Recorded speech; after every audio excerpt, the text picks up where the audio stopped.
welcome once again to Fantasy XIV. Last time, we did all the shenanigans needed to be done with the sylphs, which also included going into the dungeon 1000 Wars of Totorak, where I died to the final boss of said dungeon because the people that I ended up with were massive fucking cunts. At least in my eyes. They might have actually been nice people overall, but it doesn't matter. They abandoned me to die. So, you know, the healer. And anyone who has me on Discord will know what my message currently is. Of status. Anyway, this time we'll be heading towards Titan. Also, Hatching Tide is now a thing. I will go and check that out beforehand as well. Anyway, first things first, let's talk to Tataru, because that's what we need to do for Back from the Wood. Well, if it isn't my favourite adventurer. Welcome back, Chris. Yay! Thank you for welcoming us back, Tataru. Lady Memphilia awaits you within the solar. Please enter at your leisure. Yeah, simple enough. Oh, into the Waking Sands we go. Might as well do this stuff now, since that's the point. One is going to be easier for me to come up with next thumbnails, just because I know the structure of Realmborn.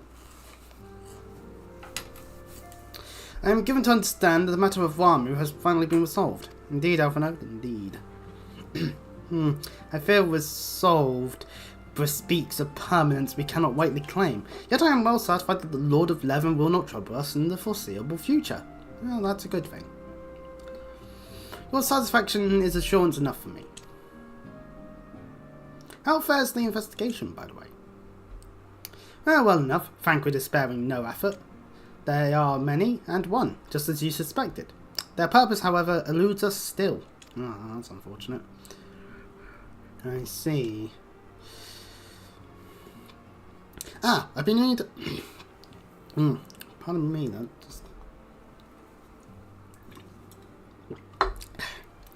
I've been meaning to ask, but as I say quite well, I feel as if I've scarcely seen her in recent days. Oh, you haven't, nor have I, alas, as they has chosen to walk her own path, stubborn girl. But you may be assured that our destination remains the same. And on that note, I take my leave of you. I trust the Baldesion report will serve you well.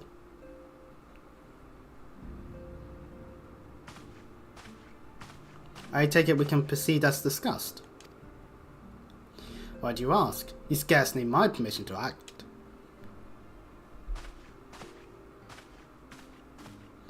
Meanwhile, we're walking towards the solar.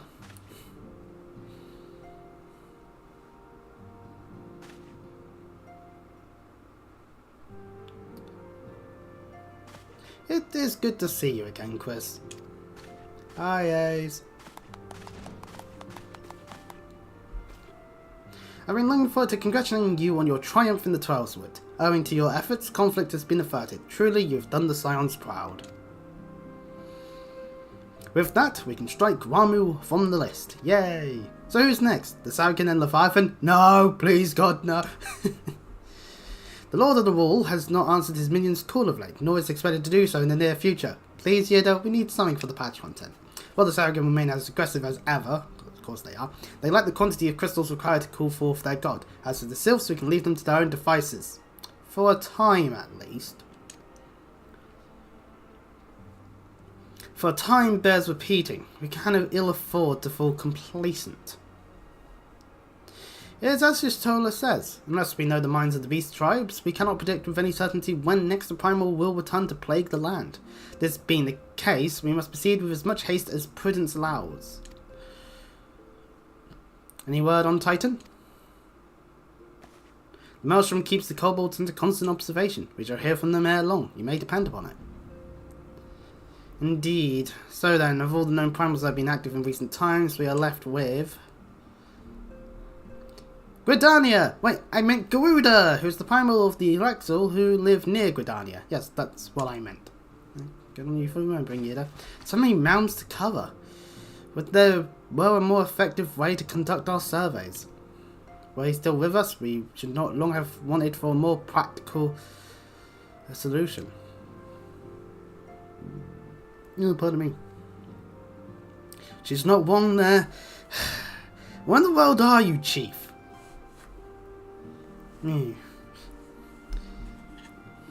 but one sure step at a time. Henceforth, the Order of the Twin Adder will handle all matters pertaining to the Sylphs under the sage guidance of the Seed Seers. I bid you all enjoy a moment's respite. You have earned it.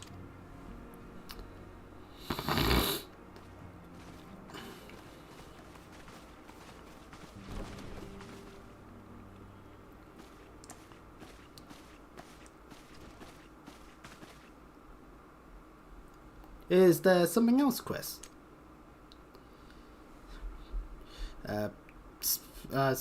Stuff pertaining to the action cutscenes that we ended up having to skip so we could try and at least participate in said boss fight. Beg pardon? A man named La Brea, sporting a red mask and robed in black. 12 preserve. Prior to the calamity, the Ascians took great pains to remain hidden. Why would they choose to cast off their veil of secrecy now? Gods, this bodes ill. We must take advantage of the present lull in primal hostilities and investigate this La Brea. Learn all we can of him and his designs. I dread to fit. Oh no, Totaro is being horribly disfigured as we speak. Totaro! Oh, obviously no, Totaro isn't in too much danger. I don't think, at least. Not at this point. No, yeah, because the Sylph shows up. A Sylph? In Faralan?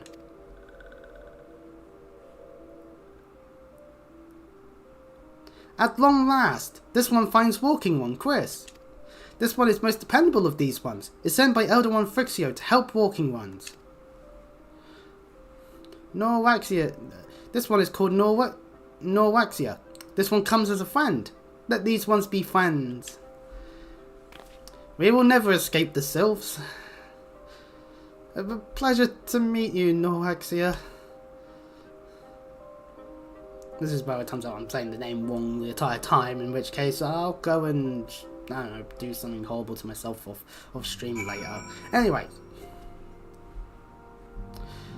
With all that done, Vanquid can be seen here, just sitting on a stool. Anyways, now to head back into the Solar, because we weren't actually in there for the purposes of the cutscene.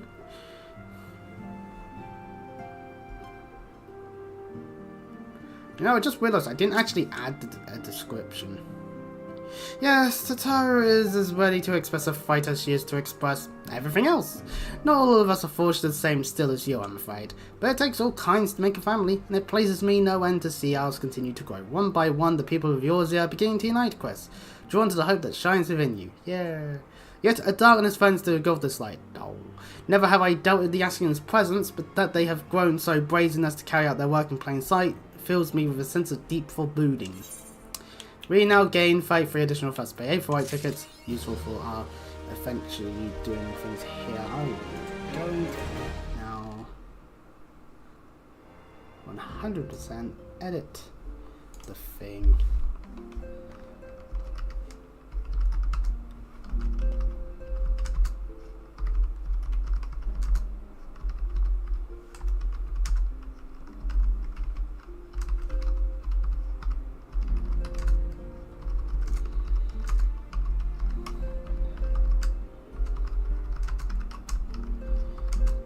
Event and more. There we go. Now there is an actual description to this. Easy to sort out. Anyways, next quest, Shadow of Darkness. Oh god, we're still really high level relatively to the quests. So, Minfilia would like us to investigate La Brea before we start getting into the next actual primal shenanigan. I'm afraid there is no rest for the weary, Chris. We must delve further into the motivations of the masked man, the actually known as La Brea. It's an ideal moment to do so, while our hands are not bound dealing with another primal. At present, we know little and less about the Ascians, only that destruction follows in their wake. I should not be surprised that these beings are behind the chaos that racks the realm. If my fear proves to be reality, we must do all in our power to stop them. Indeed we should. Earlier, I sent word to each Grand Company to solicit cooperation. The Immortal Flames responded to the effect that they have information on a potential sighting. Oh, well, that's quite nice, actually. There's intelligence that we can ill afford to ignore. Go speak with Flame Commander Swift at the Hall of Flames in Eldar to inquire further. How you go about the investigation thereafter, I leave wholly to your discretion. But whatever you do, never forget that we are dealing with the unknown. You cannot take too many precautions. Be safe. Oh crap, don't we... Oh, are we doing all the stuff in the Lalamigo before we go to... I may have cocked up the order of things. We're going to be here for a while longer. Okay, right. I don't even know why I'm leaving that bit. We don't have to. Right, anyway, we need to head to Farallon. I may have cooked up the order of proceedings. I thought it was like, bam, immediate, just Titan. But no, because once you do the Titan stuff, it's then into Corfas. So I've got my order wrong. We do this stuff first, which involves Lil Alamigo. Then it's Titan. Well, then it's the build up to Titan, which involves doing Brave Fox Long Stop. Then it's Corfas for the first time. Then other stuff, and we'll go on from there. The Masked Man? Ah, you've come on behalf of the Scions, of course. Yes, as we've already related to Lady Mephilia. There's been a sighting of this road near about Eastern Farland. A brass blade stationed at Highbridge described him in detail when he alerted us to suspicious activity. I pointed to the witness, but I'm afraid he died not 2 days ago, slain by a marauding horde of Krikrin. Fate can be a cruel mistress. Damn it! But do not be quick to despair. Being situated on a trade route, Highbridge sees its fair share of travellers. Folk are always coming and going, and some among them may well have caught a glimpse of your target. You could do worse than to speak with a merchant named Hihi Baru, or Hi Baru, potentially even. The furlough is always starved for customers, and he is no doubt welcome your attention, whether or not you have the coin or mind to spend it. Well, off we go to Camp Drybone. We'll do this, since we're in Farallon. We'll do this stuff and go from there. So off we go to the Highbridge area. I forget it's like once you've done the Sil stuff, we're back in Eastern Farallon. I don't know why I forget this segment. My mind just always defaults. It goes intro bit in the city state you start in, the various stuff in said city state, going to the other 2 city states for the first time, depending on where you're from, obviously, in that one. Then it's the first couple of dungeons, and then you're with the Scions, and it's like very quickly towards T3. So on to Highbridge, adventurer. Whatever you ask, wherever you seek, I, Hi-Hi-Waru, can provide it. Probably. You're after a Masked Man? Not sure I have one of those in stock. Oh, you're after a Masked Man. Why didn't you say so sooner? Such an individual might have featured in one of the many rumours I've heard. If you linger a while, mayhap you'll learn a thing or two, eh? And so we're now forced to do quests here. When the Order of Nafel began excavating the ruins below, I had hopes the Highbridge would turn into a bustling hub for pilgrims, but thanks to the nigh endless beastman raids, folk are too afraid to come within a mile of here. I sold everything I owed to get my venture started, and I'm loath to give up without making an earnest effort to stick it out. But if things keep going as they are, I'll be bankrupt before the moon is through. Oh, that's not good. Whining won't do me any good though. No, for my business to survive, I need business. Speaking of which, perhaps you'd like to browse my wares. Spend a bit of coin to help a struggling merchant. Masked Man? Bah, I'll take your bloody Masked Man. I know what I said before, but vague rumours are all I've got. If you want to know about him, go and ask the other merchants. And ask the other merchants we shall. There's one over here. For starters, it's the Multilioquent. I've heard tell of the Masked Devil. Seems he's been appearing not only around Highbridge, but elsewhere in Farland too. Enough folk have reported seeing him to convince me he's more than a figment of the imagination. But little is known about him otherwise. Well, fair enough. That just confirms our fears, if anything. I'm level 41. All these quests are level, like, some of these I wouldn't be surprised if they're like level, no, yeah, these are level 24. Yeah, these are quests that we're meant to be doing at the same time as this. Why am I so over level? Oh yeah, because the fucking buff thing. I should have chosen a world that this wouldn't be the case. On the trail of a Masked Man, I've heard of him, but only in hushed tones and faint whispers. It says he wears a black hooded robe, and looks quite suspicious. And that's all about I can say. Though, although it is. And then there's an impressive merchant just over there. I ride me unicorn to the various places. Have I seen a masked man wearing a dark robe? No, I haven't, nor do I wish to. Business is bad enough without enough shady characters lurking around. Folk have been giving Highbush a wide berth because of all the frickin' raids. None but the most devout pilgrims are willing to come here anymore.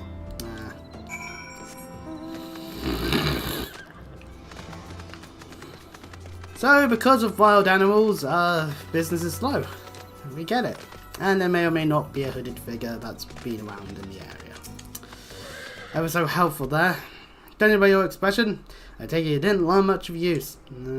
Look, I'm sorry for my prudence earlier. It's just like things are tough for us merchants at the moment. The Griffin raids are so constant, so organised, we're beginning to suspect that someone is orchestrating it all. I don't put my own welfare first like most of us do, but that doesn't mean I'm a bad person. Promise to keep an eye out for your masked man. If I see or hear anything, you'll be the first to know. Well, that's at least somewhat helpful. Next quest of where there is smoke. I finally got some honest to God's information on your masked man. Why so confident? Because I saw him with my own two eyes. I was out for an evening stroll, minding my own business, when I noticed a column of smoke rising from a cliff over a fowl's respite. Curious, I took myself there to find a masked man. Your masked man, I'm sure of it, standing by a fire. As if in answer, some Griffin appeared soon after and the group began talking at length. I'm afraid I was too far earshot to hear much of anything.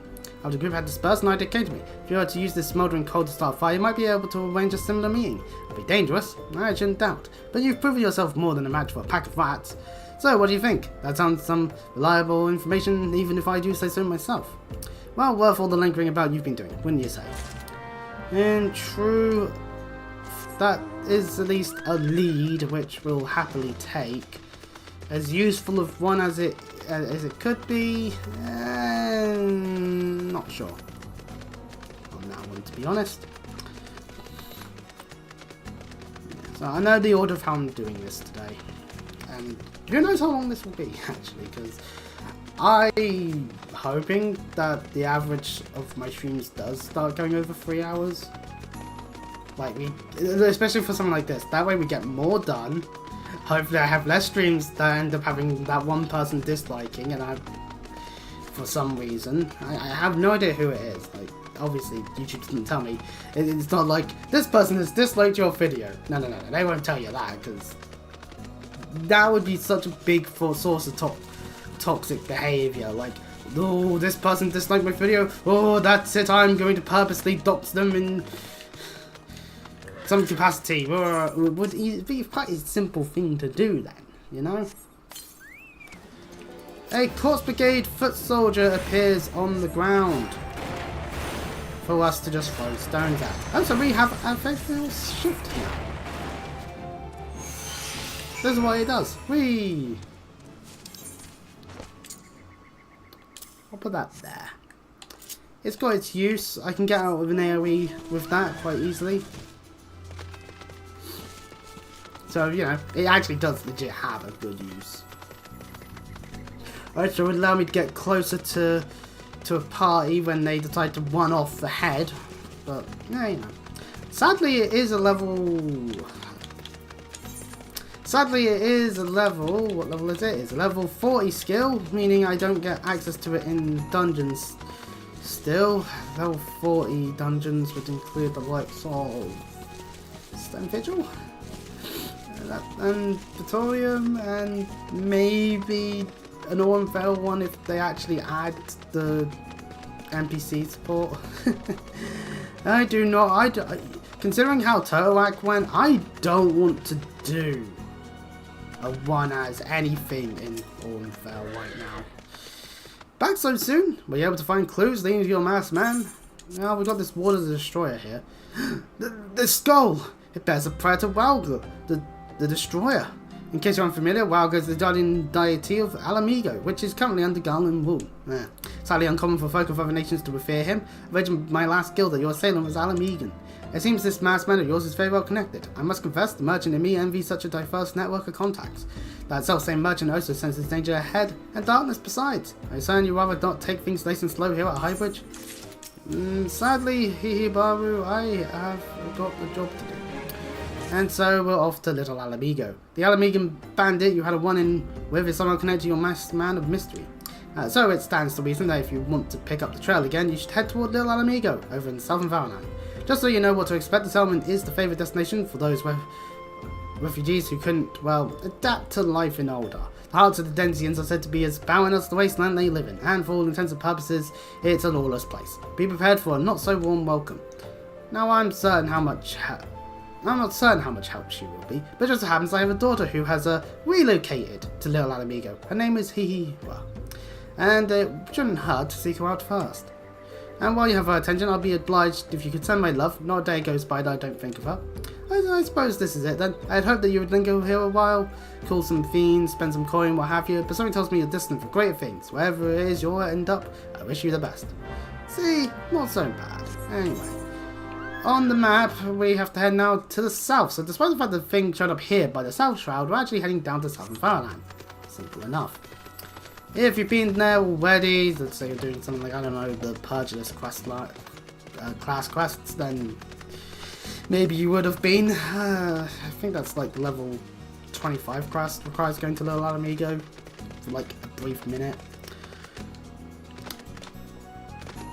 For us, however, due to our filthy right mage jury, we haven't. Well, anyways.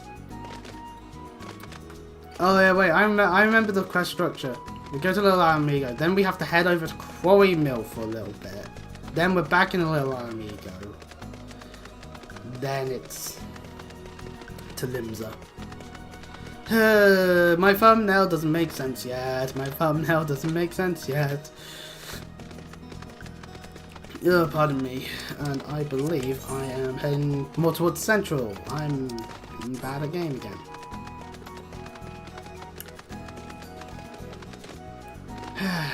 You know what would be lovely right now? Just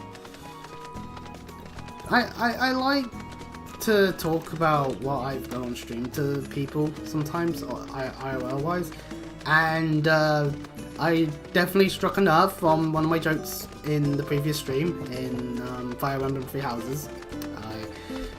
I'm just not gonna be bad repeated at this point because I have a feeling I'm just gonna keep striking said nerves in more people. So, but that's what I get for being sarcastic.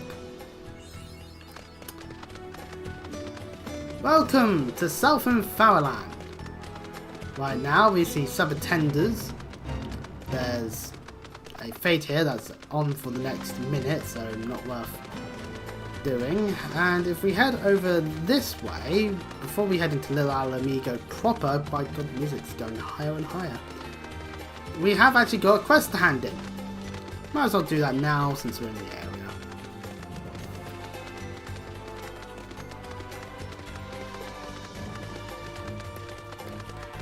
In the dungeon department, over here is the Sunken Temple of Quan. We picked up this quest a while back actually because of our level being high enough to be able to get it. So we'll just hand it in and have the dungeon there if we decide to do it.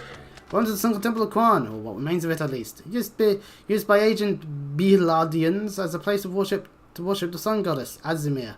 Much about the temple's history remains shrouded in mystery.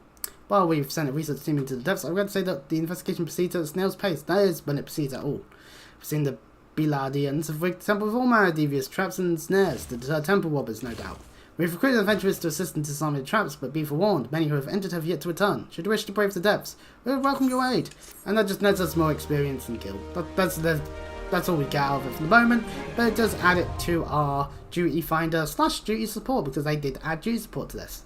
So, you know, it's a thing that can be done in the future if you so desire, just like Harley. So, you know, nice little thing. So it also means, like, for grinding purposes, it's like you have these ones, and then if you're not high enough level to whack, you can do Halatali. If you're in amongst the levels in between dungeons from Brave Rocks to other stuff, then that's how something. Wait, isn't the Hawkeye before Brave Rocks? I'm going to be here all morning, aren't I? I say that that's a bad thing.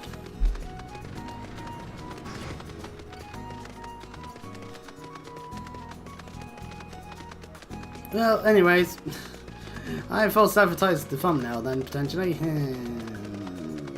forget that it might be okay beforehand. I'm actually tempted to just use G support just because it's like, oh, I want to see the cutscenes, damn it. Anyway, hello there, Hihiwa. Well, yes, Hihibaru is my father. He said, what?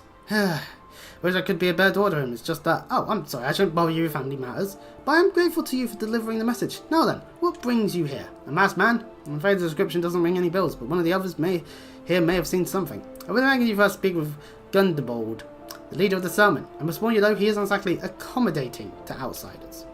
Alright, let's see how unaccommodating he is. We get cutscened. Who are you? State your business and be quick about it. I'm here investigating a thing. Looking for a masked villain, you say? And why should we help you, pray? We struggle enough without having to answer the whim of every outsider. You are not welcome here. Be gone! Alright, fine then. I'll fuck off then.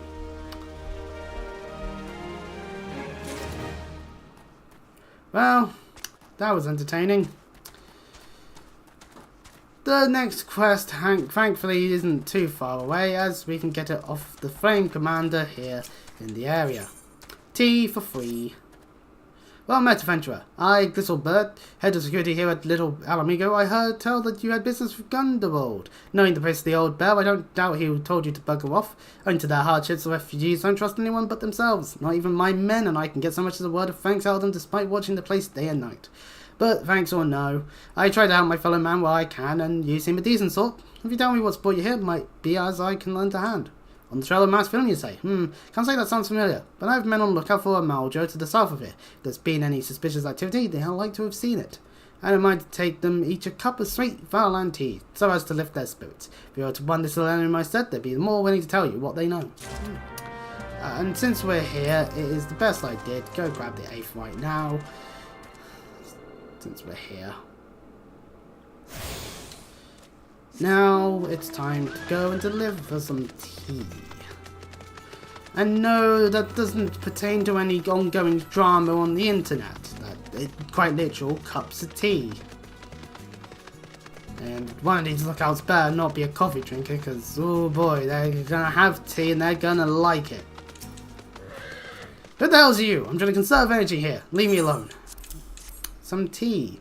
Well, I do you consider it. Thanks, friend. What's that? Masked villain? Hiding among the refugees? Like as not. My compatriots live here go about as though they're dead on their feet. It's near impossible to tell what's on their minds. For all I know, they're all up to no good. Alright, well, potential racism aside, that wasn't so useful. This guy is called Angry River. Yeah, he's in a desert. No wonder he's angry. You there, are you a Malja? No, then carry on. Here's your tea. Ah, this sophisticated aroma. It's been forever since I had a drop of sweet Fireland. I'm going to enjoy this. What? A masked man? Don't know, don't care. Unless he's got dark, scaly skin, stands 10 forms tall, and has the face of a lizard. Then I don't give a mummer's fart. Alright. Over there's a fate that's occurring. A bunch of level 42 mobs. We're actually off level for once, because this is right before we would be doing that stuff. Yeah, Suku here. Shoo, don't bother me. If they're all over one us, I'm blaming you. You taking 1 second to drink this select tea will not be a hindrance. For me, you shouldn't have. Sorry? Suspicious masked man? As a matter of fact, I caught a glimpse of something in that description during patrol. Well, I couldn't quite make out whether it was man or not, what with the mask on the road, but assuming he was talking to some Alamegans. I assumed he was one of them. Ah. We actually got some information. Yippee! That happens to pertain to the issue at hand. So a road fellow is talking to at least the Alamegans to an extent. To what extent? Well, it's worth talking to others about to try and figure that one out. Let us jump our way back to Little Alamigo. Good old hop, skip, and a jump. Can't really do the good old hop and then a skip and a jump because that's not really the animation cycle.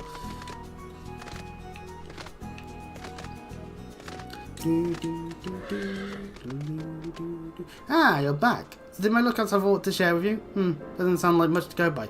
If you're to get any further in your investigation, it seems to me you'll need the corporations of the Alamegans. For this, you need to win their trust, and that won't be an easy task. Indeed it won't be, however, I'll happily take the glasses. There we go. Better gear. Well, better looking gear. Foot in the door. We need to get our foot in the door. So you're determined to press on with your investigation. Now I have some advice to offer. So before you won't get far without the Alamegans' trust, and the best way to win their trust is to get a compatriot of theirs, someone they respect, to vouch for you. Coin does the talking in no dub, and the Alamegans are bound by something far stronger, if not as tangible, a common purpose. Their purpose is, of course, the liberation of their home from the Garlands. Gunderwold belongs to the Alamegan Resistance, so your best bet would be someone who's part of the same crew. If you know any well-connected people, you might want to start by asking them. Yep, and that means back to Minfilia for now, and Vesper Bay. Our little trip to Little Alamego... God damn it, I used the right words. Our small trip to Little Alamego will now be aided by a tiny trip back to Vesper Bay, and then some other word that means small or short. It'll be a short while of us heading elsewhere.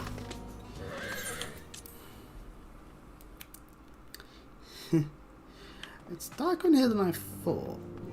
Then again, it should be slowly becoming day.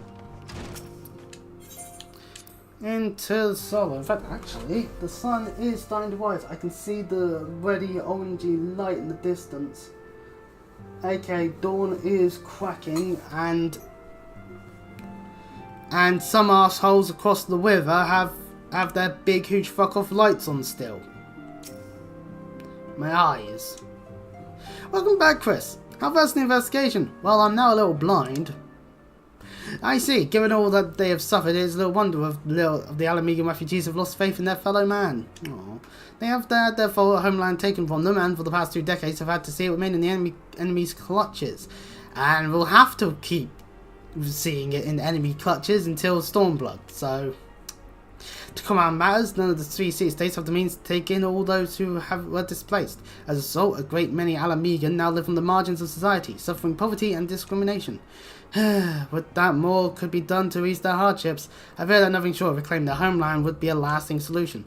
But let's deal with one problem at a time. Returning to the matter of your investigation. Just so happens there is an Alamegan native among the Scions. I should be pleased to introduce him to you. Indeed, there happens to be. Oh, those slops would be worse. I'll take these. Silver piece then. And then a level 24. Meeting with the Resistance. Your Alamegan comrade is named Harry Burt. He joined our cause in the hopes that he might find a way to liberate his homeland. While he spares no effort towards that endeavour, I have no doubt that he would be glad to assist you. If I recall correctly, he is currently between missions. Try looking for him in the storage area. Yep, that's right. Anyone who's not as busy doing things in the solar or in and out of the place to get stuff done around here, they are over this way in the storage area. Hello, Bedmont. Nice to see you again. He's looking for his twin brothers. How lovely. Anyway. Even the other Scions end up being in here at times. Ah, the supply is actually now here. We can get ourselves a Waking Sands orchestration roll. For 5,000 gil. Yeah, if it isn't Christopher, the Scion's rising star. Is that all I can do for you? You wish to win the trust of the people of Little Alamego. That is a daunting task, my friend, even for our own countrymen. I would like nothing more than to help, but I'm afraid my name no longer carries weight with that lot. I used to be a member of the Alamegan Resistance, you see, but then I left in favour of joining the Scions. Though my allegiance may have shifted, my purpose remains ever the same. The liberation of Alamego. Yet, whatever my reasons were, I abandoned my comrades, and they'll have nothing to do with me. Now, while I may have no more friends in the Resistance, I know someone who does. Her name is Albreda, and she is a resident of Croymil. Say my name when you meet her, and she won't lead you astray. So we now have our objective. First things first, I'm just going to use that orchestration while we got. And then second things second, it's time to teleport over to Croymil. And since we'll be in the South Shroud, maybe I'll go grab Oh Brother, where art thou? But that's over by Camp Tranquil, so all in the right order. You can tell it's early in the morning as there's no one here trying to do the Palace of the Dead stuff. Pardon me. You want me to introduce you to the Resistance? Ha! Why the hell should I do that? Give me one reason. Haribut? Haribut sent you? Good, that worthless whoreson. He abandons his comrades, his woman, and now he has to go to ask me for a favour? Simply incredible. I mean... I realized he was only doing what he felt was right. He's a good man, and if he trusts you, then that's all I need to know. See that bloke there? No, because the camera doesn't go in that direction. That's Mafred, a captain of the Resistance. I hope he can give you what you need. Alright, well. Over here is Mafred, a member of said Resistance.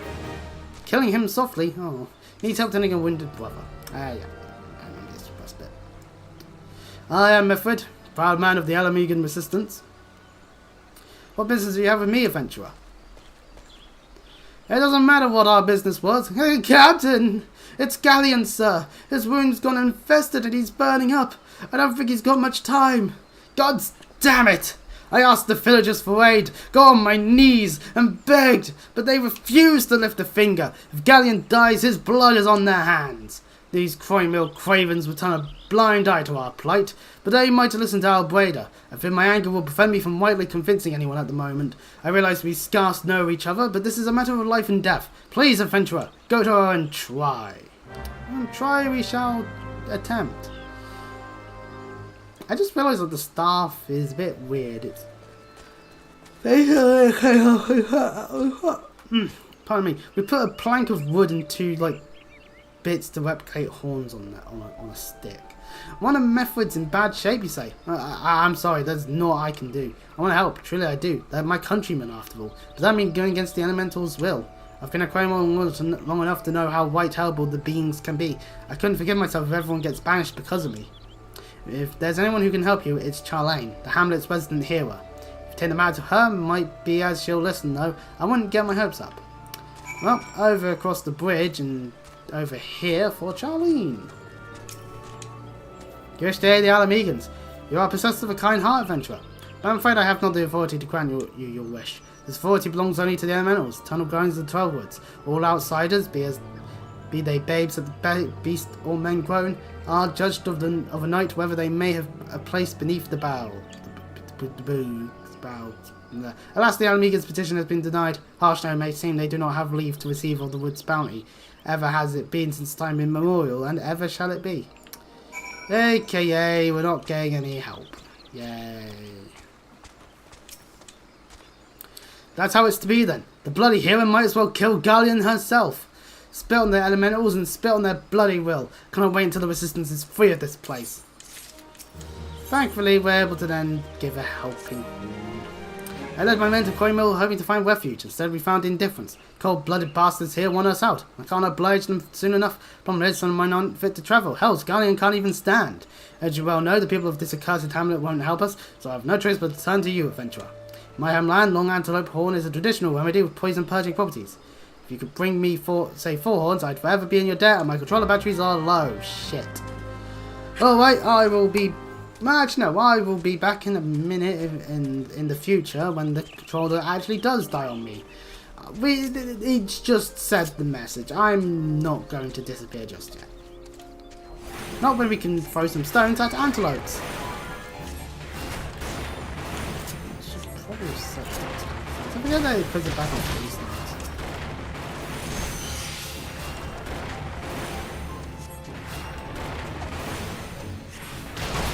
There we go. That's 2. There's a 3rd one over here, and then a 4th one I can see on the mini-map on the north.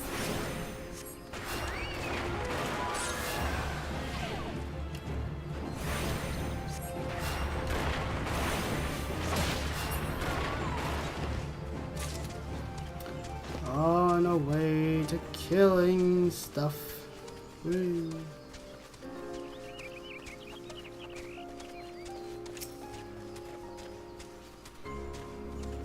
I like how the quest marker is like, oh, these are the areas you're meant to be going. This is the area you're meant to go to kill. It's like there's a bunch of them all over the place.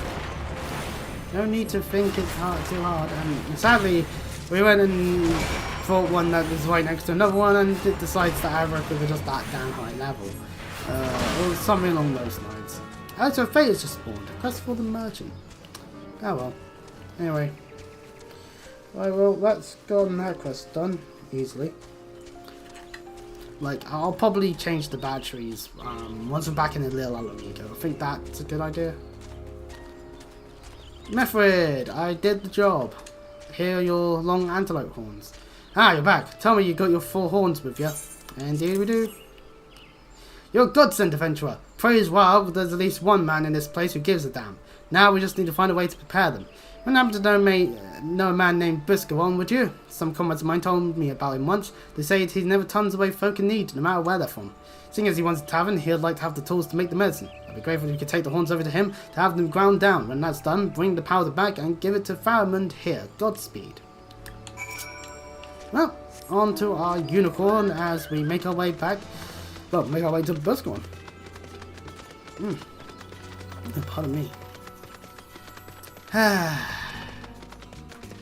Truly, it feels like, so just like with the Sylph showing up immediately during the cutscene to end off back from the woods, with again here in the South Shroud doing things that involve going over to there. And the fate we just ran past is To Whom the Toller Goes. Most likely a reference to Whom the Bell Tolls. A good song by Metallica.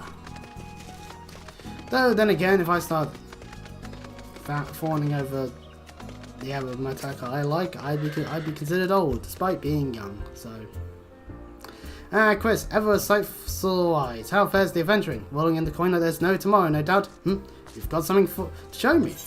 Yes, I've got these long antelope horns. Well, these look like good old antelope horns. Need them ground down to make a medicine, you say?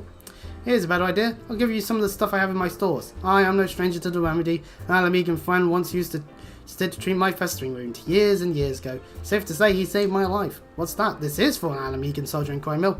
So it comes full circle. Well, I hope it helps the poor sword as needs it. Oh, and don't worry your little head about payment. I still owe you a deal more than you owe me, I reckon. Indeed, that may be the case, actually. Well, with that sorted out, we can just go and deliver the herbal ointment immediately. Yay! Good old Buscaron being useful still to this day. It was only a couple of days ago since we did the quests here. Anyways.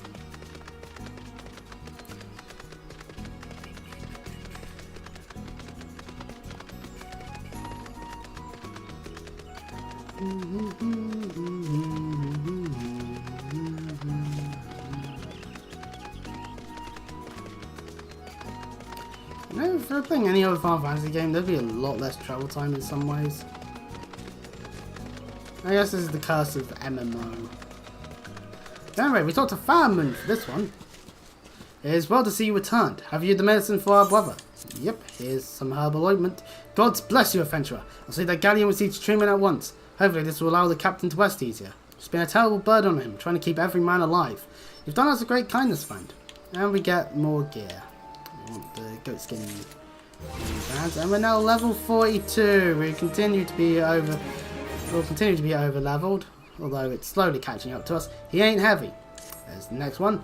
Adventurer! Galleon has gone missing. He's nowhere to be found. He shouldn't be walking about not with those wounds. If he doesn't get the proper medicine and rest, his condition's like to deteriorate to where it was before.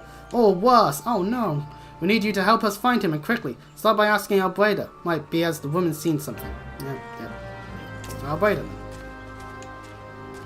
Ah, finally. It's about time you came asking about Galleon. I watched him leave Croy some time ago. And he left me this sealed letter before he went off. Made me swear not to open it until someone came asking. My brothers, I cannot bear to be a burden any longer. That's why I must leave you all. Do not worry for me. Just find your way safely to Little Alamigo. Oh well, great. He's gonna go and kill himself in the middle of a forest. If anyone makes the connotations that I'm thinking of, I'm just as bad as everyone else. Blast it, would I have known what he was thinking, I'd stop this folly myself. The love Galleon bears for his brothers is so strong he's willing to sacrifice for them. Make no mistake, entering work in his weakened state is suicide. Lovely. Always wanted to be in a suicide forest.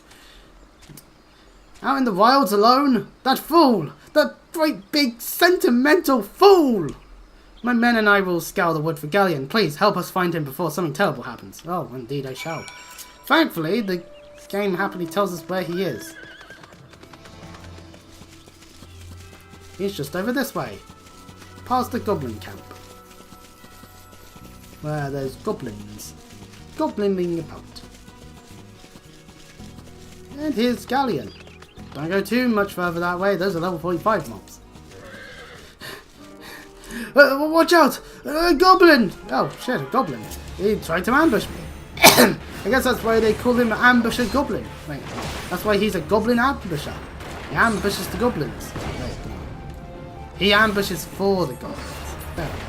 Once I got all the connotations correct of that wording, speak to Galleon again. And that can ended up being less than 4 I had left. Right, well, good news, I have more. Galleon! Captain, but why? You should all be on your way. Who do you take us for? We're Alamegans, and Alamegans never forsake one another. Hardships be damned.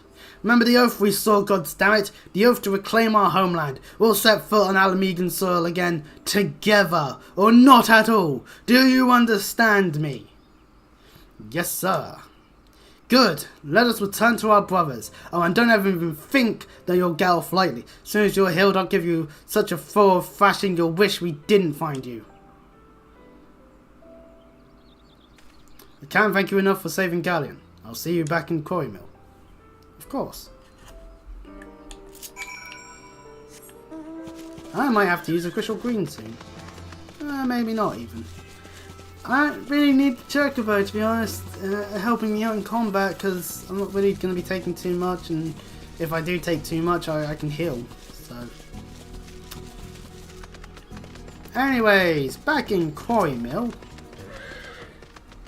Galleon's expected to make a full recovery. We'll linger here till he's strong enough to take to the road again. As much as I mislike the place, beggars can't be choosers. Indeed. We'll take the boots. Slowly replacing our gear. Come highly recommended as the next quest. Now that things are relatively settled, I seem to recall you wanted something in me. You've proven a true friend to my people. Ask me anything and it's yours, so long as it's mine to give. Cooperation to people of Amigo? Oh, that's all? Far be it from me to question your desires, of course. Very well, I'll provide you with a letter to show Gundabald. The owlbear was my mentor when I first joined the Resistance. He's intimidating to those who don't know him, but he takes care of his own. I have no doubt that he will do all in his power to aid you. And so, it is time for us to head back to Little Alamigo.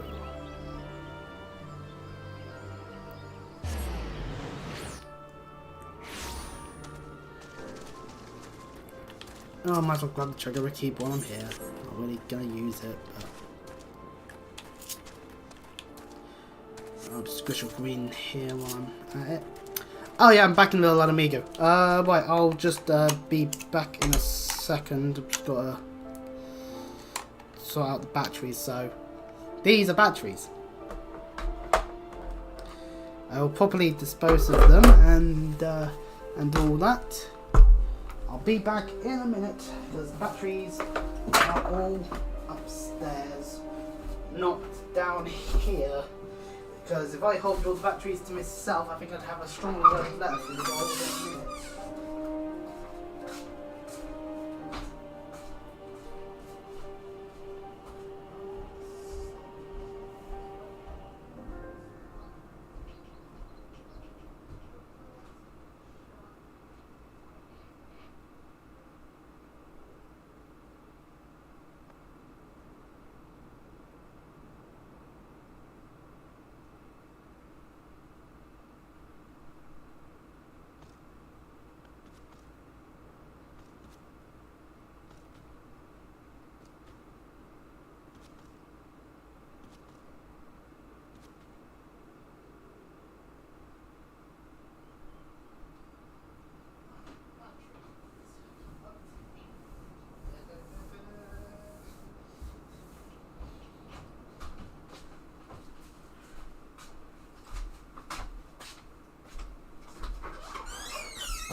Right. 2 batteries have been obtained. Now to put them back in the controller. Well, no, put new ones in. Don't put the old ones in. They won't work too good. See, this is the downside to an Xbox controller. On the one hand, it's nice because it means that, hey, if you happen to have batteries that like last like a real long time, then great news. Pardon me. But at the same time, it means I can't just plug it into the Xbox and have it just charge. Unlike, say, if I was using the Switch, like I can plug this controller in while using it and use it. Same with PlayStation, you can plug a PS5 controller into a PS5 and use it. Hell, you've been able to do that since the PS3. Anyways, now that we're back here, Gundabald, why have you returned? You are not welcome here. I thought I made that quite clear. Well, I've now here a recommendation. You spoke with Method. It has been so long since I last heard from him. I'd fear him dead. 12 be praised. Whoever you are, Method sees you as a friend, and any friend of Method is a friend of mine. I know of this masked stranger you seek, and will tell you what I can. Alright, well, that helps us out quite nicely. The bear and the young's cares. Gundabald is willing to share information. An outsider resembling a masked stranger has reportedly been appearing near Little Alamigo of late. What's more, it seems that some of our young bloods are meeting him in secret. Oh, no doubt you want to question them about your trysts, but they are not like to yield the information readily to an outsider. If you tell them I sent you, though, they may well feel obliged to talk. And now we have to go around and talk to a bunch of the youth. Like this one here. A masked man? No idea what you're talking about. I ain't done nothing wrong, so leave me be. No, right, fair enough. I wasn't saying that you did something wrong. Gundabald sent you? Listen, I told them it was a bad idea. All that try about believing the masked man and... Oh, you don't know anything about this. Why didn't you say so to start with? Can't throw the old bear's name around and expect me to not think I'm in for it. Oh, fuck's sake. So we obviously opened our mouths a little bit there. Obviously. Damn it.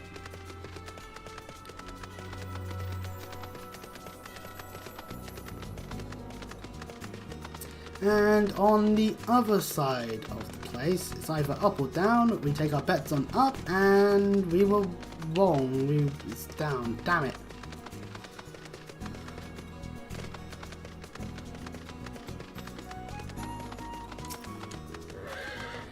What? Have I been meeting any masked men lately? Let's see. Nope, can't say I have, but I'll be sure to tell all my friends you're looking for him.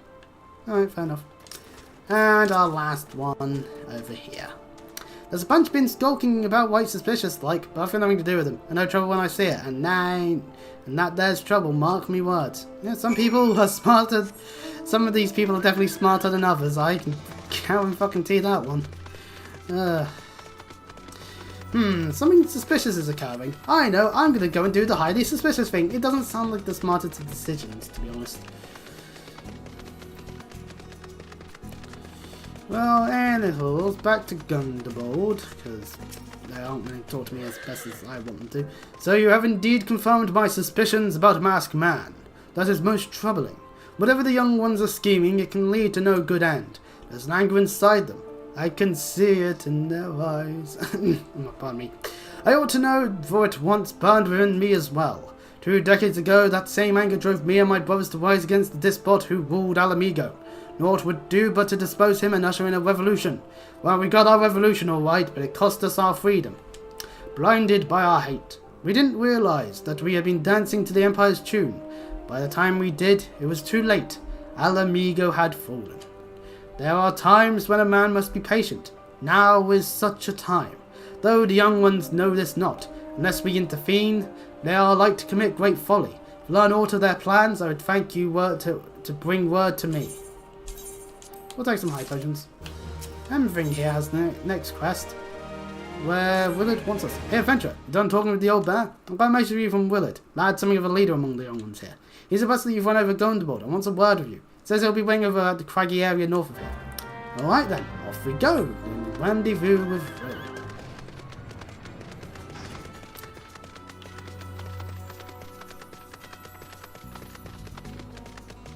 So the plan of this is to start making progress towards Titan, at the very least. Probably both logs. Do hatching time. Do the hatching time thing, that's a good done. Well, I realise that means I'm probably going to have to do Hawkeye, but yeah, well. Harder, bigger, faster, stronger, more than ever, power. Oh, come on, it's Daft Punk. I love Daft Punk. Like, come on.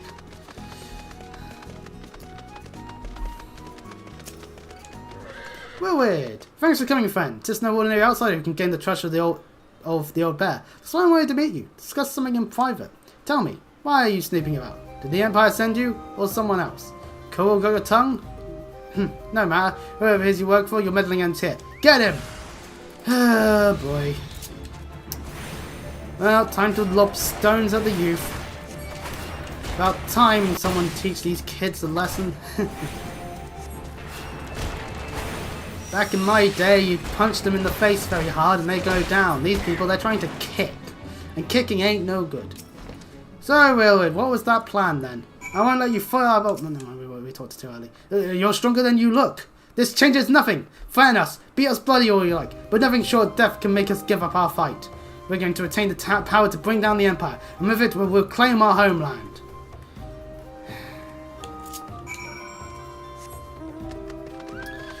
I'm sorry, Willard, but seeing as we're not going to be going to Alamigo till Stormblood, yeah, no, that ain't happening.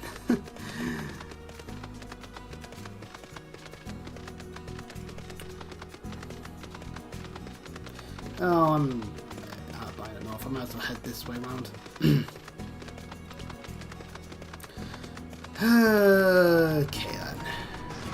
If we hit level 45, I'll probably actually will just go and do the White Mage class quests, because then I'll grab the armor and all that, so, you know, which will then give us a uniformed look for a bit, but you know, well, somewhat. You don't get the bloody torso bit until 50. Attacked by Willard and his cronies? Oh, that they would go to such lengths for the sake of their plan, this plans of theirs. Left to their own devices, the young fools are like to harm others, if not themselves. We must uncover their agenda and put an end to this madness. Indeed we should. If I grabbed the Felting Crow, I would be wearing this primarily, and I like having the glasses, so no. Big trouble in Little Alamigo. Yeah, so we're going through this bit quite easily, actually.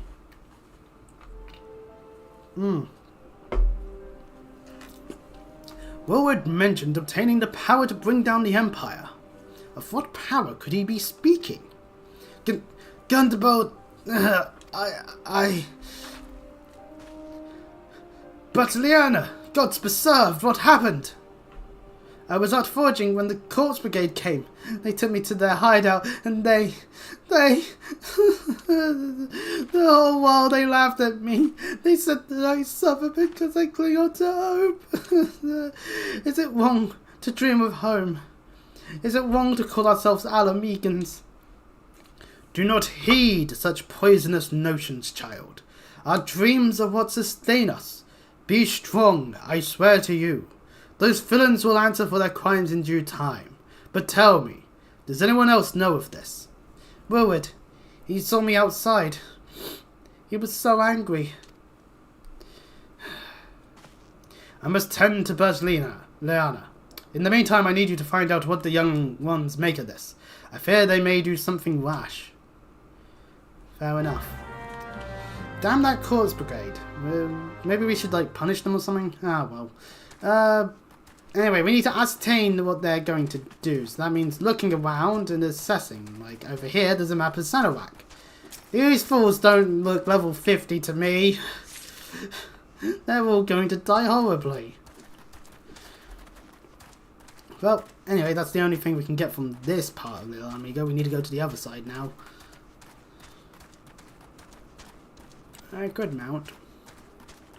A bit too far along now, really, to do so, though. I could have sprinted, actually. Oh, pardon me. Over here's a hunting thing. Ah, hunting Kniffy. I'm saying that intentionally wrong. It's a hunting knife. We use it to hunt things. Or at least to hurt. A wild lass has words to say. What those animals did to Berliana is unforgivable, and to think they look down on us. Well, I'll suffer this humiliation no more. I'm with Willard to the bitter end. I'm not afraid of a few lizards. Moments before getting skinned alive by said lizards.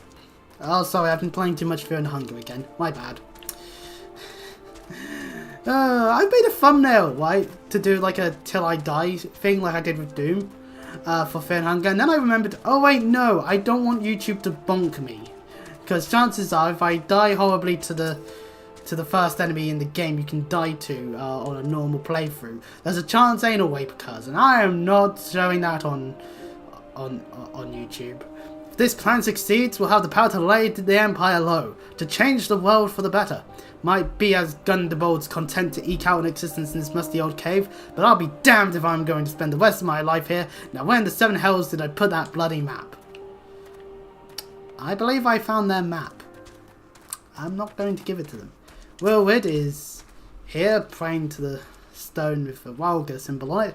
O mighty Walga, Lord of Destruction, we implore you, lend us your strength and put an end to the suffering of your people. Here to interfere again, but you're too late. Our plan is already in motion. Once we have the crystals, our enemies will pay for their crimes, and no one will dare oppress us ever again.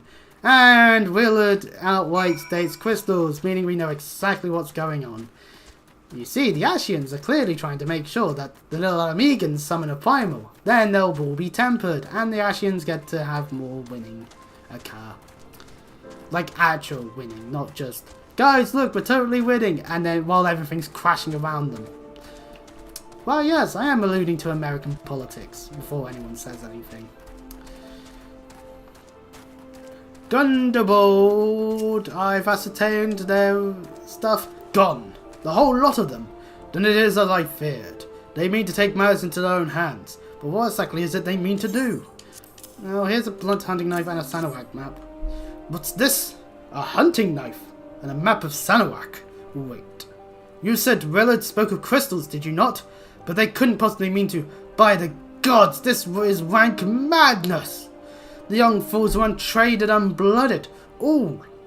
They have no notion of how dangerous the Amolja are. They'll be butchered before they get within 100 yards of the crystals. They are headed east. If we hurry, we may yet find them before it's too late. We better find them, otherwise they'll all be dead, and that'd be very unfortunate and very bad, and any of these guys dying would be a bad thing. Because then that means people are dead, and people dying is bad. Today on Chris's obvious statements. In other news, did you know that if you jumped into a big puddle of water, you'd be completely soaked head to toe? You might want to have a change of clothes, depending on how cold it may be in the area you live in. And also, don't stare at the sun, you idiots. That's how you hurt your eyes. Case in point, last stream. Willard is in a duty aura, so that means we have work to do. Darn it. Also means we won't have our chocobo.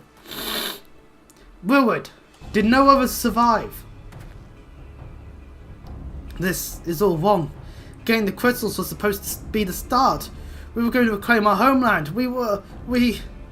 Pull yourself together, lad.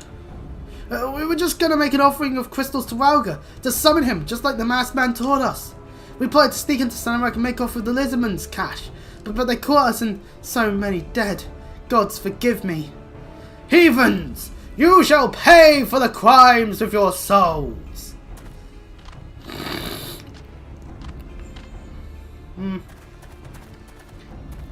I regret our young one's transgressions, but a soul is too high a price for youthful folly. For all their failings, they are the hope of the Alamegan people. This is hope I will guard with my life. And 2 healers, just for good measure. Welcome to fighting a bunch of Almolja. I am forgive us. We only wanted. The excuses will keep.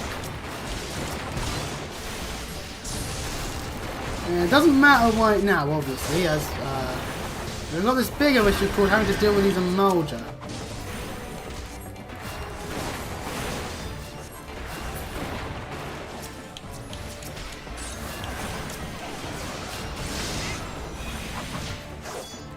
The ropes must pay for their crimes.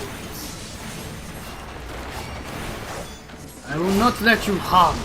And I'm gonna deal with this power drink before it does too much. Adventurer, stay close to Willard. Oh, staying close to the scrapping plants. Willard's gonna take damage.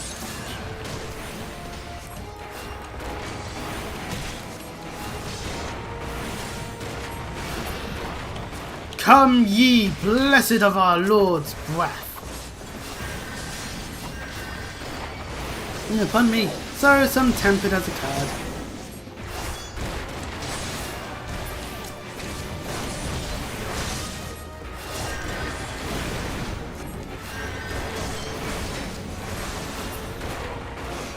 Ah crap, one of the lads died.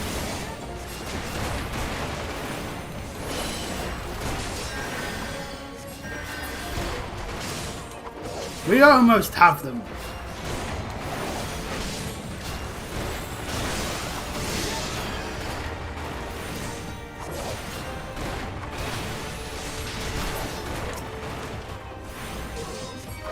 And now it's just Lava Fang, Hemos, Terra.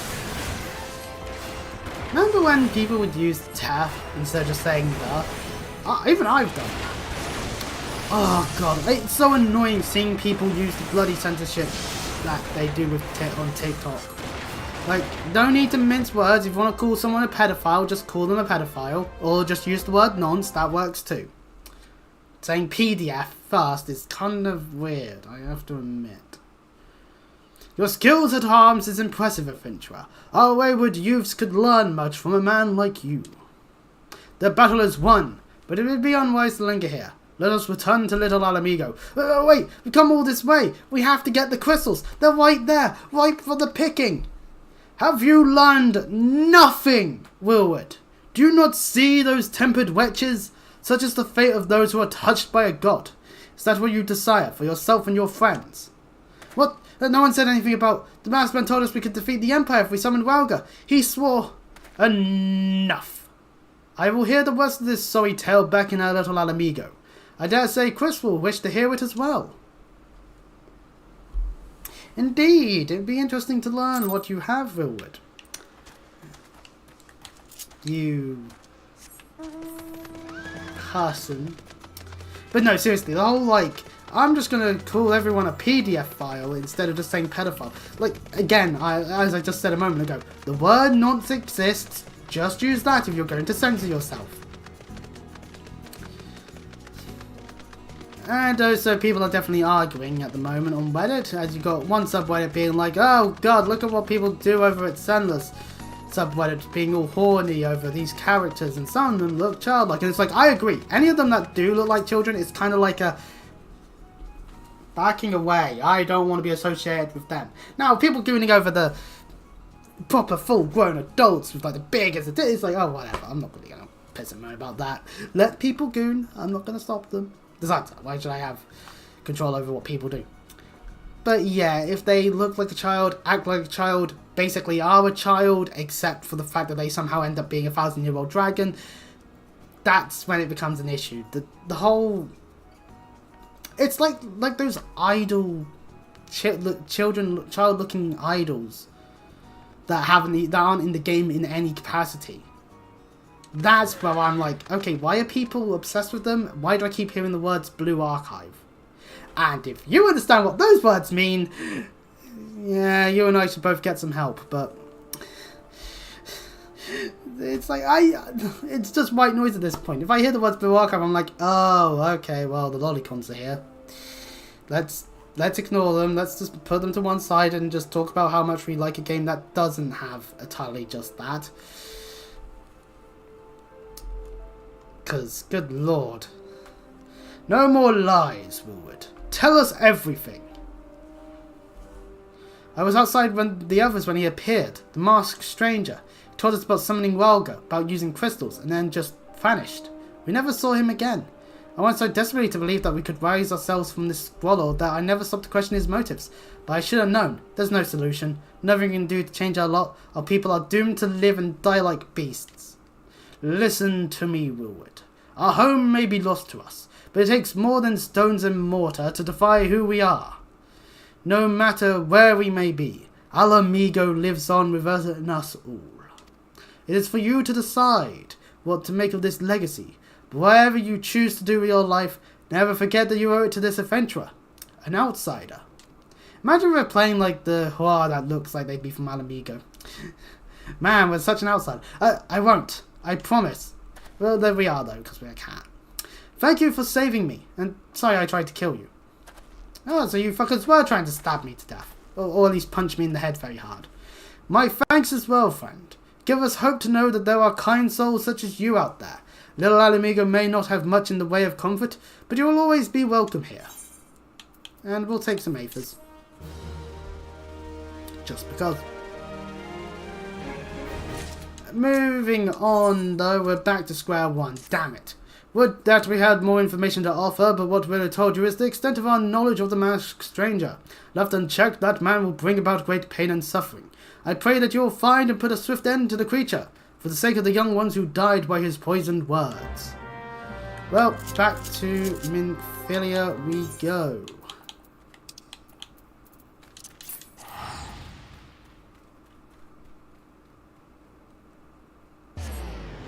Zoop.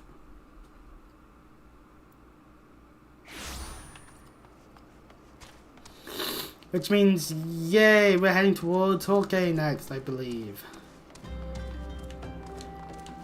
Because Hawkeye's the last dungeon before Brayflox, where it's like, yeah, you can forgo having the job stones before it's like, no, you should. You bloody should, you fuckers.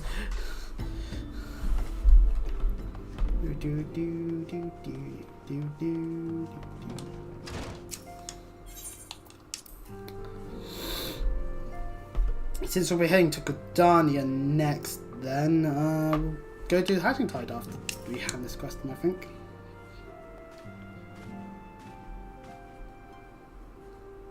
Tataru's sorting something out over at Shelf. Welcome back, Chris. I reliably informed the investigation took you to Crime Mill and Little Alamigo, so tell me, were you able to learn aught of Laha Brea? Well, they tried doing a thing. I wasn't there to stop them. Planned the knowledge of summoning in impressionable young minds, you say. Precisely the kind of deception the Ashians will employ. You see, in the real world, the Ashians use this thing called Fox News, or GB News if you're in the UK. And worst case scenario, Daily Mail. While many of the ills that ail the land can be attributed to the calamity, some are being brought about by a malign will. Damn Ashians. When in doubt, just blame the Ashians. We must needs delve deeper into this, while things remain quiet on the primal front. All work and no play makes Minfilia a dull scion. Did you say something, Tataru? Nothing, my lady. Mayhap we ought to rest a while before speaking further of the investigation. I suppose we could just take a break. See you all next. No. Terra Volgon, yep, okay. I got my order of things wrong. While you were returning to business in Fireland, some new information arrived courtesy of our friends the Sylphs. An individual fitting Laha Brea's description had been sighted in the North Shroud. Sign comes in the wake of a series of mysterious deaths in the self-same area. My instincts tell me that our man is involved. I would have you continue investigation where you left off. 12 Rilling will pick up Laha Brea's trail once more. Norexia can furnish you with the details. Pray speak with her and take it from there. As always, be careful out there, Chris. Yep. Already they have put good use to us having access to a Sylph in the Scions, which is good news. It's nice to have a wide, good amount of a supporting cast. Who knows, maybe some of these people here will eventually become more relevant in terms of their names. Walking One is to investigate Sinister One. Then heed well this one's words. This one is friends with a Walking One in the Ash Crowd Consortium. According to Friendly One, a Digging One named Medrod had an encounter with Scary Masked One. Masked One is most likely Sinister One. Walking One should go speak with Digging One Mendrod. Digging One is to be found at Fulgrim Float in the North Shroud. And if we take a look at our teleport points, I have the Fulgrim Float one already. So we'll be teleporting now. We'll do Hatching Tide when we're next in Gridania proper. Like, in the actual city state. Because, you know, we might as well do it when we're there and all that. I forgot that I picked it up, the full gun float one. Oh yeah, I would have, because I went through here to get the unicorn. Yeah, we definitely went through to get the unicorn. I got the chocolate keep. Anyways, Medrod is a person here. Please leave me be. I'm not long for this world. I looked death in the face. 'Tis only a matter of time before he comes for me, just like he came for that poor woman.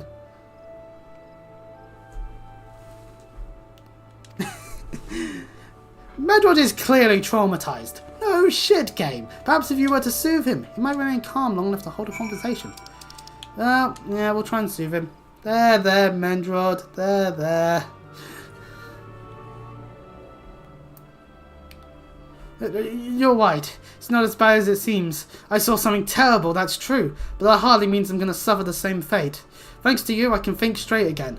I believe I can even recount what I saw without losing it. Okay, that's good. It's just an ordinary day. Sailing back to the float when I noticed a suspicious character in the distance. A masked man garbed head to toe in black. He had a hideous fiend in tow. A winged creature that was all eyeball and jagged teeth. A weeman. No, pardon me. Taken by curiosity, I crept as near as I dared. To see the corpse of a woman!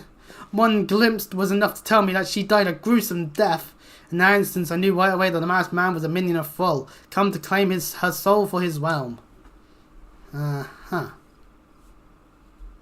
What? You're investigating the same masked man? If that's the case, we'll help you in whatever way we can. Aye, anything to ensure we won't have to suffer Medrod's hysteria ever again. Alright, teamwork! That's why I wanted to... Wait, I haven't been that bad, have I? Anyway, I'm all for helping this adventurist. The least I can do to repay him for comforting me. Yeah. See, Medrod, you've got allies, at the very least, that want to see you not be like, oh god, I'm all gonna die, everything's gonna die. Adventurer, punch him again. Alright, punch. Thank you. Anyway. This is so ridiculous. So here's what I know about the deaths. All the victims were found with their faces torn to shreds. Oh, just shreds, you say? And how's the wife? Just shreds, you say? Among the local fauna, only the skeleton known as Sizz could inflict such wounds. Not like some folk are pointing the finger at them.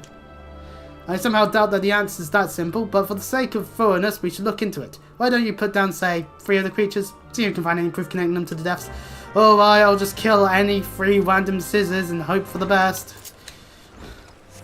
Who'd have thought that? But who will think that killing 3 random Sizzes will somehow magically mean I've done it? I've figured out how they committed the murders.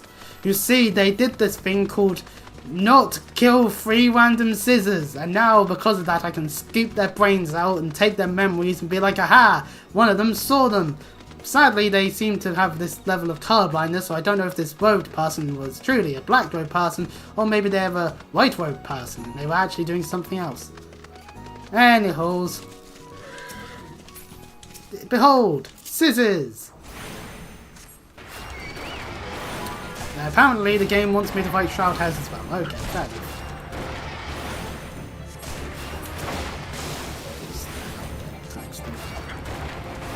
I have no need to stand out of the way of attacks. I'm level 42.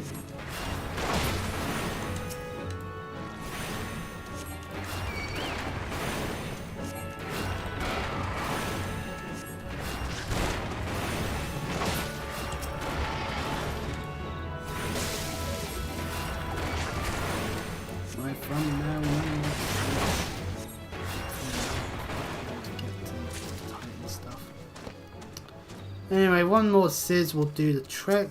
We want to kill this one. Tells me which Shroud Hair should attack me. That one.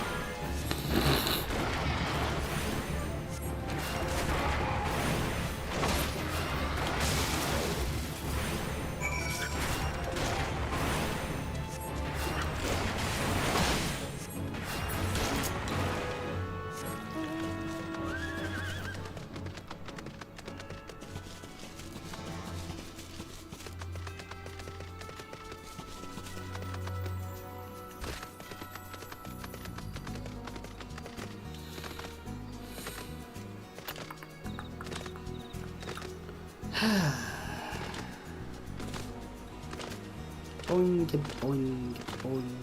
Boing, boing. If we get enough gil, I definitely will look to see what mounts I can get my hands on. Just so that I can then have like a random assortment of them.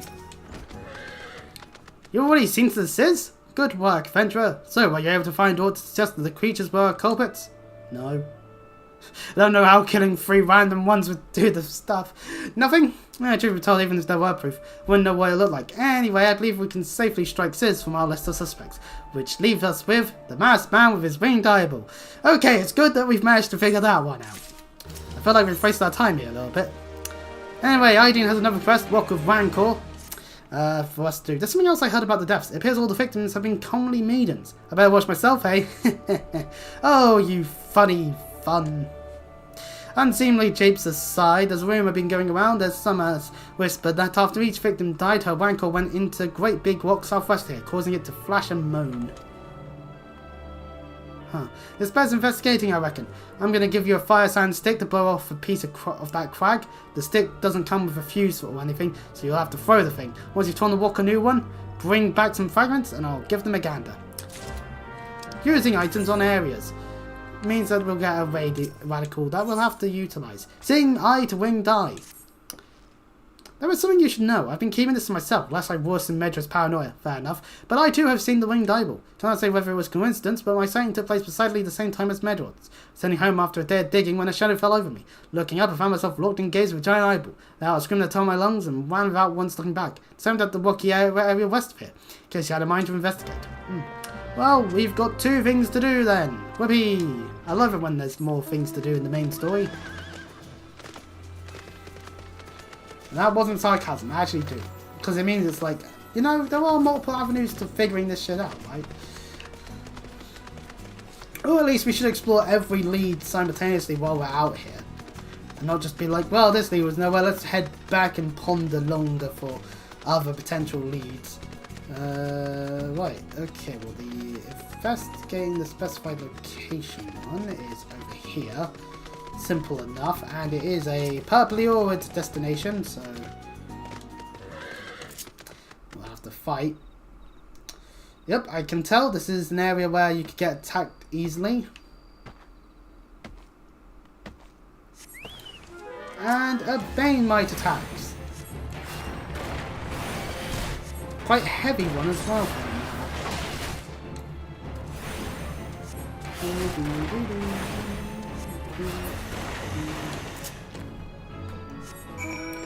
God, you know what would help the travel time? Me just having random ass supports with characters I end up relating to way too much.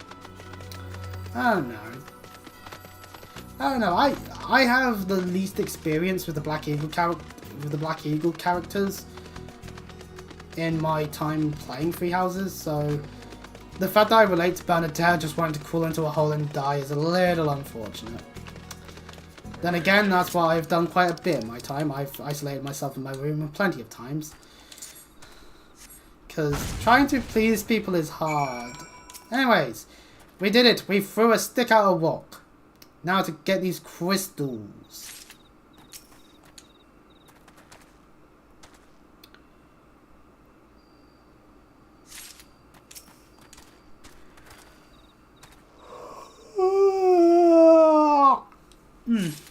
Oh, excuse me.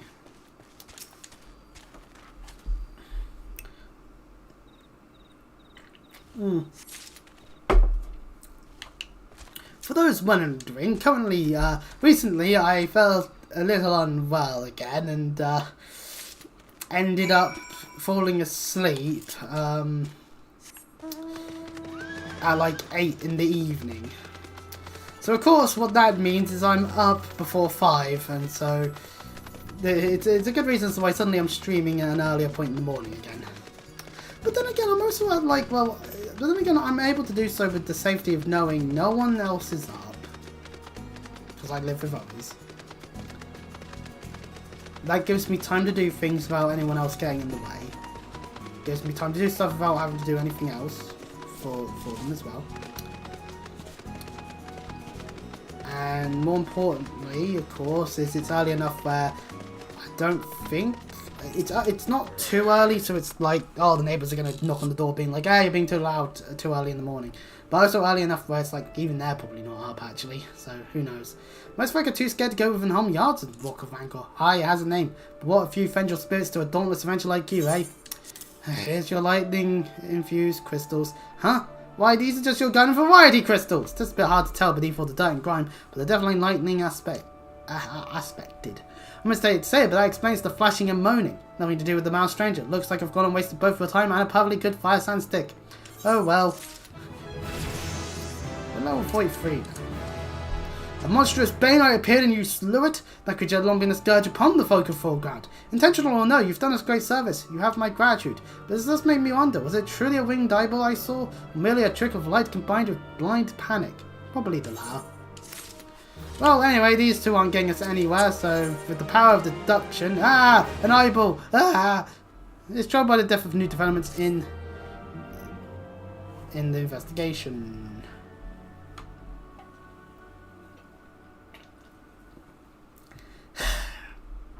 There have been no promising leads in the murders. I can scarce get a wink of sleep knowing that the killer is still at large.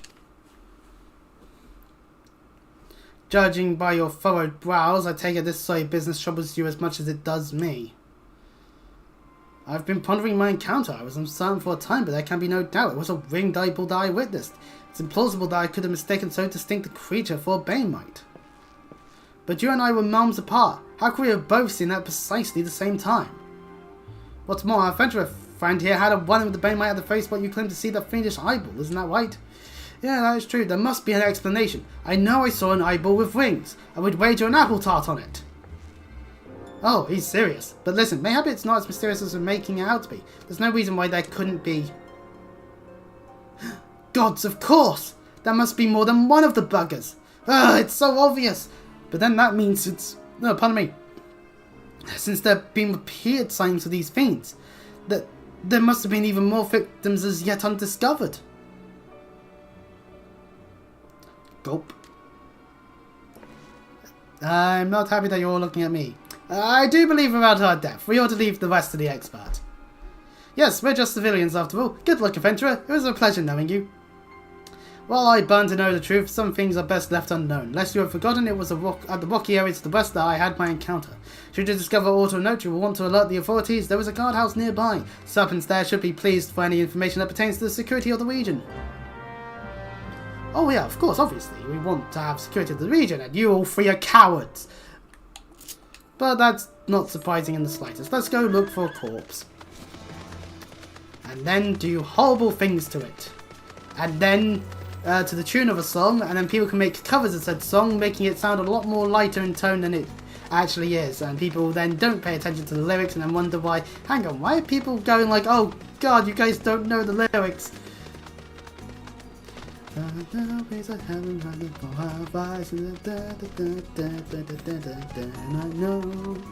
know it's not your time, but bye bye. Oh, that little piece of heaven befuddlement was funny. It was. I don't know how anyone could grab the wrong end of a stick of a song that outright floating eye that outright states the act of necrophilia and murder and other things so easily. It's like anyone that grabs the wrong end of a stick of any song that's about like suicide, but oh, it's so happy sounding. Yeah, happy sounding people do end up committing suicide. Usually they're being happy because they're hiding the darkness in them. And hey, there's people doing things. Lovely. Nice to see that occurring. Anyway.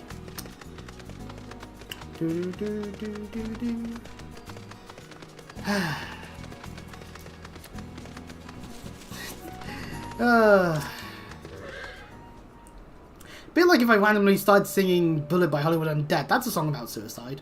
It's quite happy sounding, but it's a song about suicide. Greetings, adventurer. Is there aught I might assist you with? Yes, I found this corpse. Oh boy.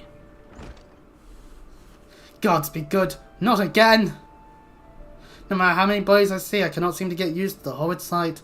Poor woman. Identical deaths have been reported in the central shroud. While the masked stranger you seek does not seem to feature in any, signs of the wing eyeballs are common enough. The creatures appear to be moving their bodies, but to what end, none can say. The victims have all been young women. All are found with their faces mutilated along with connection. It's been difficult to identify them, so as to notify their next of... what's this button? Engraved with a lily motif. The very same object was found upon another victim. Family sigil?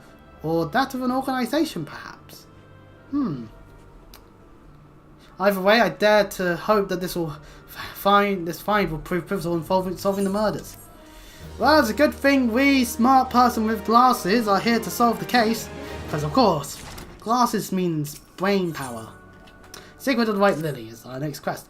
I would have you hold on to the Lily button. You will need to continue investigation. Well, it isn't standard procedure to entrust key evidence to individuals. You have proven yourself reliable and resourceful in this matter. I see no reason why you shouldn't carry on your work. If I may make a suggestion, you may wish to take the button to Gridania and have it examined by me owned. You may have someone in her vast network of contacts can shed light upon its sigil. Yep, that's right. Off to Gridania we go. I'm not going to use up money on the teleportation since we are in full gun float. We are actually real close to Gridania itself. Might as well just head the normal way there. Besides, onwards we go. It's fun to travel. Part of the enjoyment of MMOs is definitely that downtime where you just get to make your way to an area and it's just like, wonder what we could end up doing in the meantime, kind of thing. Oh, you know what? I'm actually a little disappointed in myself with the Fire Emblem stream. Partly because I feel like there's too often bits of downtime that then makes me be like, do I carry on? And it's just like, that sucks in a way. Maybe that's why I preferred Engage over Free Houses in a way. There's a lot less downtime. Or at least a lot less downtime on paper. Anyways, welcome back to Gridania. Now, we are actually in this one. So before we do Secret of the White Lily, might as well head on over here in pursuit of excellence. Hey guys, didn't you know it's nearly Easter? Which means it's time for egg puns. Oh boy, time for another part of the year for me to dread. Woohoo! Partly because of all your chocolate eaters. Now I know I do eat a form of chocolate myself, but the form of chocolate I eat is the ones that I have to make do with. Anyway, Jinli Alapo is here for us to get a quest from. There's a great deal to say about Hatching Tide. Well, let's hear what's there to be said. She's got an egg on her head. For fuck's sake, this looks stupid. Hatching Tide is upon us once more. I hope this season finds you an excellent fettle. My name is Julia Alapo, and I lead this annual celebration. It's a pleasure to make your acquaintance. May I ask your name? My name's Chris Bell, obviously. I don't really go by anything else these days. Well, Chris, I hope this is the beginning of a firm friendship. Just like the firmness of an egg. While I have your attention, allow me to expound upon the nature of this year's festivities. Hatching Tide has its origins in days before the 7th Umbral Calamity, when 12 sages of an era past appeared before me in a startling vision. I have been visited by such dreams ever since, and this year was no exception. I saw a great mass of eggs, as vivid as those before you now, borne aloft unto the heavens! She's mad, isn't she? Making dreams manifest has never failed to lend wonder to Hatching Tide before, so needless to say, I intend to bring my latest vision to life. Speaking of which, the eggs I commissioned ought to arrive any moment now. Ah, a tiny Lalafell. Oh, Jilly, it's a disaster! The cop toppled over en route. Thankfully, the driver was unscathed, but can't say the same for the eggs. Oh no, they've been cracked, boiled. Other words, scrambled. There we go. Good heavens, I'm glad to hear the poor driver was unharmed, but without the eggs, how are we to breathe life into my dream? Don't worry, I'll simply fashion some more eggs myself. Though to create the quantity required will take time, and we're already facing at least a minor delay at this point. If only I could assign someone to help you. Alas, the other dreamers are busy enough as it is. I must see to the schedule alterations myself. Pardon me. It'd be a shame that there's... Oh, well, you guys do all that there. But wait! Perhaps you'd be willing to lend a hand. Ah, damn it, I should have left while I could. It's a pleasure to meet you, adventurer. I do hope you'll consider helping us get Hatching Tide back on track. Oh, I suppose I can, since I'm here. Thank you. The first order of the business will be procuring more than necessary egg supplies from the merchant. Our supplier should be in the market. He's a burly fellow, so he won't be difficult to spot. We can only hope he has enough stock. Am I going to have to wear an egg on my head? Ugh. I had enough of the internet being like egg this, egg that, like, and what's with the weird blue and pink flag? Anyway, some country I'm unaware of. That's weird. Then again, I did fail geography, so. Obviously, I'm not trying to make fun of trans people before anyone jumps in my mouth. I know, so please don't jump in my mouth. That would be quite a horrible thing to do. For you, specifically. Also for me, I've already had enough mouth issues this year alone. I do not need more of them. Anyways, to the market! I wonder if there's a way for me to get myself cancelled. I don't even use most social media. A burly merchant has been sighted.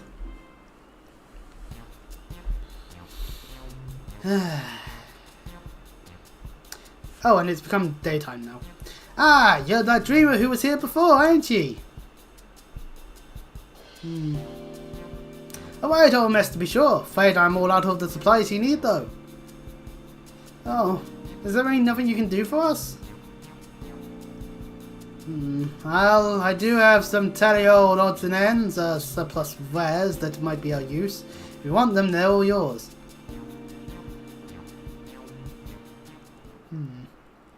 Well, that's unfortunate. Might not be exactly what you needed, but I'm sure you can cobble something together with these. The storage fees were eating to me I'd rather see them put to good use. Wares you couldn't sell, were they? When I ordered the initial batch of supplies, I remember thinking what kind fellow he was. He certainly proved me right. Anyway, we better take stock of what he's given us. Wood, some potion looking stuff. Let's see, this lever looks quite durable. We have some metal springs and wings I could do for a mechanism of some sort, and these lengths of timber could be cut down to a more portable size. How lovely. I think these herbs and resins are used to concoct water repellent alchemical solutions. Never tried it myself, but that's the first time for everything. Besides that, there are plenty of bits and bobs. We should have no trouble when it comes to decoration.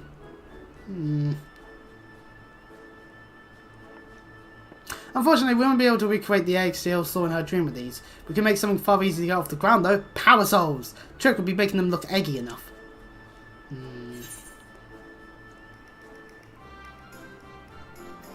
Any range option looks like an egg from far enough away. It's science is an option. The shell makes the egg, as they say. Do they say that? Anyway, we should paint them. No, that sounds like something I would say, actually.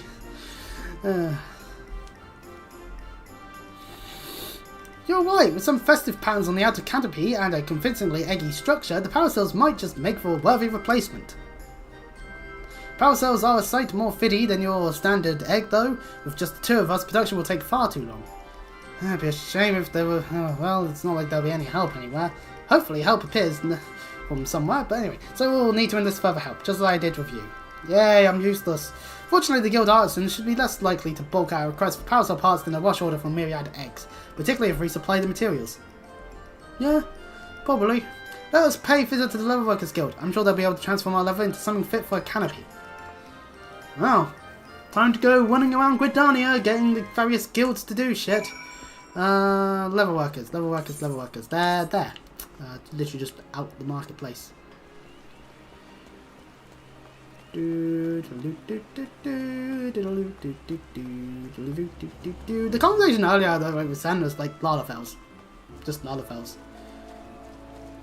Like, there's a good reason why you probably won't see not safe for work pictures on the internet. Or at least on Reddit. Like that's a very quick, easy way to just get banned. Like, instantaneously. Anyways, hello Guildmaster of the Leather Workers Guild. Ah, you must be the adventurous assistant Nanunta spoke of. She was just informing me of your plight. Many of our apprentices are looking forward to the hatching tide celebrations. You shall have the guild's aid, although I'm afraid we lack some of the resources needed to work your leather into parasol canopies. The material is water resistant to a degree, but nevertheless porous. Untreated, it will degrade over time and begin to rot, but our stock of coating is perilously low at the moment. If it's well repellent you'll have to say no more. We just have to have the necessary ingredients, so I can see to its preparation. In the meantime, would you take this timber over to Carpenter's Guild and request that they craft the parasol frame? We can meet up by the Black Rabbit's traders still anon. Still anon. Yeah, still anon, not still anon. That's the wrong words being used. Right, so off to the other Gridania area then, specifically to the Carpenters Guild. Which is, yeah, just a... Actually, you know what, yeah, I should probably sprint, because then I'll have jog activated. Doing something else other than what we were going to do. It's fun, isn't it? Anyways, Beaten! I have reason to talk to you again. We haven't talked to you in a while. Why do you stand like a frightened schoolchild? If you need something, speak. Here's... well, not the one. Here's a bunch of timber. Use it for parasols. And you would have us undertake this task with how little time left until hatching tide? Very well. The younglings in the old acorn orchard await the festivities. For their sake, no effort will be spared in the parasol's preparation. We shall commence work right away. Let your associates know that the Carpenters Guild has the matter in hand. Yippee! Right, now to go and speak with Nonota. Over by the Black Rabbit thing. I trust everything went well at the Carpenters Guild. Just placed an order for the alchemical solution and a few other things besides. Next step will be to piece all the parts together into a prototype parasol. I'll bring the prototype over to Jahili once I've finished, so you can go ahead and wait with her. Alright, fair enough. I'll go do that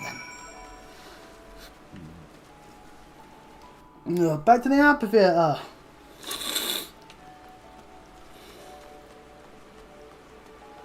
We lose the jog effect.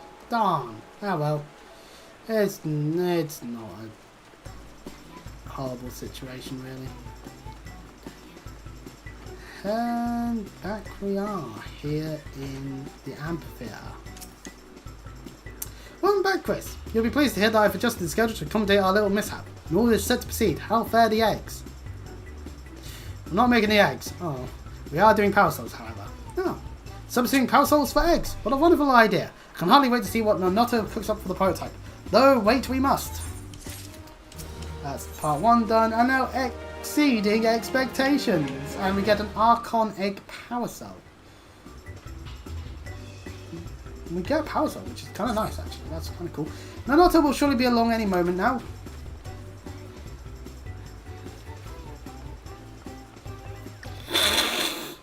Sorry to keep you both waiting. Allow me to present you with the very first Archon Egg Parasol. Let's see it then in full force. It's currently raining in Gridania, funnily enough. Yeah, it's a parasol. It's an umbrella at the end of the day. What a fine example of ingenuity. It's magnificent. I'm so glad you approve. With your blessing, I'll begin producing more to distribute.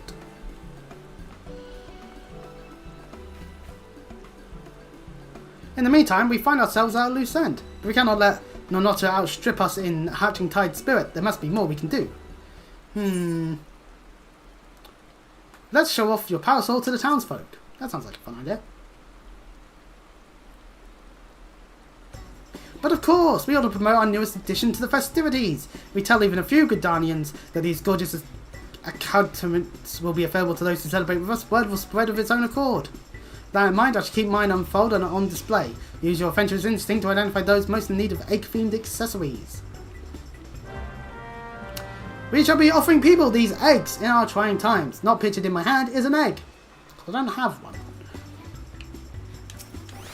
I have to have her accompany me. The market is always busy. Let's look for potential seller puts there.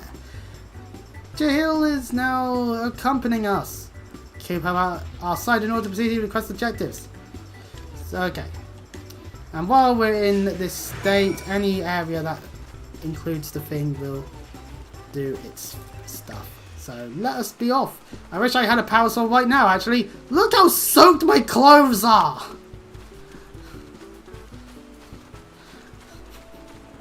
God, I haven't... To be fair, I've actually been like that before, actually, to be honest. At least on a couple of occasions. Let's face it, everyone's stupid a bit when they're a teenager. But then again, I was the one that was stupid enough to do multiple running offensive in quick succession and then start throwing up my lunch, so... in year 10, so that was fun.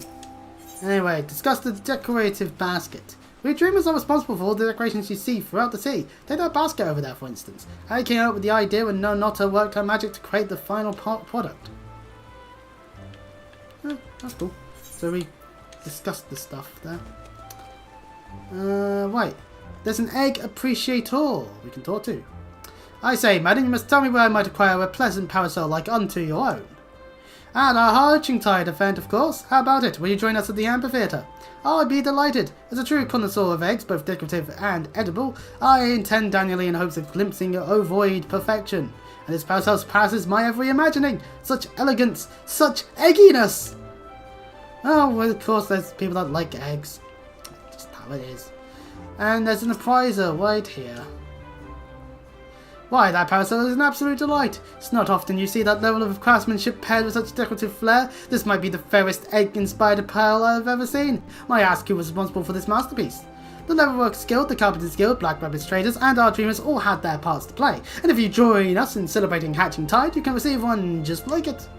I should have known that the Guild's artisans were involved. If it means getting my hands on a parasol, I'll be more than happy to take part in the festivities. Yay. And the last person is an enthusiast out in the Wane. Heavens above, is that a adorable parasol fashioned after an Archon egg? Exquisite, isn't it? If you join us at the amphitheatre, you'll receive one just like it. For years I've searched for a parasol as darling as an egg, getting sunburned and soaked by tons, and you offer me one free of charge? 'Tis a Hatching Tide miracle! God bless us, everyone. Well, eggs blessed us, everyone is probably the better wording. I expect those three will tell all and sundry about our parasols. Our work here is done. Well, back to the market entrance.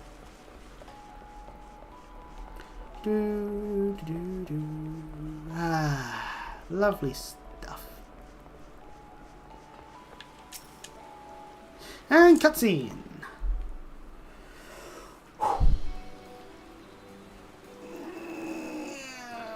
Again, I'm now standing in the Wane. God damn it. Can I have the parasol now? Yeah. Well, that went rather swimmingly. You clearly have an eye for egg connoisseurs. Guess I do. I shall go and see how many attendees are gathered at the amphitheatre. Feel free to join us when you have a moment. Well, I've not got anything better to do besides my investigations of various murders. Let us make way to the amphitheatre. As that is our objective.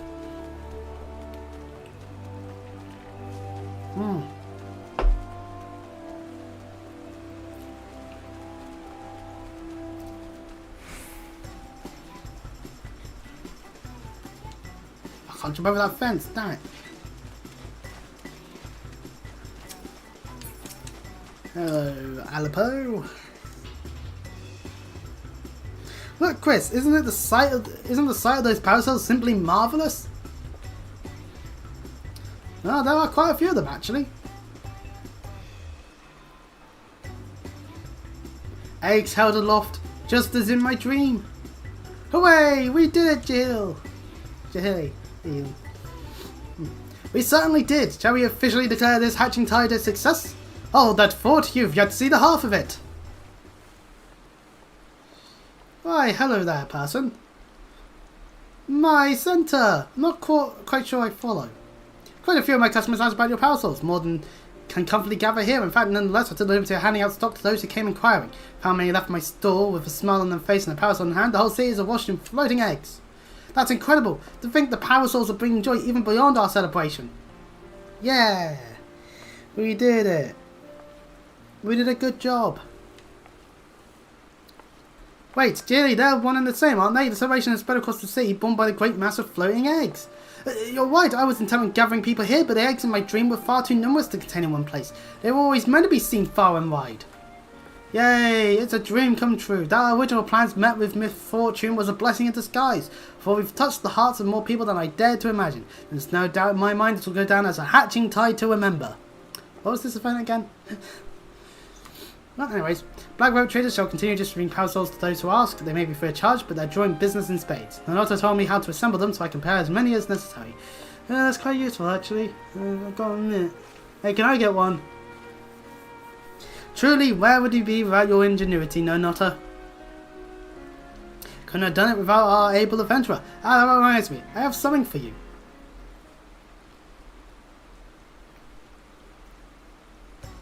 That's the very second parasol I ever made, after Tilly's, of course. I thought it's fitting that you received it. Yeah. With eggs aloft across the sea, all that's left is to enjoy the festivities. Your work may have finished, Chris, but Hatching Tide most certainly hasn't. Oh yeah, that's... So we now have a parasol. How the hell do I equip one? I'm honest, I've never had one. Ah, fashion accessories. You've gained access to a fashion accessory. Use it. First select fashion accessories under character from the main menu. The actions to equip accessories can be used directly from this menu or registered to your hotbar. Pardon me. Okay. Wait. So that means fashion accessories. That's in the menu.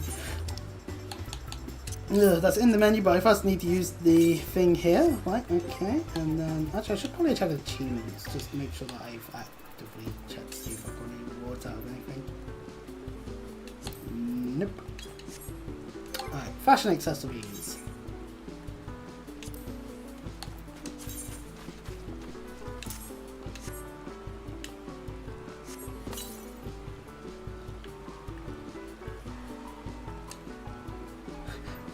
Woo! An umbrella dance! Woo! Yippee! Yahoo! Yeah! I like this. Okay, so there's an egg outfit here that has a magic prism hatching tide. Used during hatching tide for celebratory purposes. There's a courteous collector here. Dialogue. Okay, there's nothing else here then, I'm assuming.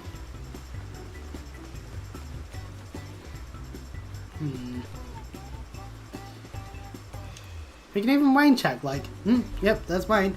Do I still have the Hatching Tide tab open? I do. Is there anything additional? Sunrise of Eldritch Dream, I could have Fire the Dreamer, but I can't see anything else, so I'm just that, so never mind all that then.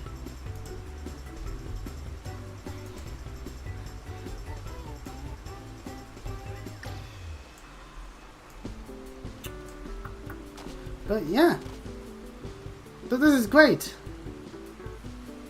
We can even change pose apparently. Do that. Or this. Or this.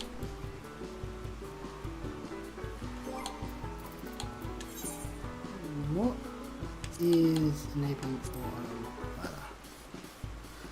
I'm assuming there's like an auto umbrella thing where it's like goes for that. Well, anyways, I say let us be off to the A-Fight Plaza so that we can head over to the Adventurers Guild and do the quest that we were meant to be doing.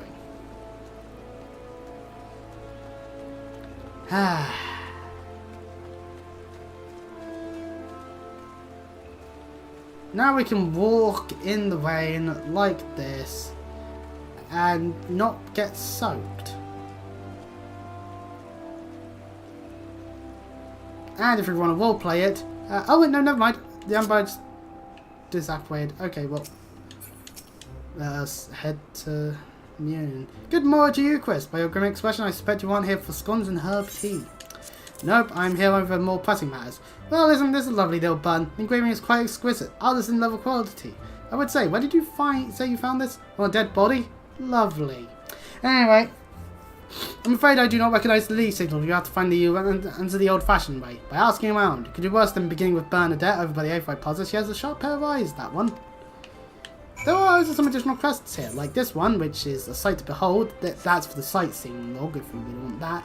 And the Jiro Manor Jiro here has the House of Death built. We can pick that up if we wanted. If we wanted to have access to the House of the Dead. Which, to be fair, we're not really going to do, because solo playing that doesn't really work out too well on that end. Need help tracking down the owner of the button? That's certainly not a request I receive on a regular basis. Well, go on, then. Show me what you have. This lily button. Seems to be some decorative button, reminiscent of those worn by the families of old. But I cannot claim to know its sigil. However, I can say with certainty that the white lily is a recurring theme in Gudanian culture. Alas, I do know Do not know who would make a personal signal of it. If there's a soul in Gridania who does it, it'd be King Luke over at the Lancers Guild. The woman makes a point of knowing all the citizens on a four-name basis. Alright, to the Lancers Guild. We'll head up through this way. Okay, I see what's coming here. We have access to... the umbrella is for when we're out in the weather. That makes sense. So when we're indoors, it disappears. Whee!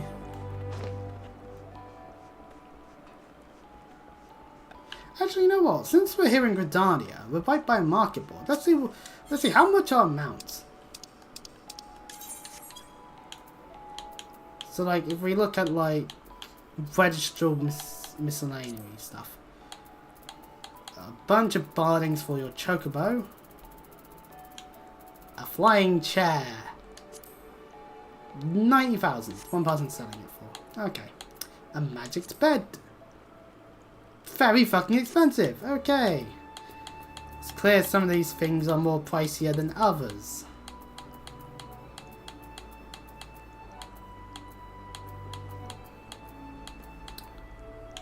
Sabatenda de la Luna. Such a wordy mount. Okay. And other power souls. So we can get other power souls than the Archon one. So if there's one that we really, really want, we can get to it through these. Also, the faces we wear stuff. If we look for minions, we can find ourselves cherry bombs, mermaids, where with hash names, smaller ceilings, tiny baby powder. Aww. Some of these are so cute. Fledgling dodo. Bite-sized pudding. A demon brick. And you can even see a tick on the ones you actually already have. Good. Tiny tapir. Fat cat. How much are the fat cats again? Oh, 62,000 at the moment is the bare minimum. Darn. Well, we don't have that money at the moment, sadly, so we'll maybe get our hands on the fat cat in the future. Fat cats are cute. I want one. I'm willing to save up the guild. Anyway, back to the quest at hand. I'm noticing that the umbrella's going down in the shade. Maybe I should turn off, disable auto umbrella. That way it's like I'm having it on when I want it on. But Dad believes I can help you. Well, that is a rather bold assumption to make. I'll try to assist, never you fear, but whether aught comes of it is another matter. Now then, what do you require of me? This button. Fascinating. Work of this quality is rarely seen in the hands of ordinary Gridanians. And this button is most certainly well to do. You may wish to take your search to the Gentry's ward, northwest of here. Wait, a memory comes to me of late.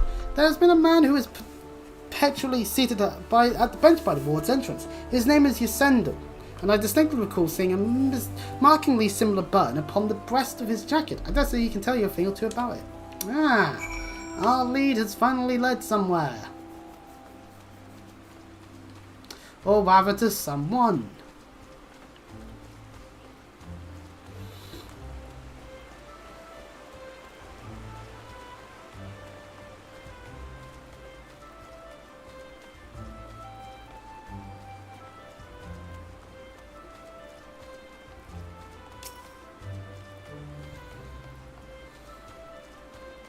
Hello, you Sendal. I do not believe we are acquainted. Pray leave me to my thoughts. Here's a button. The signal to the D'Artancourt's family. How? How is it that you came to be in possession of this button? From the body of a murdered woman. Her face. Was it marred in any way? I had feared as much. I can no longer feign ignorance. I shall reveal to you the truth of the deaths. But on one condition. You promise to put an end to my lady's madness and free her from her torment. Oh, I suppose we could do that at the very least.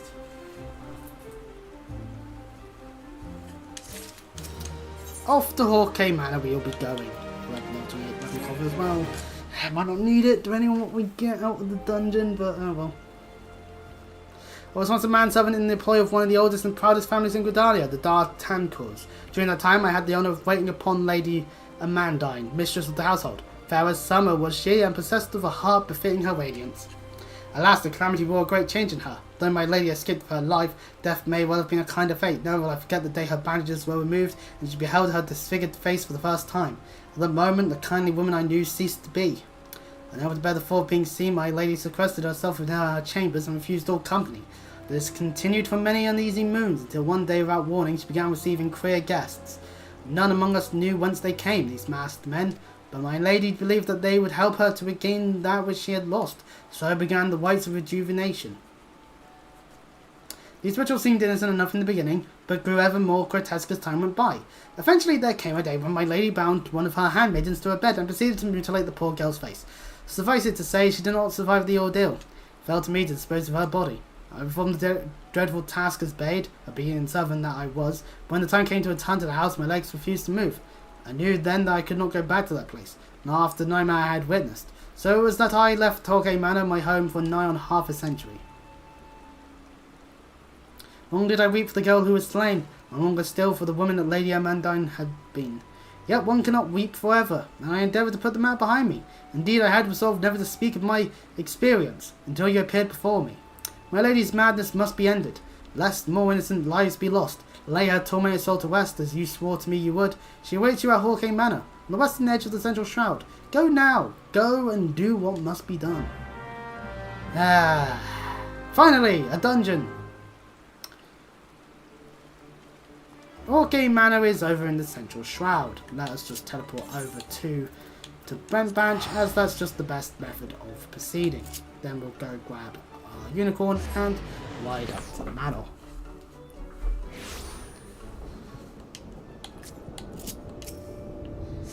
I don't think we get to wear the... Yeah, we're not going to have the power sword while we're doing the whole riding a mount thing. Makes sense. So anyway, Hawkeye Manor is up the tree. Simple enough.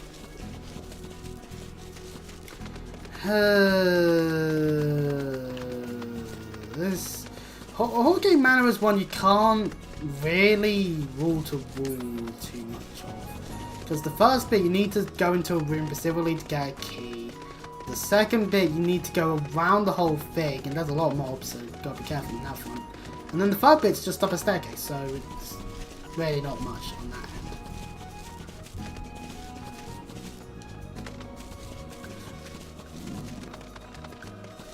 end. Pardon me.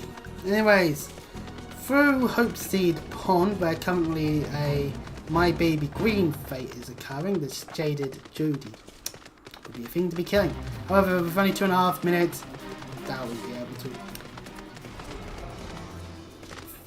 Here we are at the manor. The smith still exists at this point. Interact with the door and unlock for yourselves the dungeon. Hawkeye Manor is now accessible via the Duty Finder and Duty Support. We'll go in with NPCs this time round. I'm a little when it comes to the whims of other people. Oh, we didn't update our instant portrait. Darn. Oh yeah. I don't remember if there's anything in the start bit, but oh, the Hawkeye Manor. There's bats. There's the winged eyeballs, and more importantly, there's the window right by the front door. Entering in through the front door is you and 3 merry cunts. Other adventurers.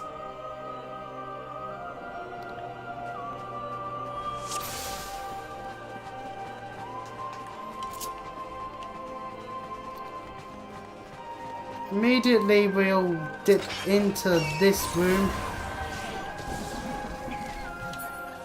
As while they fight, I'm just going to go and grab the key. There we go, we've attained a tiny key.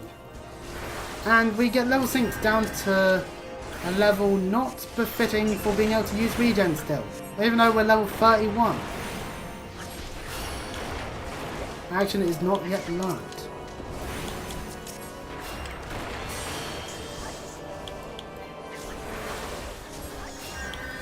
So, we're still out of having certain skills, but that's fine.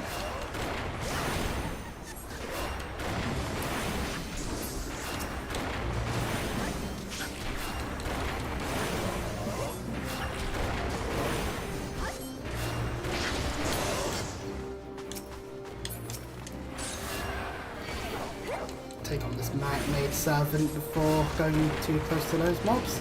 Might as well, they're right by us.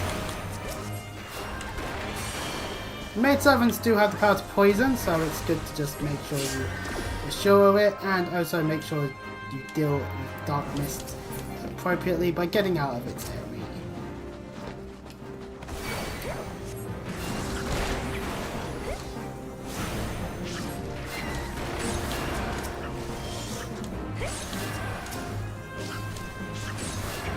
There we go, that's the area supplied.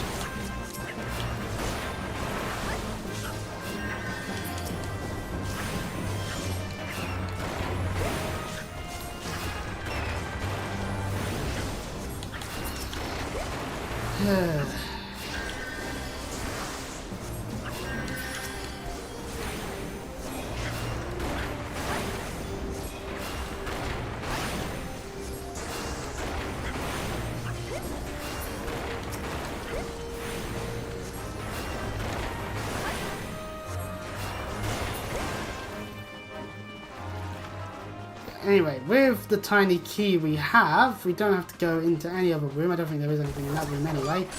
But we need the tiny key because over here is a door. Drat.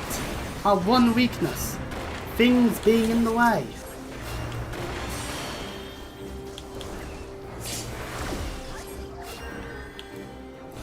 I like how the NPCs still try to get out of the way of the AoE even after you've dealt with it. Through interrupts, like...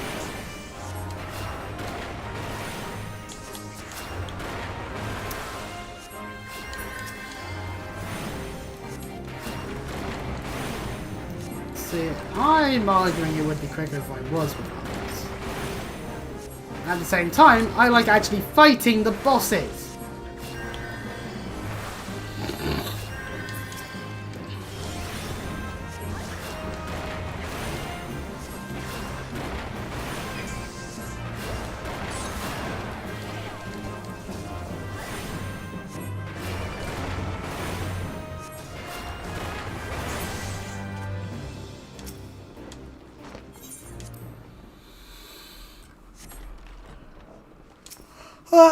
Using that tiny key means we now have another tiny key to grab.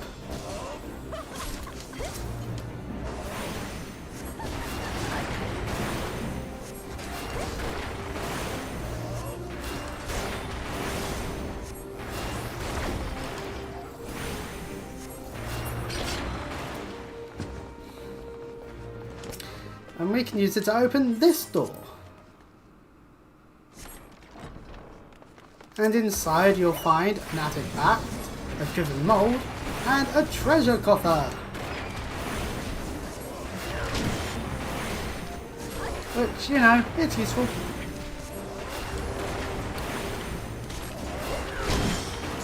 Okay, we head over here, grab the treasure, which happens to be a pot of fine wax. That's all. Yeah, the treasure coffers don't always need to behold big pieces of treasure, to be fair.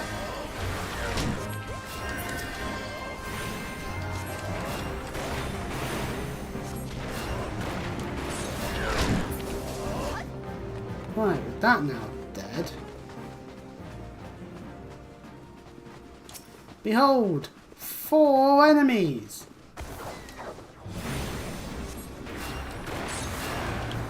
I'm gonna apply arrow to it.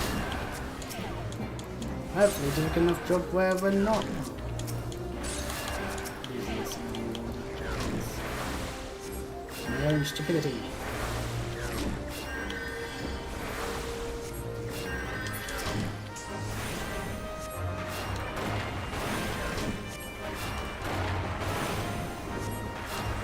And in comes the man on maid servant.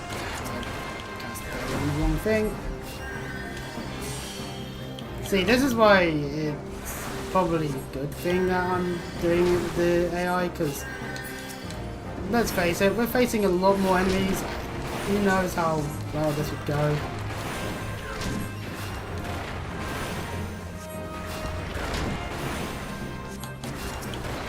Pardon me.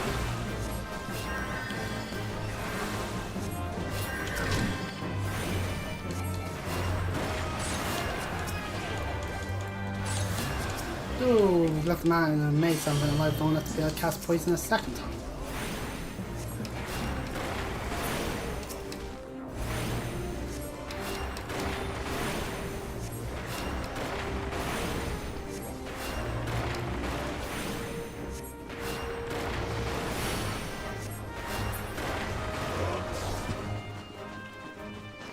Anyway, there is another room here with a tiny key. Lovely. And over here is a manor sentry, just in front of the first boss.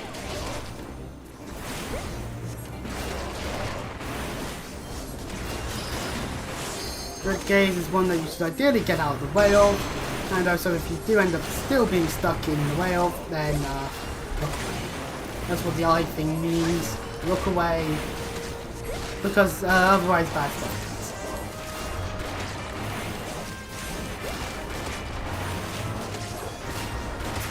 Now we can either save the tiny key for when we go into the second bit, or we can head this way and open up a locked door that requires said tiny key.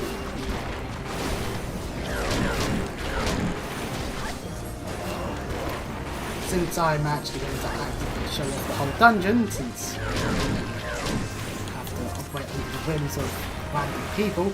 But to be fair, when it comes to some of the dungeons, it is more just beelining it to the boss. Something like Toto Whack has been modified so it's like that, you have to just beeline to the boss essentially. There's no real other factors to them. You can tell the difference between the AI control because their gear is not versus when you've got others that have like gear that even when levels sync will just be more powerful. You can tell.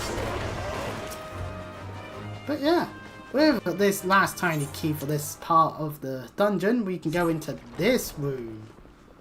And inside, there's nothing along that side of stuff, but there is a treasure cover here. With an ethereal lapis lazuli bracelet and nothing else. So pink gear. Not necessarily better than green gear. This one actually is a good one for us because it gives mind and vitality and critical hit. Okay, that's, you know, it's not too bad actually. The mind is what we like to see. And the first boss is a manor claviger. Okay, so we saw how much damage the level 1 limit break did, a good bit there, that's always nice to have. And all that. Oh, I'm probably going to get a comment about my nails again. Oh shit, void fire 2. I took the fire, I was not meant to stand in it. Oops.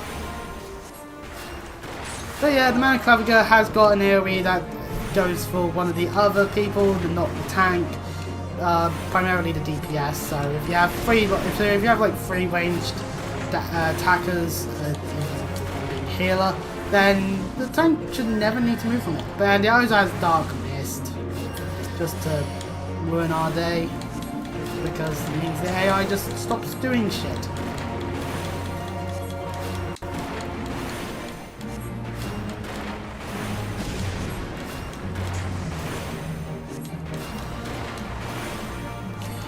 We're just throwing the stone at the Manor Claviger until it dies. Because, yeah, the tank takes a bit of damage, but even like the Silent Rewarder tank doesn't really take too much. Just because this is an easy fight. Real easy. No need to put fat when it comes to it. The second boss takes a little bit of time. That's just because there's two of them.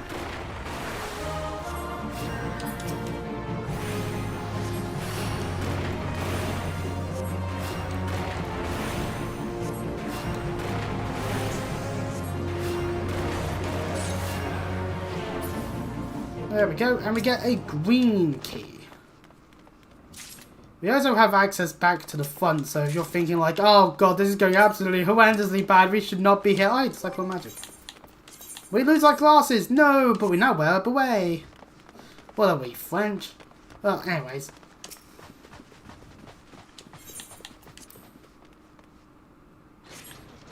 This is also another quality. If we do duty support more often, we definitely 100% get the gear, which is, you know, that's neat. It's cool, I guess. Anyway, 3 Manor, well, 2 Manor Servitors and a Corpse Fly.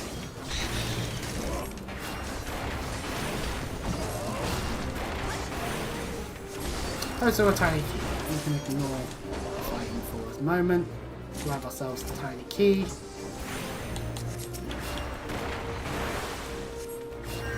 And do a bit of that healing thing. We so like to do.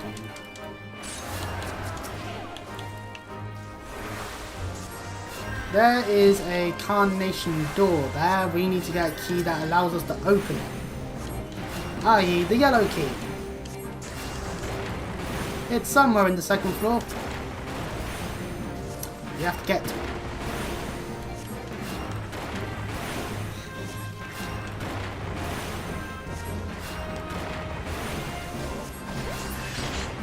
Now, sadly, the direction of said key is actually over this way, more so.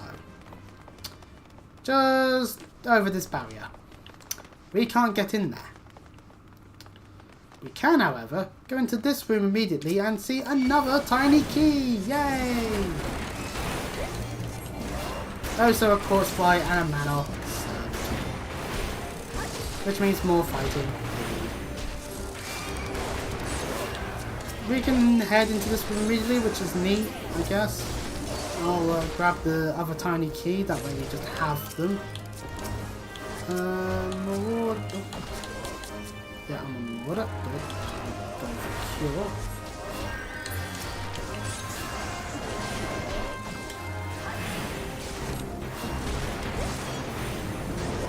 It's just for fun.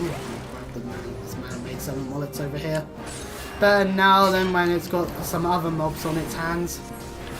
Because there are more just around the corner, so best to do it like this, I guess. That's why I was keeping my eyes peeled. Hey, we killed it, good. I wish I had regen, because I put regen on the mortar. Anyways, so we have 2 tiny keys, and locked door number 1 does have a treasure coffer.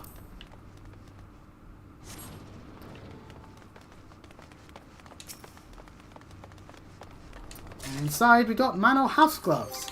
Are those the magic ones? Yeah, they are. Woo! We're getting the Hawkeye Manor gear. Woo!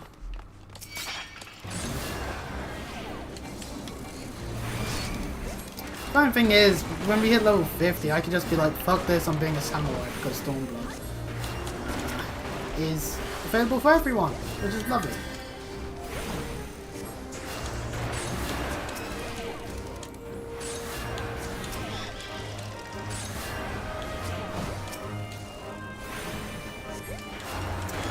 Same with Red Mage.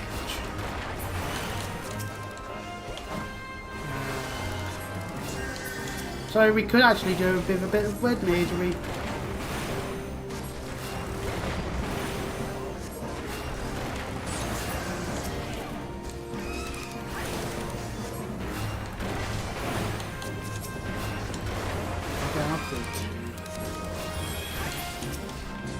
Way more expensive. Inside this room actually doesn't have any locks on it, but there are tiny keys.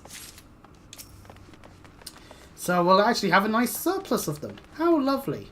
Note, you don't need all these tiny keys to just get the main objectives done. Obviously. Oi, man, I made something. Come over here. Or any other aggro ringer cards.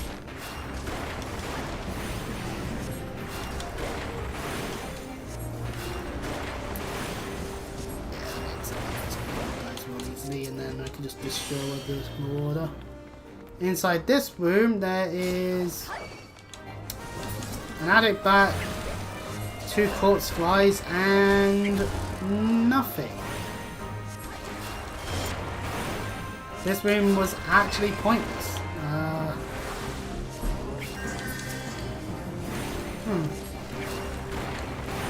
Well, we've learned our lesson, I think. Maybe. I don't know.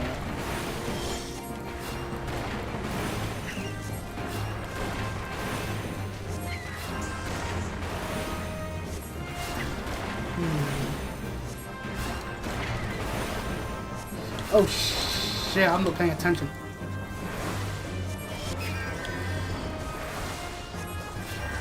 I'm just thinking, because today's the 10th, got stuff on the 12th, so tomorrow there could be more free houses. Could also be more Final Fantasy. I'm deciding. But the 12th is a no for anything. And then 13th onwards can be stuff, and then that'll be good.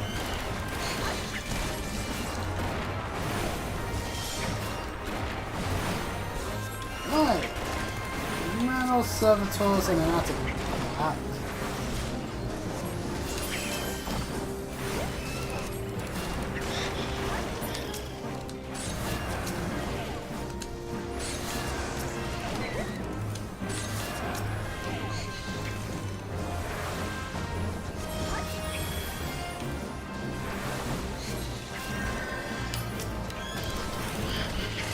Ugh, pardon me.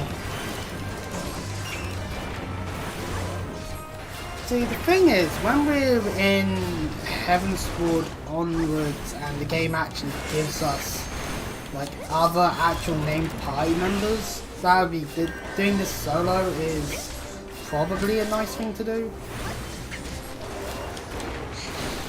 In a way, because then we'll have other, because then it's like, hey, here are named NPCs actively with us. Well, for now, it's like, yeah, these Scion Marauder lands of Hermitage Affair.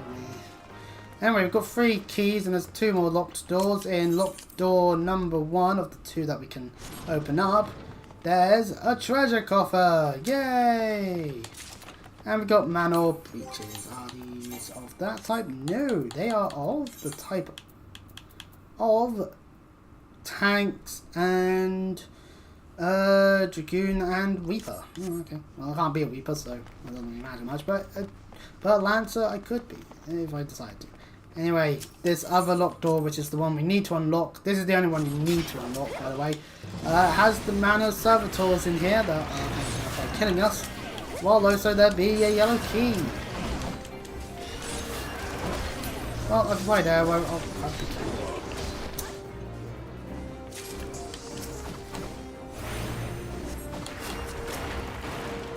And then I can heal them all.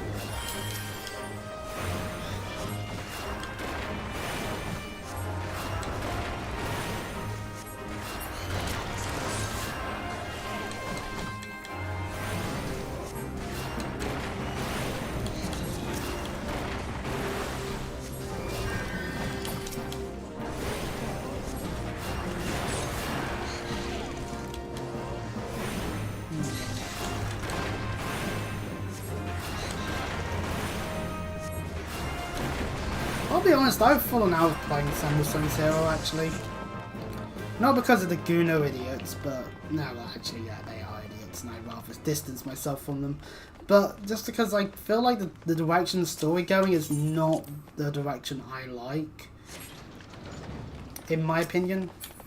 I know I'm gonna have to try and justify it, but I don't know. I kind of like the idea of being with like the TV mode and being like, oh, I'm like the guy that's behind the scenes doing the directions, like, oh, this is what you gotta do, this is the correct way of going about things, hold on, I'll make sure I hack into this door and do all that.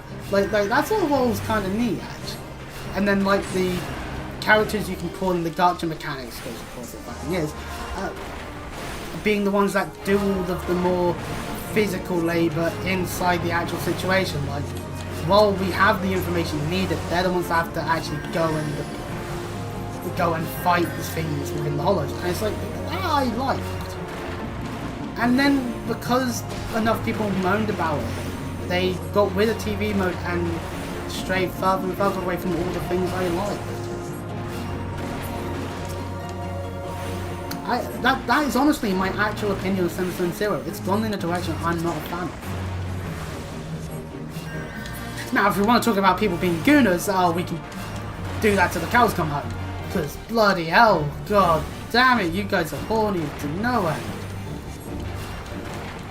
And can we please stop sexualizing the ones that look like children? Just looks weird, and as a fan of Fire Emblem, characters looking like children has always been an issue in some places. Because at least I can talk about Fire Emblem and it doesn't descend into Goonie shit, you know? There's people that probably would want to take it in that direction, but you know what I mean. Shorecast! I have no use for that on that hotbar, I'll put that. And an AV filled the new bike wing, which does not do the task better than the wings we've got. Okay. Well, anyway, we picked up a bloody parchment, which nets us access to the sealed barrier here. Simple enough. The barrier is broken, and we still have a tiny key. What would we use the tiny key on? Well, you see, there is this second floor. 2 attack hounds and a servitor's lantern happens to be here. You don't fight these attack hounds if you don't do this.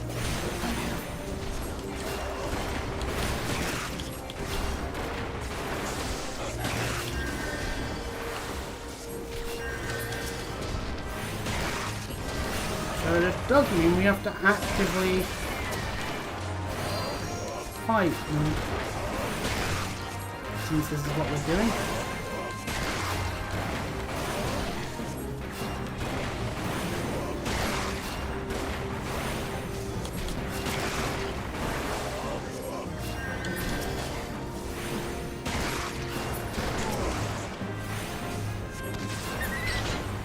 But around this corner is our final locked door, which is where we use the last key.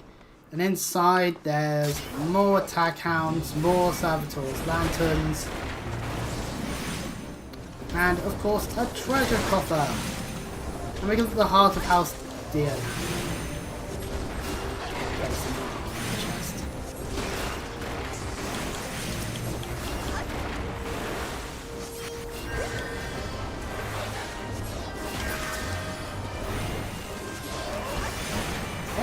Attacking.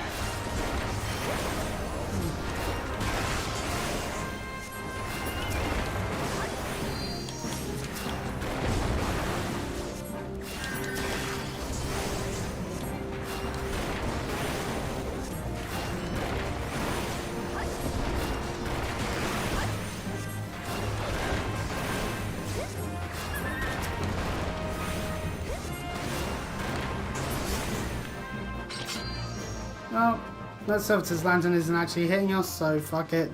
Don't need to care about it too much. And so with that, there's only one area left, and that's where the final boss is for the dungeon.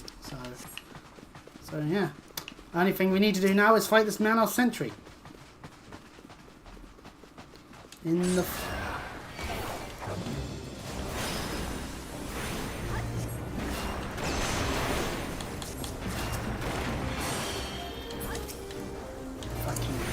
choosing to do that shit.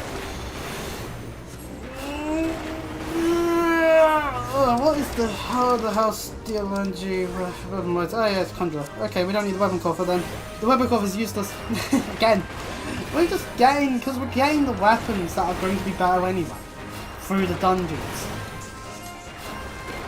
Anyway, this man sentry we actually don't kill because it chooses to retreat into the room.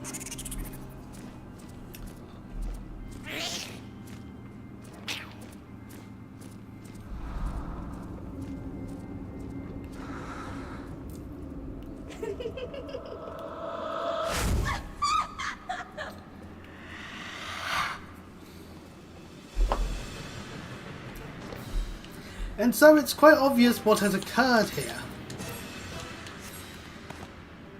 Anyway, look at our staff. This looks quite nice actually.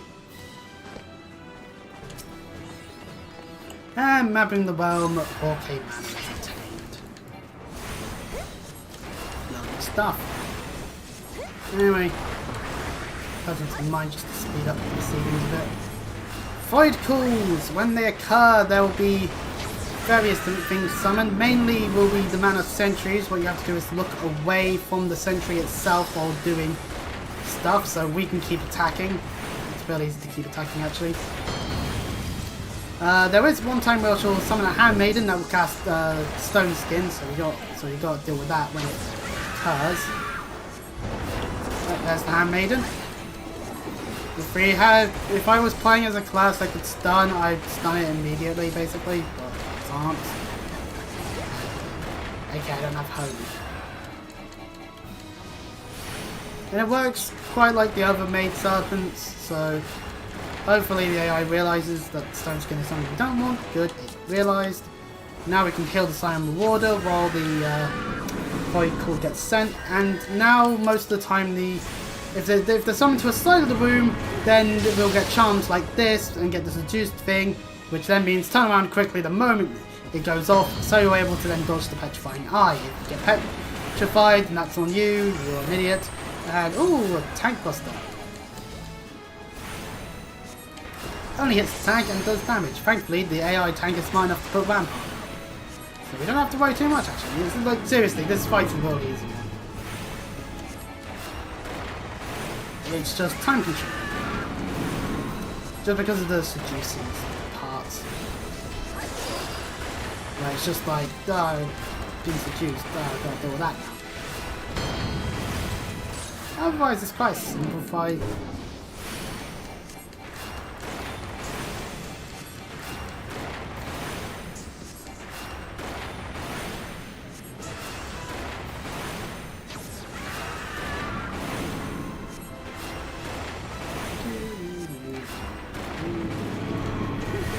Over there.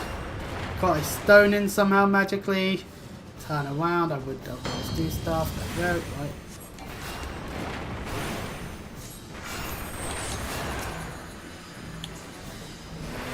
Rolling. Go, and yep, there we go. Easily done. All done and dusted. The demonic remains of once was Lady Amandine is now defeated. Victory! Whoopee! Do do do do do do do do do do. And we gained a pair of mana chouses for us to wear.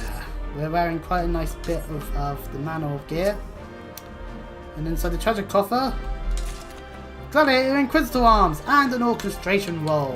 Yippee on the orchestration roll. Also, we got a Cyclist card from all of this.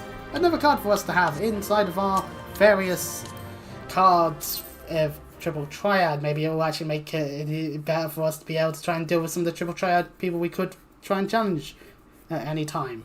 Anyways, once we try to leave the dungeon, darkness has taken root within these halls, sprung from the most unlikely of seeds. One cannot help but admire the impressionable spirit that quickened it to life. Hello, Ashians. That's right, not one, but two of them. It is a pleasure to meet you at last, adventurer. You are every bit as intriguing as our master gave us to believe. It is no ordinary mortal who can acquire one crystal of light, much less three. The crystals make you strong. It is to that strength that the light is drawn. Heidelin chose well. A pity that your existence is irreconcilable with our own. Cannot well allow you to continue upon your present course. Alas, we came here not to play, but to take the measure of your strength from Master Laha Brea. That task now accomplished, we take our leave of you. Well, that's entertaining thought that they were just there to watch us do our job. Fare you well, bringer of light. Well, that's definitely something that we're going to have to report in due time. For now, though, we're turning to Gridania to talk to you, to report to Uinsul that the deed is done. We've done exactly what he wanted us to do, and then of course we'll go and report to Minfilia and whatnot. That all that we've done has been sorted. Pardon me. Back to Old Gridania by the Lancers Guild.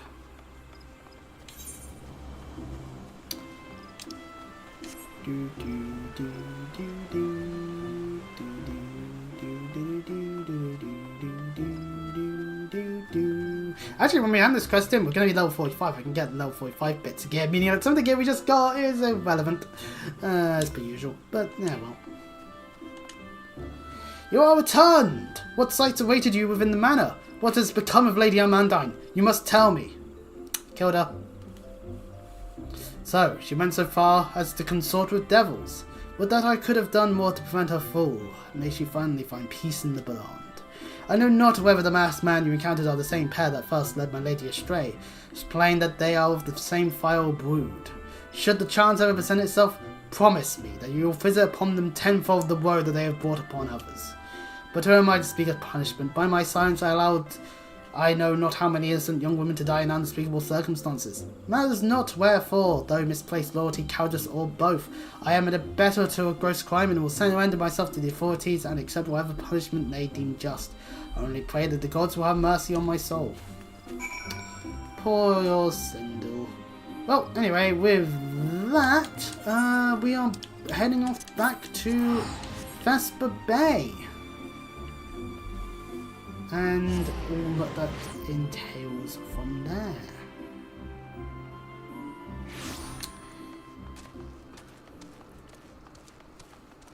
I'll put away the umbrella, it's not raining.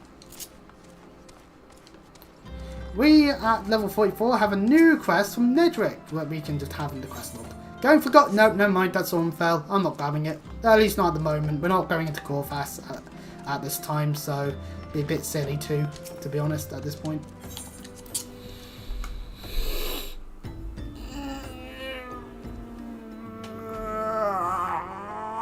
Oh, right, okay. Finally, with skeletons in our closet being now able to be handed in, we have finally gotten to what the thumbnail shows. Hopefully. I didn't forget another thing. Welcome back, Chris. How glad am I to see you safely returned. Tell me, how fared you on your sojourn in the Twelveswood? Well, you know, firing has to go and all that, it's just painful. 2 of La Brea's minions, and they sought to measure your strength, by their own admission. The devils taunt us. It is beyond doubt then, the Ashians have begun to move in earnest. Would that we knew to what end. Yet I will not bemoan our plight. Thanks to your tireless efforts, we are at least aware of the encroaching darkness. Alas, we can only do so much. It is clear to me now that the Scions are too few to protect the realm against this threat unaided. We must needs alert the Free Nations to the presence of this elusive enemy, and recommend that they heighten their vigil. There is no shortage of misery in the world that the Ashians might exploit. We have an arduous struggle ahead of us. Yet, come what may, we must not allow ourselves to become lost to hope, for that is precisely what the enemy desires. Oh yeah, because when all hope is gone and whatnot. We have gleaned all we can from the information available to us. Let us set the investigation aside for the present. Another matter has arisen that requires your attention. Let me know when you are ready to be briefed, and I will summon the others. And with that, our side looking into the Ashian stuff is now done with for now. Skeletons is obtained as an achievement, and we are now level 45, meaning we have access to level 45 quests, which means level 45 White Mage gear, thereby replacing some of the gear that we have. However, the level 30 quest Wrath of the Titan is available to us now, which is exactly what we wanted to do. Took us a little longer than it should have done. The Maelstrom requests our assistance. Good old Concerning Triton. the kobolds they sent such copious notes on, I presume? Yes. And no. Yeah. It has more to do with their findings, which portend a peril far greater than any beast tribe.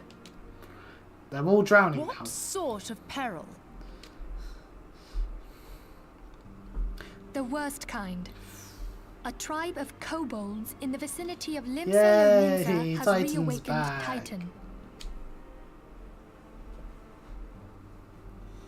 Our task will be to slay the primal. Fair enough.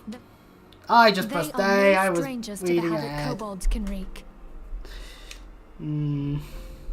Years before the Grand Company's reformation, 2 primals, Leviathan and Titan, chanced to converge upon the sea wall, wreaking untold A devastation. being of water and a being of earth. Make your Gen 3 Pokemon references here.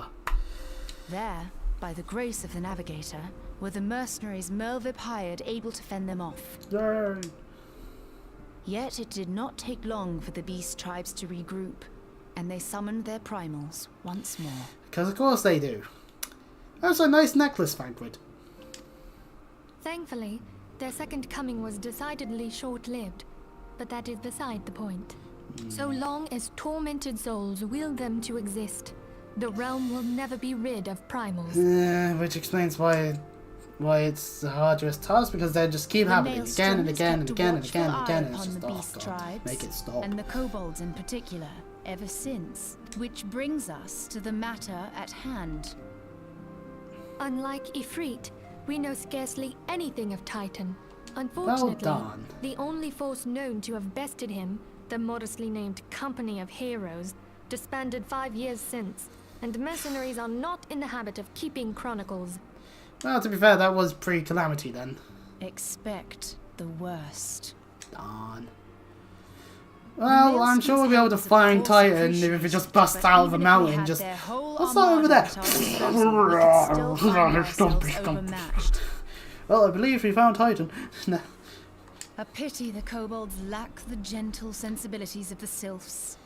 A peaceful Yeah, it would be resolution more would lovely than if welcome. we could just go, no, don't do that. No, wait. The echo will not avail you this time, I fear. If you are to survive, your steel must needs Squish. speak for you. And that's the end of that. I then just teleport back in. Sup, fuckers, you've got main character power. Oh, shit. No one would think you a coward were you to decline. Alright, well, I'm going to bed then. Obviously, no, we're too stupid you or will brave enough, or too brave to refuse on this instance.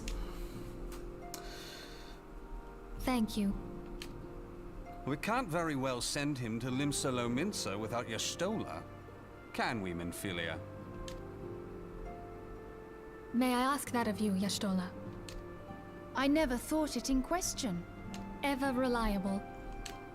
And now it's time to hang Very around well. with Y'shtola. We will spare no effort to win victory.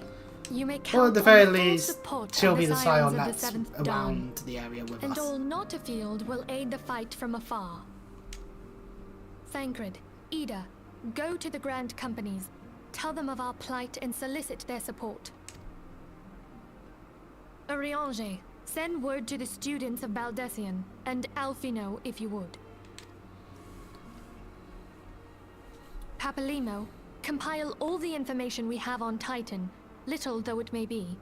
Very simple plan overall for all the scions to be doing stuff involving this. You will be apprised of the tactical situation when you reach the Sailor's Ward. Well, anyway, it'd be off to Limsa Provision for us. yourself for the So, journey. May you walk in the light of the crystal. maybe walk in the light indeed. Because walking in darkness is a very blinding situation. And plenty of door frames to go walking into.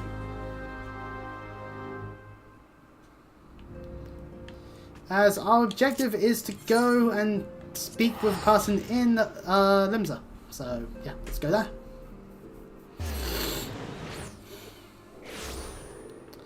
Limsa. Well, it's been a bit since we last were here, but nonetheless, to the Earth Castle, as that's the Aethernet shard that's nearest to the objective at hand.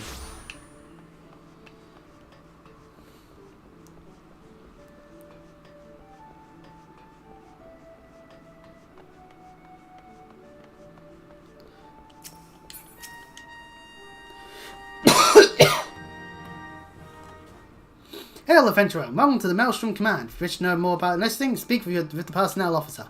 Unless you are a guest we were told to expect. Forgive me, sir. To business then. It is told, as we told the Antitessant, the kobolds have once again summoned Titan. Shit.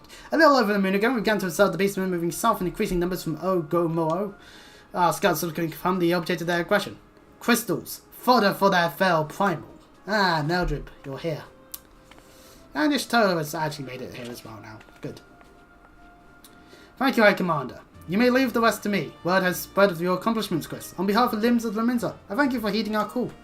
Forgive the lack of forewarning, High Commander. The Admiral wished to address Chris personally. Yeah. We're no strangers to conflict. Long have the Saragan and the kobolds plagued our people, nor is this the first time we've had to address a primal threat. In the past, when Titan rose to threaten the peace, it was to the company of heroes we turned. But they've long disbanded, and we must look to other brave souls blessed with the strength to face this foe. Fair enough. So it is now we turn to the signs of the Seventh Dawn. Confident in the belief that you are Limsa's best hope. I hope you're right, yet the situation is far from simple. Kobolds are not prone to unprovoked aggression. Did not the philosopher Cassie make a pact with the beastmen that each would keep to their own lands and that no blood would be shed? And was it not the Limsas who violated this agreement, dissatisfied with their lot? Shall we then condemn the beastmen for defending their homes? Even a pirate must one day reap what she has sown. I would advise you choose your words with greater care, Lady Stola. Stand down, High Commander. She has the right of it. And the wrong is mine. Freely do I claim it. Yet it makes little difference. Remorse will not shield us from Titan's wrath. Or would you have us fall upon our swords? Alright, let's just line up, position the swords, and then go whee head first into it. My apologies, Admiral. The safety and security of limbs of the Min's Ministry of a course of paramount concern. Already we have observed disruptions in the flow of Aether further inland. The effects will be felt here in the sea ere long. As much of you, I know, but the need is great. Can I count on your help? No, you can count on my help. Got nothing better to do anyway. Yeah, my thanks. Along with the full support of the Maelstrom, I await good tidings. That the kobolds should summon Titan demonstrates they are no longer amenable to negotiation. This being the case, we must needs prepare for conflict. Before we meet Titan in the field, however, be wise to learn all we can from our foe, and I can think of no better source of information than the mercenaries who defeated him once before. Company heroes may be known more, but several of his former members still live. It's said that one of them is employed at the Grey Fleet Mills in Lower Lenosia. Quite why a mercenary should choose to become a miller, I do not know. May find him, mayhap you could ask him for me. I, meanwhile, shall seek his fellows. And now we get to what the thumbnail is all about. I don't have the Aetherite shard, the Aetherite in Lower Lenosia. Which means we'll have to go the more boring route. That's right, Aethernet shard, and then we have to wide. Well, to be fair, we have yet to actually go to Lower Lenosia. That's right, we've only now just gone to Lower Lenosia for the first time on this character. And we're actually going to go in the opposite direction first, so for any future time I am needed in Lower Lenosia, and I happen to not just be wiped by an Aethernet shard, we'll be able to teleport to the Mermaid Dry Docks, which happen to be in the opposite direction. Hooray! And this is what I mean by a area where you'd think there would be more than one Aetherite, because here's the Aetherite for Lower Lenosia. It's here, down here, Mermaid Dry Docks. It's near the Wolf's Den Docks. There's a dungeon bit there. By the way, away to Western Lenosia through Candlekeep. And all that, and various quests and whatnot. Meanwhile, the Cedarwood area, which is the area where you'll go to first, most likely, especially if you're here in Limsa first, because the Red Rooster Stale is here, probably could have done with the Aetherite shard, more so in my opinion, or like have two of them, because like Swift Parch and Airport, like Swift Parch does not need an Aetherite, in my opinion. But no matter, doing this first will just mean we can teleport here in the future.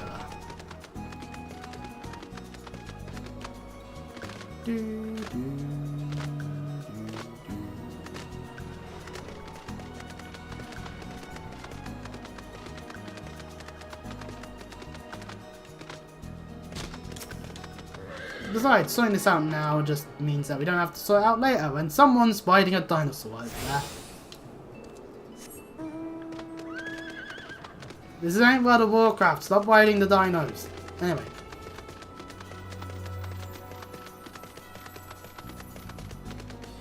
Boing, boing, boing, boing.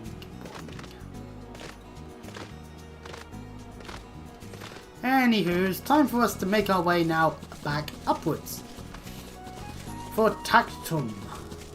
Or Tactum. For that's who I'm making fun of in the thumbnail by being like, behold, Titan. Or something along those lines. What did I make the thumbnail look like again? Besides, it's meant to be like, that's clearly not actually Titan. So like, next thumbnail can actually be like proper Titan being like, if we haven't done it by then.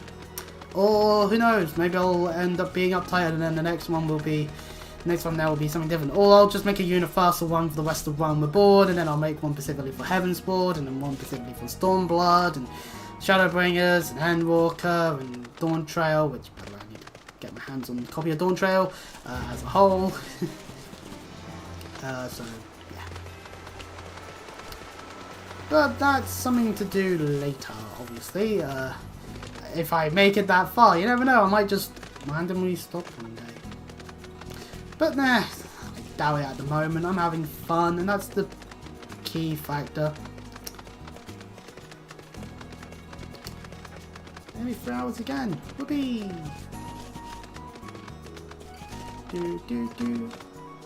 Moving through the Red Rooster Stead. It's a little further along the quest at hand.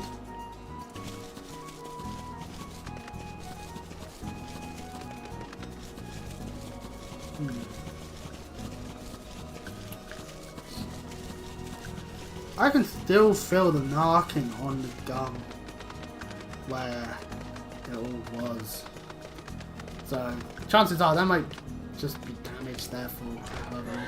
Anyway, lay down your burden, son, come trade a pint with me, we'll have a grand old time, find ye a lass so free. You've got something to say, adventurer? Or just keep staring, eh? You want to know about the company of heroes? Ah, hell's price of bleeding flame. Can't a miller mill in peace no more? Still seeing as you come to say, I suppose it wouldn't hurt to oblige ye. Consider yourself lucky, mate. Old Tactum was the company's best axeman. Now, what is it you wanted to know? We want to talk about Toyton. Or Tatum. Or Toitus. So you want to hear the tale of how the company here is bested a primal, do ye? Let me guess, you mean that bastard Tidus, I always knew he was a primal. Oh, if only ye been there to see it. 'Twas a mighty struggle, like the legends of old. Me and the boys fought him for 3 days and nights we did. The ground trembled with every step Tidus took, and when he hit ye boy, it felt like a cannonball to the gut. Ugh! Just like that. Oi, what's that look for? I'm goddamn hero, I'll have you know. People around here sing me praises. Don't tell me you only care about learning the secret tactics we used to beat old Tidus. Yes. Well, too bad, because now I'm not feeling charitable. If you're so damn desperate, then why don't you do me a favour and kill those brats that made a nest by the windmill south of here? Aye, do that, then we'll talk. Time to do a guy's busy work, because they can't be bothered to do it. And yes, Shola is just here, and we can talk to them. Even though, I must admit, I've never before met one of their members face to face. I imagine that warrior who had taught both Title and Leviathan would seek to bask in a lifetime of fame and glory. Yeah, he seems to be settled in a place distinctly buffet of adoring crowds.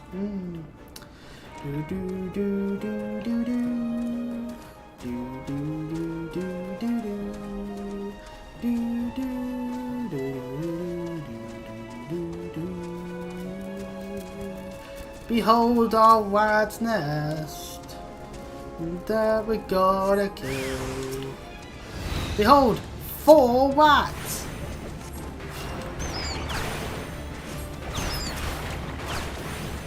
They're going for somersault slashes. It's not doing a good job. Mainly because we're, 15 levels higher, better geared. But now, those ones are just bruised out with many time against the Rat King, however. Ooh, we're gonna have to throw a couple more stones at him than the normal ones. Anyway, with that done, with all that rat killing now done and dusted, let us make our way back over to Tractum and his ongoingness of making us do his dirty work. Aye, it's the besties are dead, are they? Nice work, venturer. Save me the hassle of never mind. We get some blue dye out of it. It appears to be ignoring us, though. Damn it. He's still asking how we beat Tidus? I don't know, venturer. It was a pretty risky strategy, the kind only a virtue of 10 score battles could rely upon. I want to teach you, I truly do. Unless you prove you have what it takes to face that fat bastard, I can in good conscience tell you a damn thing. For at least, you need to be capable of saying, say, a gobood. Kind of think that ain't a bad idea. Some creatures have a taste for the flour milled here, so you ought to have no trouble finding one in the vicinity. Of course, I ain't asking you to cut one down quick as a skilled axeman like myself. Anyway, why don't you try heading due west and standing lookout in case a Kobu comes calling? Slade and Mike said telling you about old Tidus. Yeah, hungry gobboos.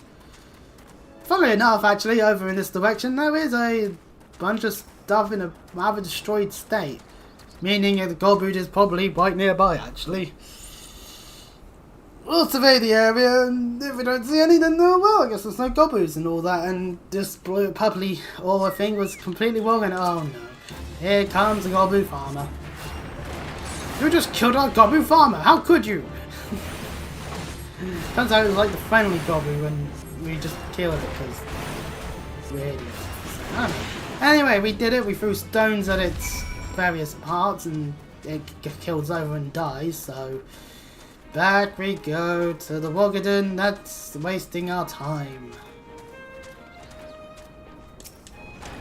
Hey, you again. The night gobboot that was harassing the millers is dead. Didn't think you had any adventure. Still, you took forever and a day to get the job done. Still not sure if I should tell you our secrets. I'm grabbing a silver piece. The Laminsian Way.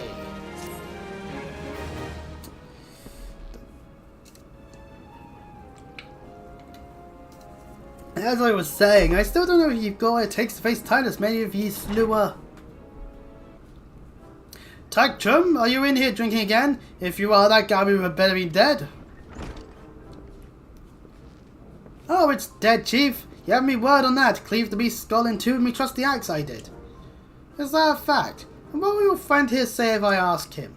He'll vouch for me, of course. Ain't that right, friend?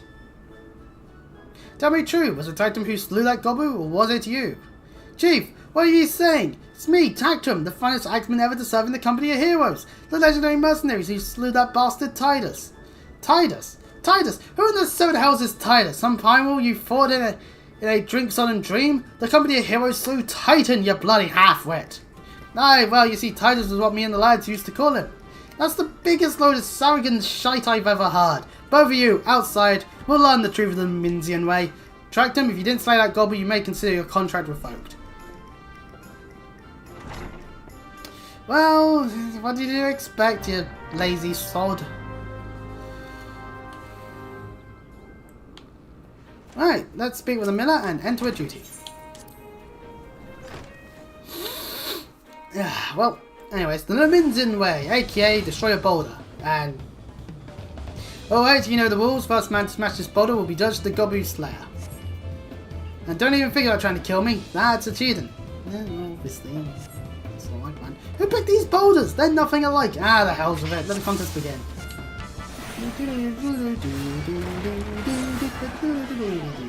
Some classic Final Fantasy music plays as we have to destroy a large boulder while Tactum struggles with a small one. To be fair, I'm using various boulders to try and kill a boulder, so... Look behind you, a three-headed gobboot. That's not going to work with me. And yes, he goes for a paralysis play, forgetting I have this thing called a Shuna. How you feeling, matey? Feeling a bit stiff by any chance? No. Only killing's against the rules.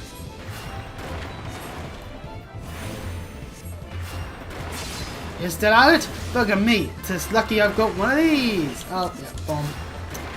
And so he goes for the bomb approach, but as per the rules, we can just blow the bomb up with our stones.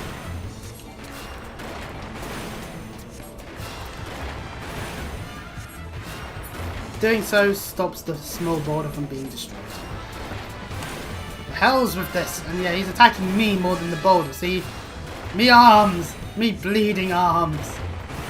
He's washed. So-called part of the seas, eh? That was relatively easy. Alright, I admit it. I lied about being in the company of heroes, but I'm begging you, Chief, please don't dismiss me. I've learned me a lesson. Honest I have. Save your bluddering Tactum. Gods, I should have known. Mercy, please. I didn't want to deceive you, I swear. It's just I kept getting turned away by all the folk I asked for work, and I panicked.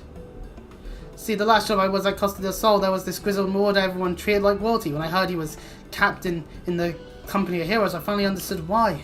I wasn't being serious when I said I was, but you went and believed me, so look, his name was, Wizardcat, alright? Wizardcat, he'll tell you how to defeat Titus, or whatever the hell that thing's name is. That's what you wanted, ain't it? So come on then, tell the Chief to forgive me, it's only fair. I guess you could try and forgive him. The lying sod that he is, but, you know. Anyway, our new objective is to head to Costa del Sol. Now, you can actually go back to Limsa and take a boat over to back to Costa, over to Costa for the first time, actually, for that matter, unless you've been there before. We haven't. So that means to East Lunosia, and hey, look, map in the realm. Welcome to Eastern Lunosia. This place actually has 2 Aetherwites. First one's here at Costa del Sol, and the other one's over here at Wineport. Now we are making our way to Titan, but you see the quest line is going to be one that takes us a while to get through a few things as we actually end up building towards Bayflop's Longstop. Oh, so if you haven't gotten your bloody job stone, do so now for fuck's sake. You have one job. And that is to actually be able to use your skills, damn it. Yeah, I'm not sure if I'll go soloing it or not. Cause, yeah. Anyway, first things first, let's grab the Aetherwite.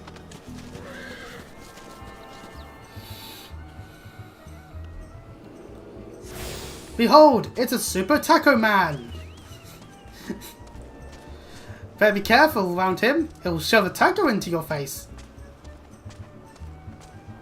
So our Chocobo's going to leave us in a second, that's a shame. But anyway, we'll be in cutscene anyway, so it won't be too much of a hassle to just resummon it if we want to. Pardon? You wish to slay the Lord of Crags? We must slay him, Captain. The people of Limbs and Moons are depending upon us. 2 healers? Oh, you're not going to get that done. You fancy yourselves heroes, then? Just like in the tales? Well, being also quick to judge, long have I laboured for the well-being of you and yours, and my associate here has bathed in the Ifrit's hellfire and lived. He is blessed with power that protects him from primal influence, thus was he able to lay low the Lord of the Inferno. We know full well the risks, and have taken every possible precaution. We lack only knowledge of how to enter Titan's lair. Pray be so good as to grant us the boon of your wisdom, and we shall be on our way. A man who can be tempered. Useful, but it will not be enough. It is true the company of heroes fought and fell primals, but each victory was bought with the lifeblood of brave men and women. And Titan was the worst we faced. Aye, we defeated him, in the end, but he took from us some of our very best. Even if you possess the power you claim, I have no reason to believe you will succeed. Believe what you will, we mean to try. And you can see in the background over there, a Garlin Empire construct. So, you know, just a heads up on there. That's an area that we don't actually have any quests that require us going into, funnily enough. Though our lives be forfeit, we will not abandon Limsa to the wrath of Titan. You are passionate, I grant you that. And you deserve better than the greeting I gave you, but I will not send you into Go Moa on a whim. To be plain, I do not wish to see you give your lives in vain. At the very least, I must have assurances that you are more than common adventurers. I have received security from Master Geguru's estates. Perhaps you can demonstrate your abilities by attending to one of our... Ye gods, man, have you heard nothing I said? We have not the time to perform trivial tasks. The enemy is at the gates. And yet they don't shorten this quest line at all. Do you imagine words can sway me, girl? If you dislike my conditions, then you're welcome to find your own way into Ogomoa.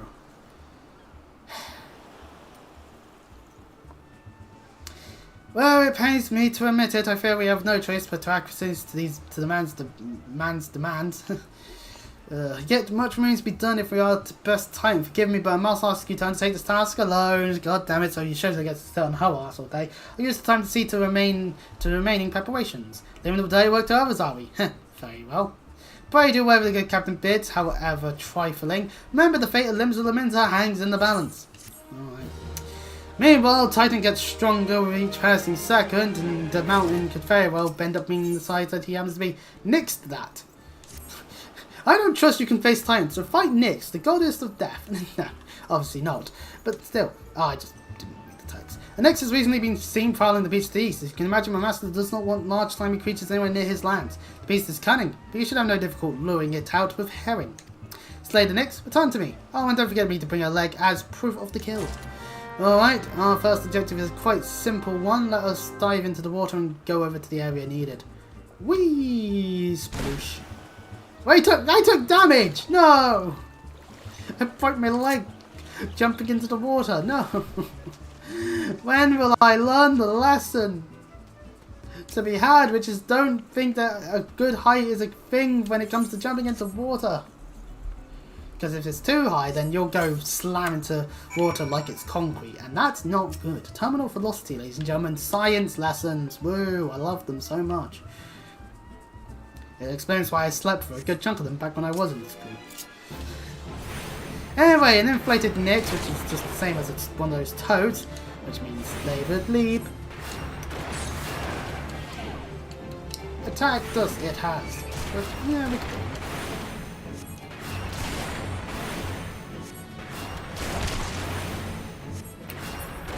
And that deals with that. We've killed it, meaning now we can hand over the leg to Wissaket.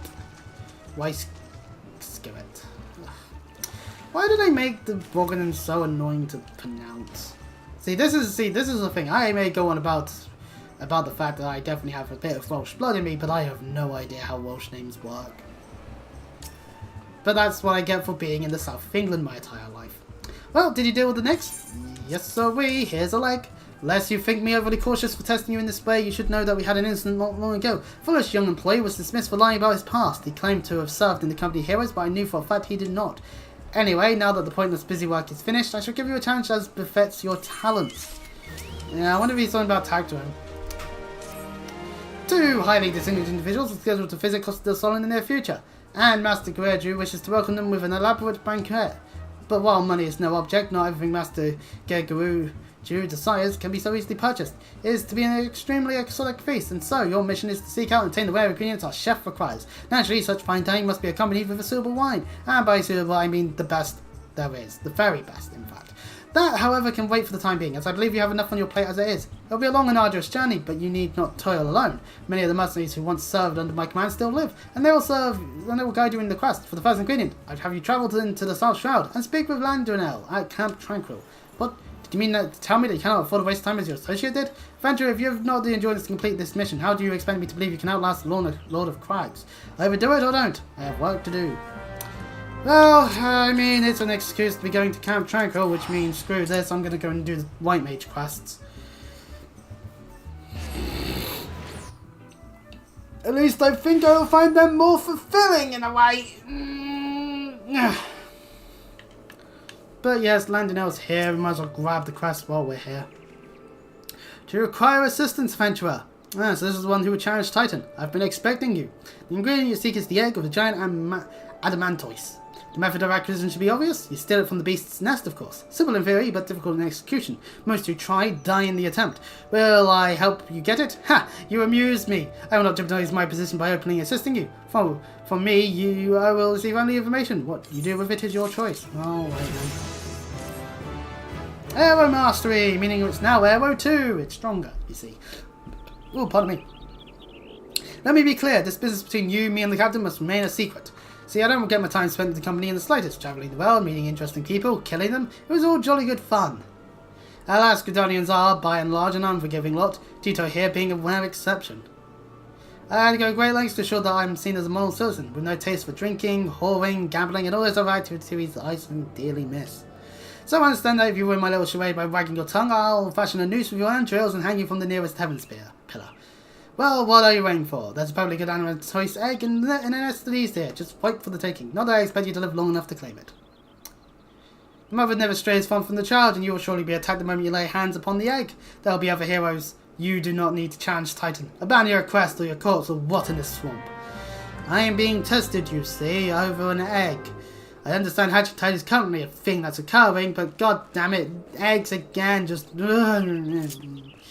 Anyway, the nice thing is that we have Aero 2 now, which is lovely. Anyway, since we're here in the area, we might as well go and do the White Mage quest, since they're here as well. Which means going to Aero Center! Yay! Oh, and also the Coopos, the Moogles happen to be here, not the Coopos. Moogles, Coopo! I like Moogles, they're so cute. And they're powerful. Oh, brother, where art thou? I owe you an apology. Oh, well, that was fast. What are you sorry for this time? When last we spoke, I promised I would find a way to convince my brother to accept you. I fear he intently refuses to heed my words. Why, the more I try to reason with him, the more he shuts his ears to me. All pride and no common sense, that one. I can scarce believe we are kin. So intent is he to prove that you are neither that he dashed out into the forest all alone, boasting that he would placate every last elemental and save the forest all by himself. Needless to say, such a task is far beyond his powers. There is a part of me that would like nothing more than to see the foolish boy learn his lesson. And yet, as his sister, I fear for him. Would you go look after him? Seed will know he is in many ways still a child, and the forest grows ever more unsafe these days. I thought to go myself, but if you were to save my brother from his own recklessness, perhaps he might finally see how fatuous he has been. Or he dies from his own hubris, which is a win-win situation in some ways. When last I spoke with him, he announced his intentions to begin his efforts in the Bramble Patch. With any luck, you may still find him there. Now please go in haste, before some ill fate befalls him. The Bramble Patch is over in the East Shroud, which we are currently nowhere near. Oh wait, no, wait, yeah, there's the entryway through to there from the South Shroud. So, yeah, I'll do Trial by Turtle once we've done with the Light Mage quest. So, for the time being, let us head up to the Bramble Patch, and I'm going to save my guild by just waiting there.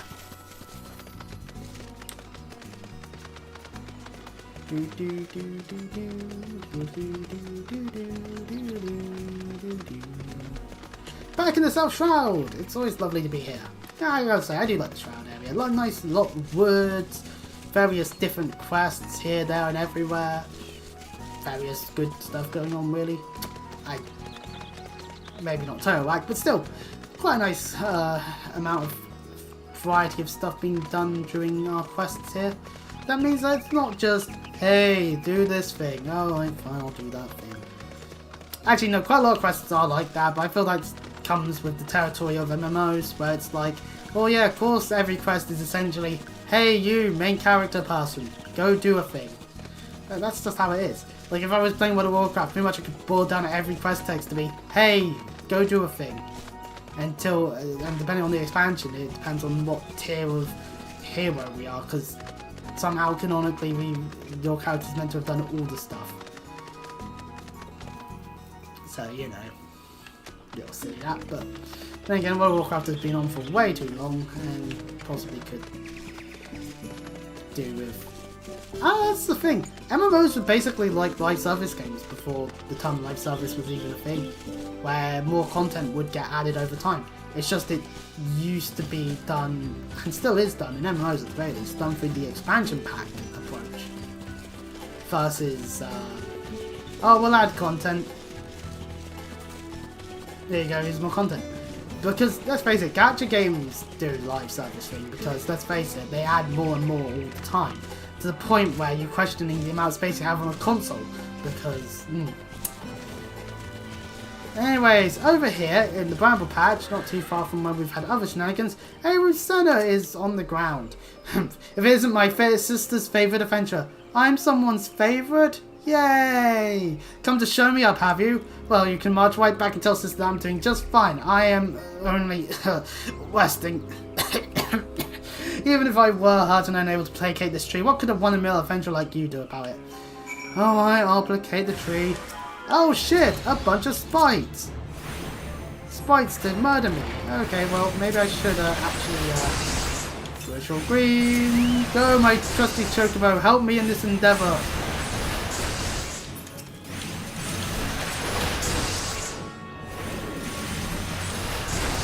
I might have to lower the fumble, actually. I'm just going over the killing. Right, that's 2 down, 2 more to go.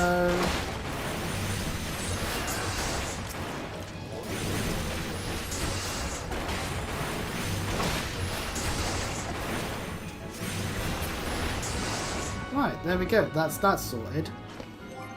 While we're here, I'm just gonna system config. Turn sound effects down to 80. Voice can stay at 100.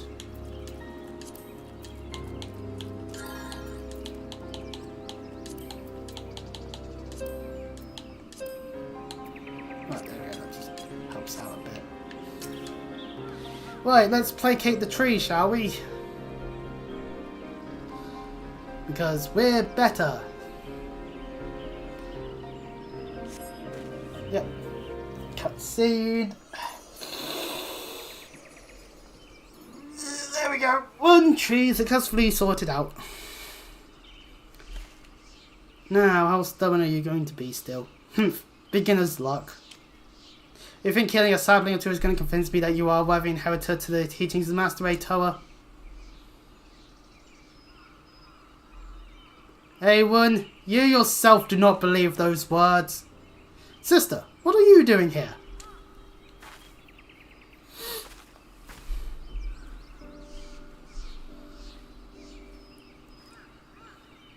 Seeing to my pig-headed brother's safety. What do you think I am doing? For better or worse, it would appear you suffered only from bruises to your leg and your pride. Awen, for your obstinacy, I know that deep down you are no fool. No, you are wise beyond your years. You realise as well as I the dire fate that will befall Gridania if we do not quell the Great One's fury and restore peace to the wood. The adventure is not Pajali, this is true, but what of it? Would you blindly trumpet tradition as the fairy forest turns against us and brings ruin to our home?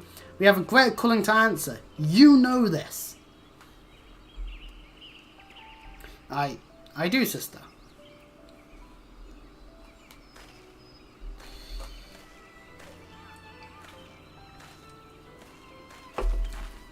Such a dejected way of going along there. Oh, my dear Awen. What are sisters for if not to forgive their little brother's fit of folly? Well, as someone who doesn't have an older sister, I guess what she's saying is correct. Now, Chris, I believe the most important task of all still awaits us. Let us return to Camp Tranquil.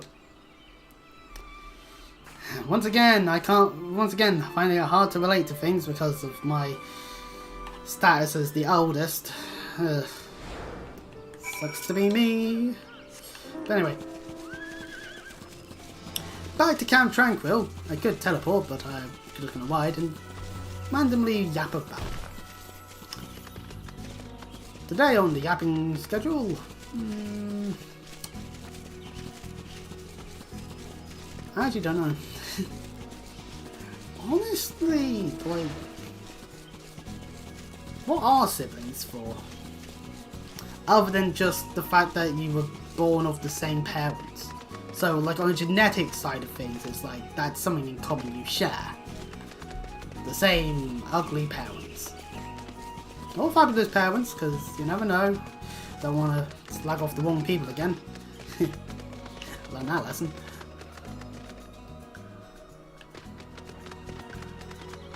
Because other than that, you could always just have nothing else in common. One could be into the one thing and then the other could be into something else. And this is just how it is, you know?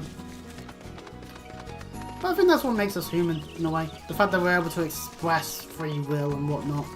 Of course, who knows, maybe some god is puppeteering us to some extent in some existential approach. I'm not saying that that's actually the case, but you know what I mean. Like,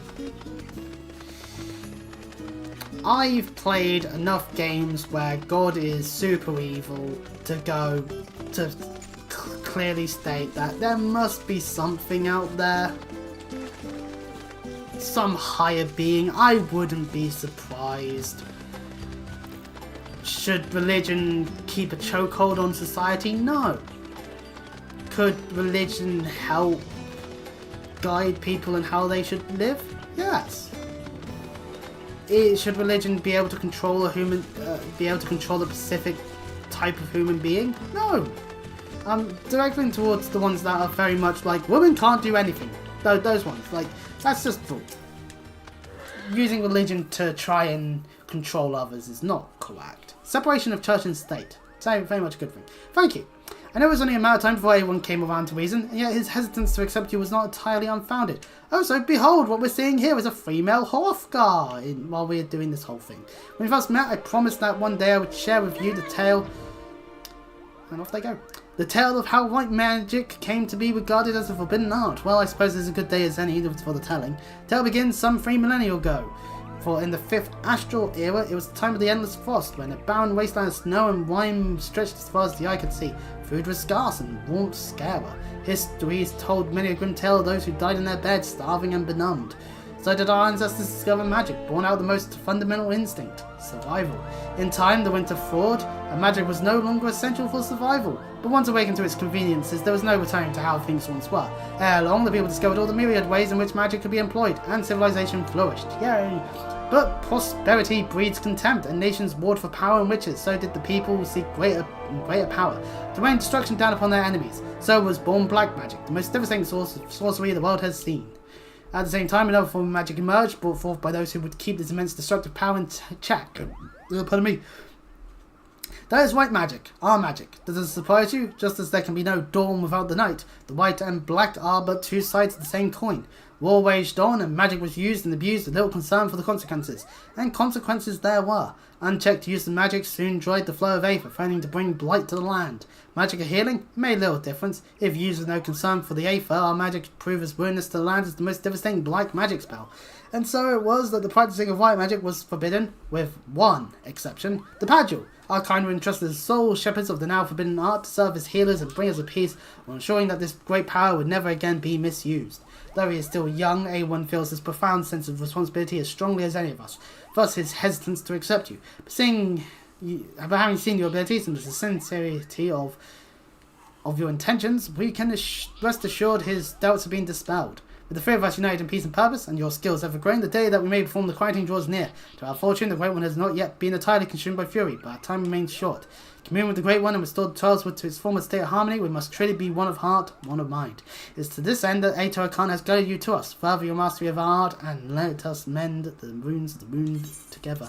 The runes, champion! Ah, fucking hell.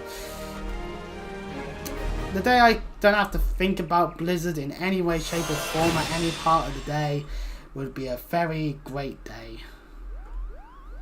Anyhows, that gives us Cure 3. I'll just put it over on this side for the moment. And our next quest, following in his footsteps, is available to us since we did hit level 45. Your command of white magic has advanced considerably. Yes, the time draws near. Let us begin our preparations for the quieting. As its roots, the ritual is no different from the acts of pacifying that you have already performed. The difference lies only in the difficulty of the effort. The Great One possesses a power unfathomably more immense than the elementals you have communed with thus far. Power so immense that a mage might be easily overwhelmed by the sheer force of its will. To prevent such a catastrophic fate, our tradition decrees that a special garb must be donned before performing the ritual. And this person has appeared in front of us. Power so immense, and therefore now on a bed. Okay then. For you these pieces, but I fear they will not fail you in their current state, so is that I would send you on a journey. I trust you know the story of Ato Khan, where among the Padul he left the forest behind to travel the realm, healing the land and its people. As tribute to his wanderlust, he passed. After he passed, his ashes were divided among several urns, which were in turn carried to the far reaches of the realm. And it was there in the distant lands that the great mage so loved that his ashes were buried, and monuments erected in his honour. You are to go on a pilgrimage to these sites, and receive the blessings of your forebear. Only then will the garb I have gifted you be imbued with his divine powers. Mind you, you will find that these places are not as welcoming as they might have been in Atoa's time. The first site is on the shores of western Lenosia, a place now feared as the Serpent's Tongue, home to a band of fire pirates. Next, to be found in Mordona, in that overgrown labyrinth of roots and vines so offensively known as the Tangled. I do hope that Master Toa's ashes have survived those most oppressive invasions. Third site I would have you visit is perhaps the most treacherous location of the lot, Valbin's Push in northern Fairyland, a stone throw from an Imperial stronghold. I urge you to exercise extreme caution. I'm going to go to Fairyland first. That one's actually probably the easiest one. We teleport to Blackbush and make our way. If we want to go to the one in the Tangled, we have to get to Mordona, and the best way to get to Mordona would be through heading through Corfas. So, you know, there's a level 45 quest that requires going into areas that are more suited for maybe a little bit higher level. But anyway, yeah, Northern Fairyland is up this way. We can grab an Aetherite while we're there. Depending on how far up we do need to go. I don't remember the exact detail of how far up we have to go, but up enough. Just through the Noah mine area.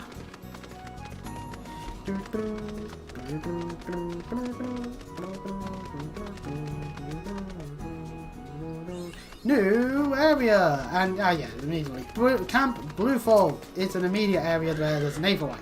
Again, it's another area where there's two. There's one by here and one over there. But to be fair, it makes sense that they add another one because over here, because there is the Praetorium dungeon spawns here, and obviously there's the Meridian bit there.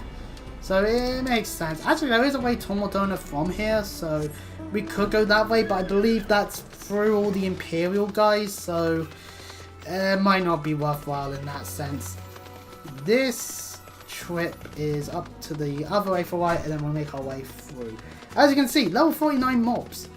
Which means if we're not careful, we could end up aggroing a level 49 basilisk. Which is obviously not what we intend on doing.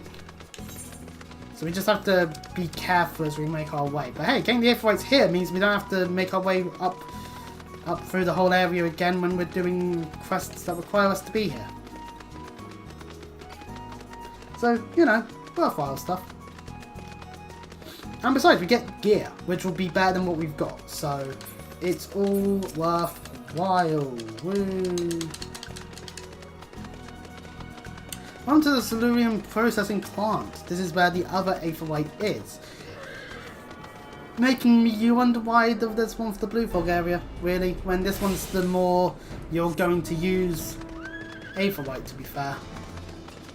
As it's by Praetorium, by Castrum Meridium, to end Realm Reborn dungeons, well, of the base content, and is just right by where we need to go anyway for our thing. So it's not like, okay, grab the thing in Blue Fog, do our thing, and then leave. So, you know.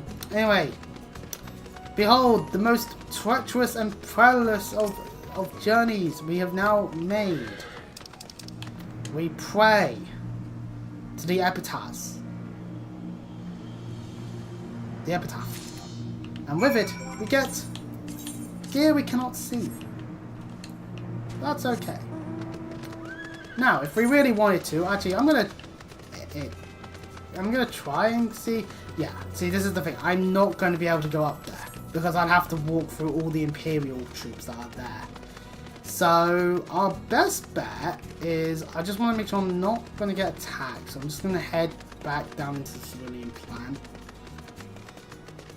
Right, we're in a safe area now. So our best bet for the Tangle is going to be teleporting to Foreground Flow, heading into Corfas, and then making our way to Mordona through there. That is legit the best way to get there. And this might be part of why my mind got a little befuddled, because yeah, we had to Corfas at this point to make our way to Mordona so we can actually do the White Mage quest. But hey, you know, thankfully the level 50 quest is not as perilous. But once we are level 50 we can do that, and then we get the level 50 gear, which will be better than what we've got. So, what we'll have, and will be basically best in slot gear-wise for a good while.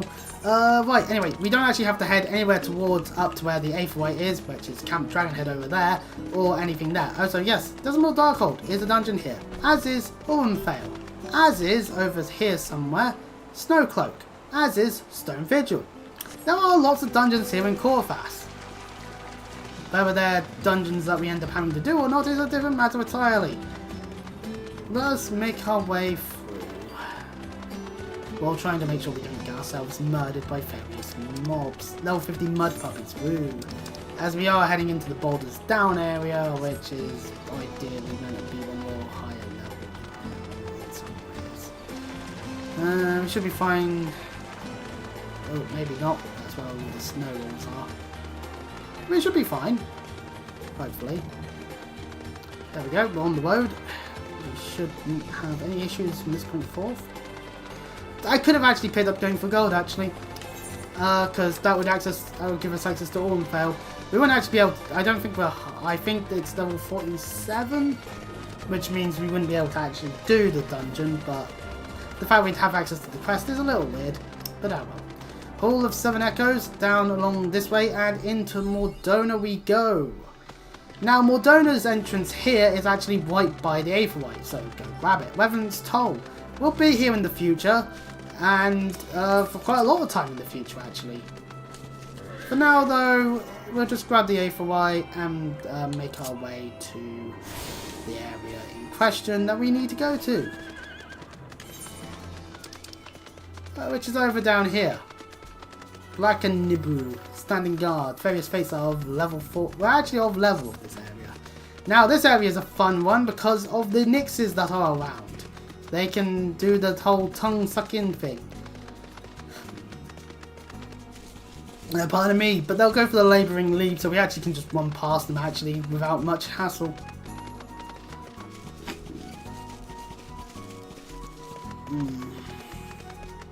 3.5 hours, holy shit. Yeah, I'm trying to bring my numbers up, I'm noticing.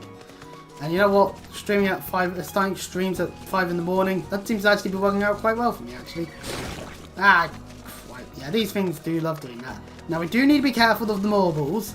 They have bad breath, and if we get hit by bad breath, we're going to be taking quite a lot of different statuses. Sadly, this one is in our way completely. We're going to have to fight it. I'm going to maneuver myself so my chugga boat isn't going to get hit by the bad breath. And then we have to fight it.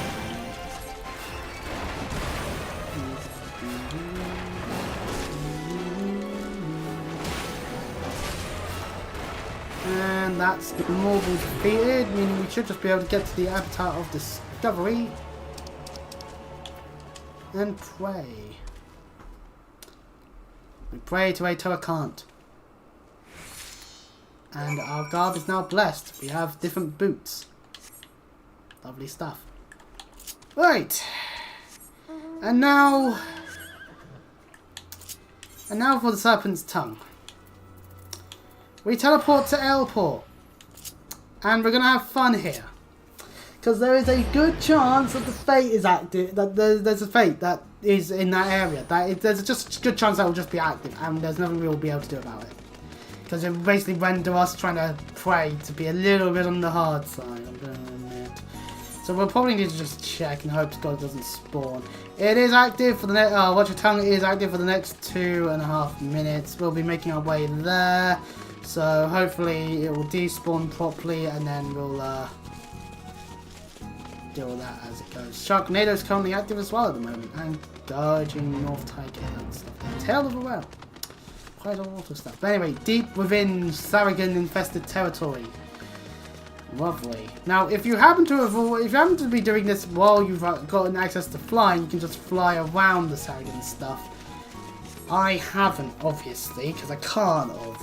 I have yet to have done Praetorium, which requires me to be getting through the main story. I'm on Trial by Turtle, for frame of reference.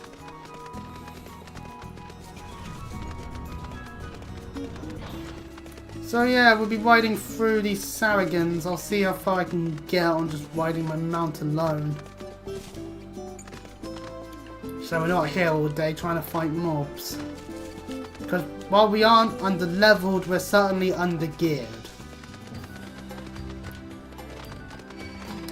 Yeah, there's one, and it's casting end water, so we actually get time to get away from it.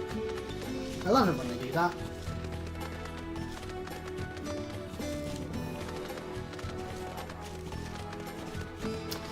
The annoying thing about this is since the fate's active, there's a chance it's going to be more painful for us to actually get to the grave.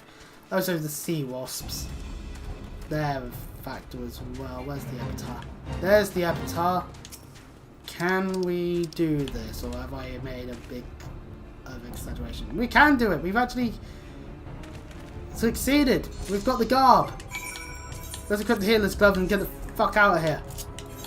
Tranquil. Let's go, go, go, go, go, go, go before the sea wolf aggroes. Okay. Okay. We did it. We lived. And we now have Aether Whites in Northern Fireland and Mordona, which will be useful for when we actually do need to go to those areas more often. But anyway, for the moment though... Oop. Hey, YOO Senna, I've done the stuff. Your safe return heartens me. I can feel newfound power emanating from the garb I gave you. I trust that this stage of your pilgrimage was a success. Now that you've travelled the realm and seen the landed Master Atoa did, I would share with you the rest of his tale. The histories claim that Atoa Khan disappeared in the mountains of Ogomowo, the Kobold motherland. This is not untrue, but there is more to the story. When the great mage did not return from his journey, one of his most devout students went in search of him. As the legends have it, the young mage single-handedly fought off veritable legions of kobolds while scouring the mountains for any sign of his master. Sadly, it was, as we all had feared, the young mage eventually found his master. The great Atoa Khan lived no more. As if the death of the man was not enough, Fias, Ato Khan's great staff, a mighty relic passed down by his ancestors, was lost to the shadows. Undeterred, the young mage fought for the kobold horde to carry his master's remains back to the surface. Ceremony was held to honour Master Ato's life and deeds, and urns housing his ashes were carried off to the far-reaching frontiers of which he was so fond of in his living years. All the urns except for one. Yeah, though the precise occasion is known to a few, Master Ato also rests closer to home. Here in the Twelves Woods, not far from Proud Creek, you'll find yet another monument to the great mage. Take with you this habit, and pay your respects as before. Keep pure intentions in your heart and in your mind, and the healer's robe shall be your reward. Indeed. Proud Creek, which is in North Shroud, while we're in the south. So, back to full gold flute.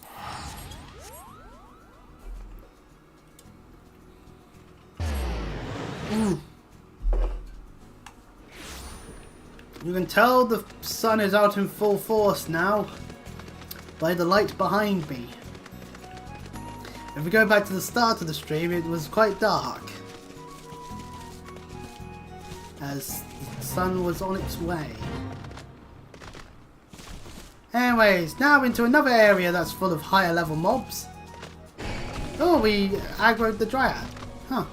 We're just about 9 levels higher, so weird. Anyway, you shouldn't need to worry about them, they're quite slow, so we'll make our way here. The Dullahans, however, are level 48, so oh, it's a number of them. I'm aggroing all of them. I've aggroed too many. I'm gonna try and get as far away from as many of them as possible and just... Oh good, there's a bunch of them. Well, thankfully we are healers, so...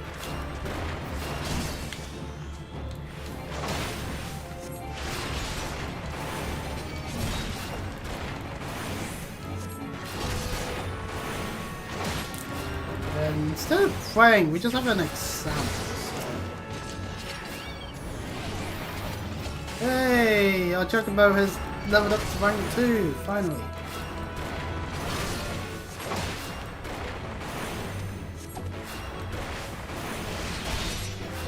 Ooh, I didn't get out of the way of it.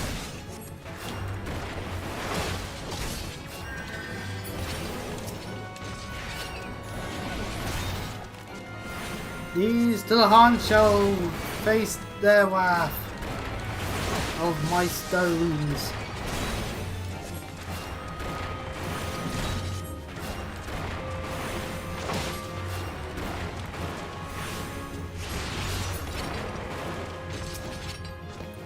With that sorted out, we can now examine the game for being defiled and its contents to appear to have been stolen.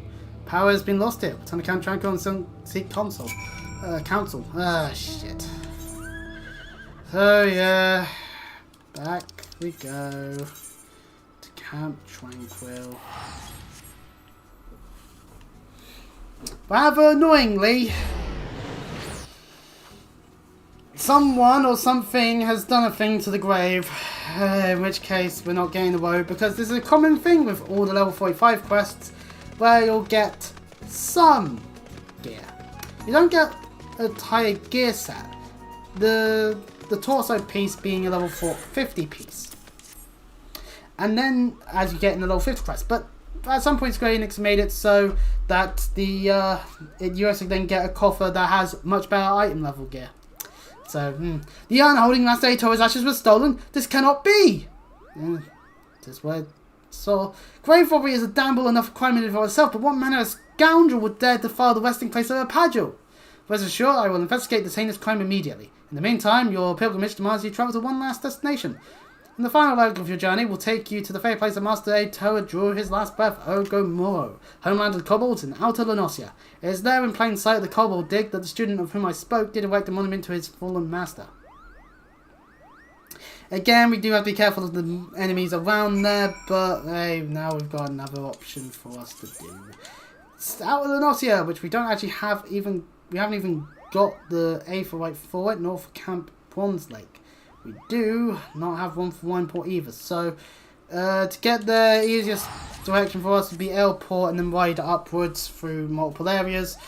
So that we can get the stun and get the gear that we would have anyway and all that. So the last bit will be the headpiece. It's a little weird. I would prefer getting the torso piece and then having a nice look going instead of whatever robes you happen to have, personally. But then again, that's just my opinion, and what does my opinion go for these days? Probably not much. So onwards! To the Kobold Dig. We'll be making our way there. In the meantime, I've heard the suggestion that like trading card games are similar to crypto scams in a way, where it's just like the price can just vary in ways that it shouldn't sometimes. And I'm like, or NFTs even, and I'm like, you know what, that makes sense. I mean, at the end of the day, I wanted at one point to have a proper Brawl deck, Yu-Gi-Oh deck, and I just couldn't get Warlord Savage Dragon. Which is a shame, the single card, which is a shame because it's a really good card, and that's the point. It's a really good card that works in every single deck because it's a generic materialed card. And works well in with the whole link summoning stuff. I think though, at the end of the day, it was just never meant to be because it's too pricey, and then I kind of lost interest in using rockets. Still good, I still like the art type, just, yeah. And besides, I seem to be playing Magic more and more again lately, so that's a thing. Anyway, welcome to Outlaw Nocia. This whole level 45 White Mage quest line is just been a nice way to just get more areas mapped out, which is lovely, you know. It means that there's not really many areas we've not been to now, which is good. We'll get the Aetherite here, and then for any other times we have to go here, we'll just Aetherite. There be the Aetherite. Let's go there. Camp Overlook.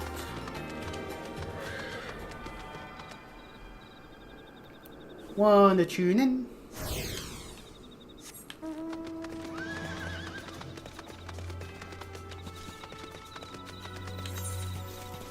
Now, thankfully, the Kobold Dig epitaph thing is over this way, which actually saves us the hassle of trying to go into the mines. Because the mines themselves will have like level 50 mobs. And of course, just straight up full metal alchemist is the thing. Oh, yeah. There are kobolds here. Well, we'll just right past.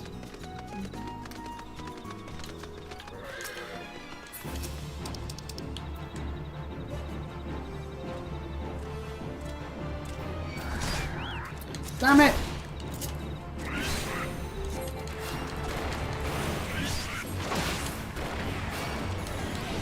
Well, we'll have to fight this one.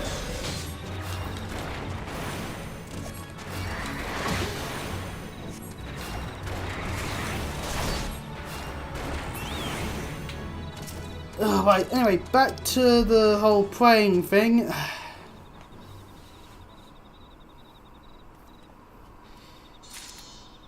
Which means we now have the Healer's Circlet, which replaces our hat, and one of the few pieces of gear you can actually get that would allow you to, you know, equip on a Hofgar.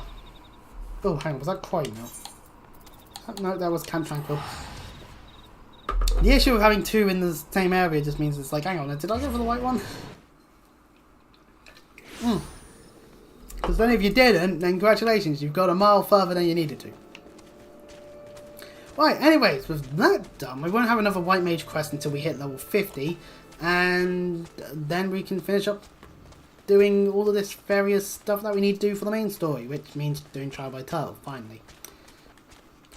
But anyway, having this gear is great because it's iron level 50, level 45, it's better than what we could have in any other capacity at this point, outside of maybe crafting related stuff. I don't know. I haven't explored that stuff, so... Welcome back, quest. The journey was not an easy one, I trust, and yet I knew that Master Aetoa would guide you safely back to me. In your travels, you received the blessings of a great ancestor, and yet this was not the sole reason I sent you on his pilgrimage. Perhaps you sensed something of my intentions during your trip. Yes, Chris, as he who would inherit Master Aetoa's legacy, I wanted you to truly walk in his footsteps, to see the realm in both its beauty and its suffering, with your own eyes as the great mage did so long ago. And yet it is strange, no? A pirate's lair, a rampant jungle, mountains of fire, with all the hostile invasions to which you journeyed, a single grave despoiled was that which rests right here in our forest home. I suspect this was the handiwork of no witless grave robber, but rather someone who knew all too well the value of that which was buried within. We must uncover the truth behind this crime and return Master Ato's ashes to their rightful resting place, and quickly. You are with me, yes? Oh, well, most certainly. Which leads us to another quest. Yearn for the urn, and it does grant us an AoE in Holy. Yippee. So we actually do have another quest. Grave robbery is a loathsome enough crime in its own right, but to defile the final resting place of a Padule, such an act can only be performed by the lowliest of bandit scum. Though I would like to think that the elementals have already delivered due justice to the villain, we must take no chances in allowing an escape. Whilst you're away, I put my best Moogle on the hunt, searching for any sign of the culprit or the stolen remains. I dare say he should have a clue or two for us by now. At least he better if he values that little ball on his head. Suffice it to say, though, many forest-born think of the Moogles as blessed. My own personal experience has found them to be more touched than anything else. Well, anyways, hello, Cupcha Koopa. Oh, mistress, you shouldn't say such hurtful things. It's most unbecoming of a seed-seer Koopo. But fine, don't listen to me. Why, I told her just the other day that this is why she remains, shall we say, unspoken for. She might not react to that phrasing at present, but her ire was indeed fierce, Koopo. Of course, you have not come to discuss my mistress's temper, but the grave robbery, a most unforgivable act of villainy, if I do say so myself, which I believe I just did, Koopo. I'm pleased to say that you will be pleased to hear that the culprit did not escape Moogle's eyes, Koopos. While my eyes, he did escape. My associate, Pukno Pokey, however, claims to have seen a band of ruffians skulking off in the direction of Red Belly Hive, with various and sundry goods toe in tow. Among them a rather conspicuous elaborate urn, Koopo. I do not know what the Red Bellies are up to, but surely it can be nothing good. Please, Chris, go quickly. If the urn is lost, I fear Wire Eyes will be the least of my worries, Koopo. Hey, it's that Lalafell again. They're an archer. Hold on, why are they doing hiding here by this stuff? Anyway, Poco Pokey is up this way, so yeah, let us go up this direction. I don't get the point of the people that choose to do this stuff with their, with like Lalafell archers that go into the ground all the time. Like, I don't see the appeal to it. I understand if it's trying to do, like, to set them up to be able to do, like, being like a bot for something, but even then, that's not good. Should be reported, obviously. But it's so weird how they just crop up randomly and then disappear again. Like you're still having to pay money to play the game. You know? Just seems off to me. But anyway, Pukno Pokey is over here by the Red Bellies. And we have no worry about aggro because they're level 26. Like, we're high enough level by that. He's in the tree trunk. We have to jump on into. Hello, Pukno Pokey. Those thieving crooks, those crooked thieves, to find the resting place of a Padule, why, no amounts of thrashings, lashings, and bashings would suffice. Kupopo? Why, if it isn't the dashing white mage Cupcha Koopa spoke of, and not a moment too soon. Why, I was just about to swoop in and give them their comeuppance myself. Now that you're here, however, I believe I'll just sit back and enjoy the show, Koopo. Those foul red bellies tossed the urn onto some ramshackle wagon. A most ignoble fate for Pajali legend, I do declare, and carted it northwise towards their hive. You will retrieve it safe and sound, won't you, Koopo? Well, I guess I better. So there's an overturned wine for us to go and examine. Hello, red bellies. Don't mind me. Just gonna ride through your camp. Why, there's the overloaded wine itself. Oh, I'm just going to cast regen now. That way I'm not going to get murdered too quickly. But yeah, some Tomb Raiders. One with the punching stuff, one with the sword and shield, and one with the blue. Easy enough to dispatch, really.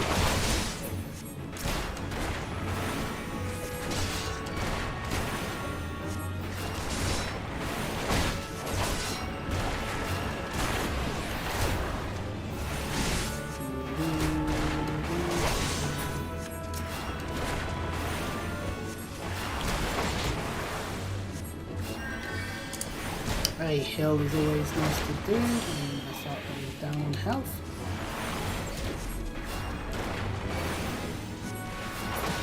There we go. Now to just... Event cancelled? Why did it cancel the event? Oh, whatever. We'll search the thing still. There we go. One and safely retrieved. Let's get back to YRO Center.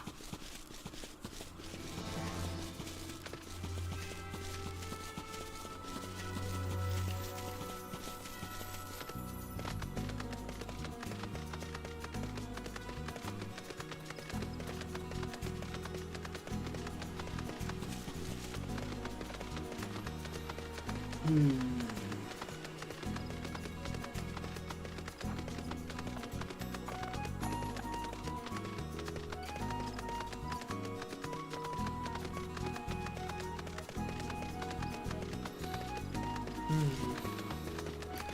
I stop before Brave Locks, then I think the next thumbnail is going to definitely just be me throwing a big piece of cheese at the actual Titan. I think that's what's going to end up happening. Because good lord, my back's starting to definitely feel. Oh! Fuck, I pressed A and not Y. Damn it. I distracted myself again. What? I did it. I got the arm back. Thank you. The remains of our exalted forebear hauled away by brigands like a sack of loot. Is that what our land has come to? There can be no doubt it is the Great One's fury that brings such chaos to Trialswood. The situation is grave indeed. Shall have our wood railers deal with the Redbellies. We have more important matters before us. And yet I fear we have hit another stag. Though the iron has been safely recovered, the harsh treatment it suffered at the hands of the bandits has taken its toll. Upgraded from its proper resting place, the power of a terror camp once housed within has grown dim. I shall return the iron to its rightful home. Perhaps over time it will return to its former state. And yet I fear time is a luxury we do not have. We must explore other means to enchant the ritual garb. I will consult with my brother to see what knowledge he might have to offer. In the meantime, I would ask that you master your newfound skills as best you can. There is no telling what the Great One's fury might grow too strong to contain. We must ever be prepared. And we gain a new attacking spell in a hurry. Lovely stuff.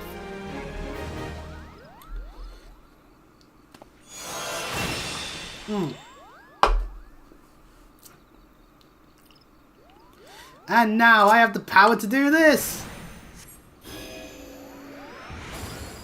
That's right, I can blind people now! Yippee! Okay, well, relatively mean idea aside, let's go and grab that egg.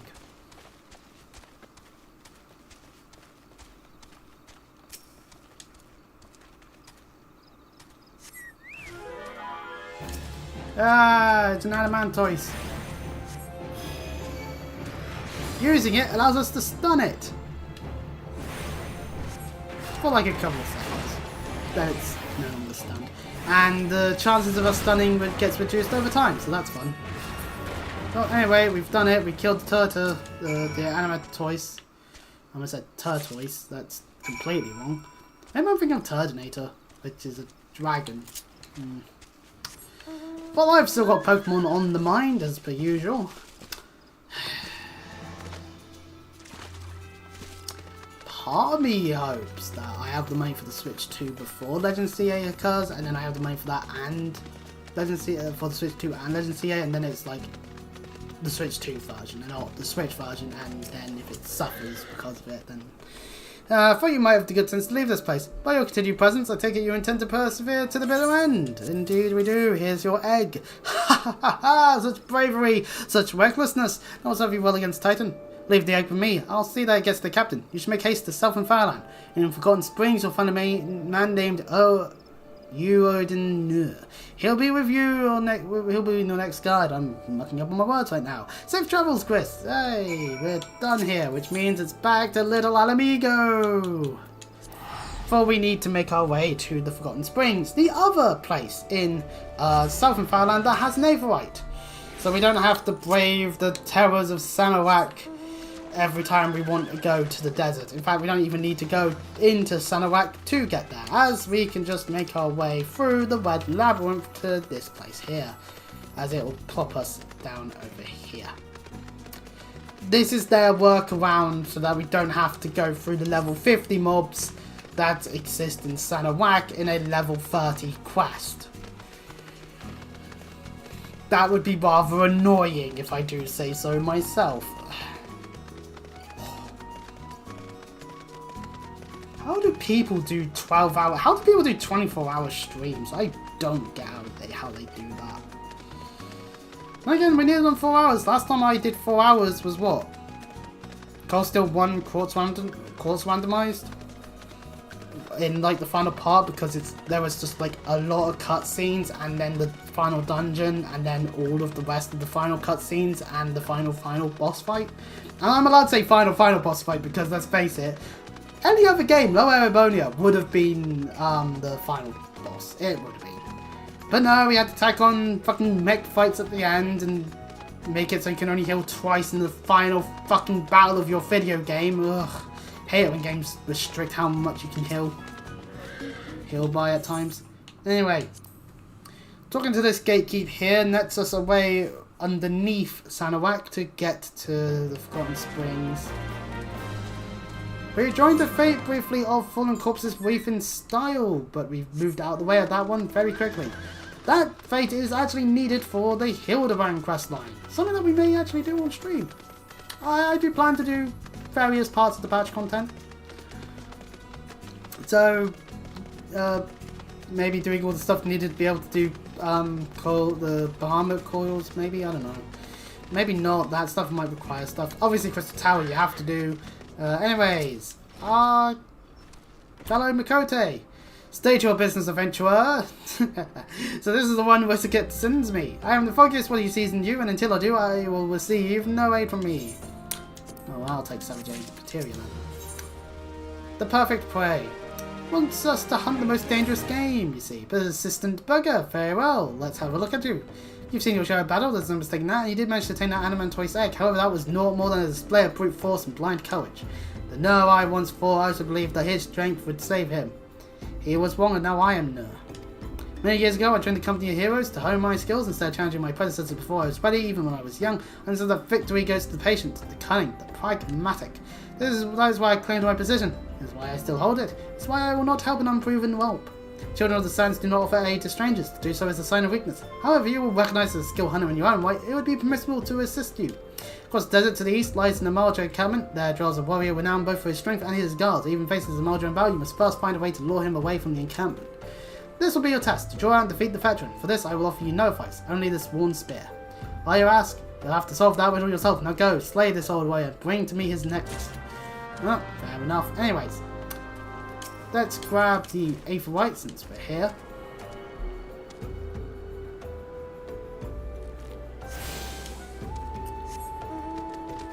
And off we go into a desert. Quite simply, the Sagoli Desert is just one big huge fuck off desert. Quite literally, the one outside of the border, outside of the bits that lead into Sanawak, all of this is desert. Some games would make this a lot bigger than Final Fantasy XIV does, which is a little terrifying, but still. A big huge fuck off desert is perfect for all those that want a big huge fuck off desert. I'll keep saying big huge fuck off desert because I like the sound of it. Oh yeah, Erika Harlanger, voice of Venti and Genshin Impact, has put some songs out, and the timing of them has meant that one of the songs has like a bunch of people being like, obviously this is to do with the FA situation of Genshin. And it's like, no. It was written a year ago. Like, she's outright confirmed that it was written a year ago prior to all this stuff happening. I guess maybe those people that keep spreading misinformation should maybe listen to the chorus of what's being said. Oh yeah, shut the fuck up. maybe they need to do that. Oh, 9 range. What the fuck? But anyway, I do like the image in my own head of just like insert any one of the characters she's voiced, and just imagine it's them yelling at you to shut the fuck up because you're just being a massive fucking weirdo or something in terms of anything to do with them. So of course, Charles fans certainly want to get beaten up by Tonfas again, but anyway. With Tonfas / Gunbreakers.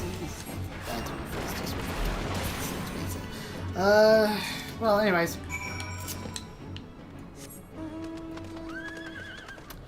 I don't know. I personally am of the opinion that if you make a song and a good portion of it is you just saying the same sentence over and over again, it kind of gets a bit boring, and it makes it seem like you don't have much lyricism in you, and especially when it involves swearing, because then it just sounds edgy. I mean, I'll listen to it because I myself happen to listen to quite a few edgy things, but in the years of me listening to music, but you know.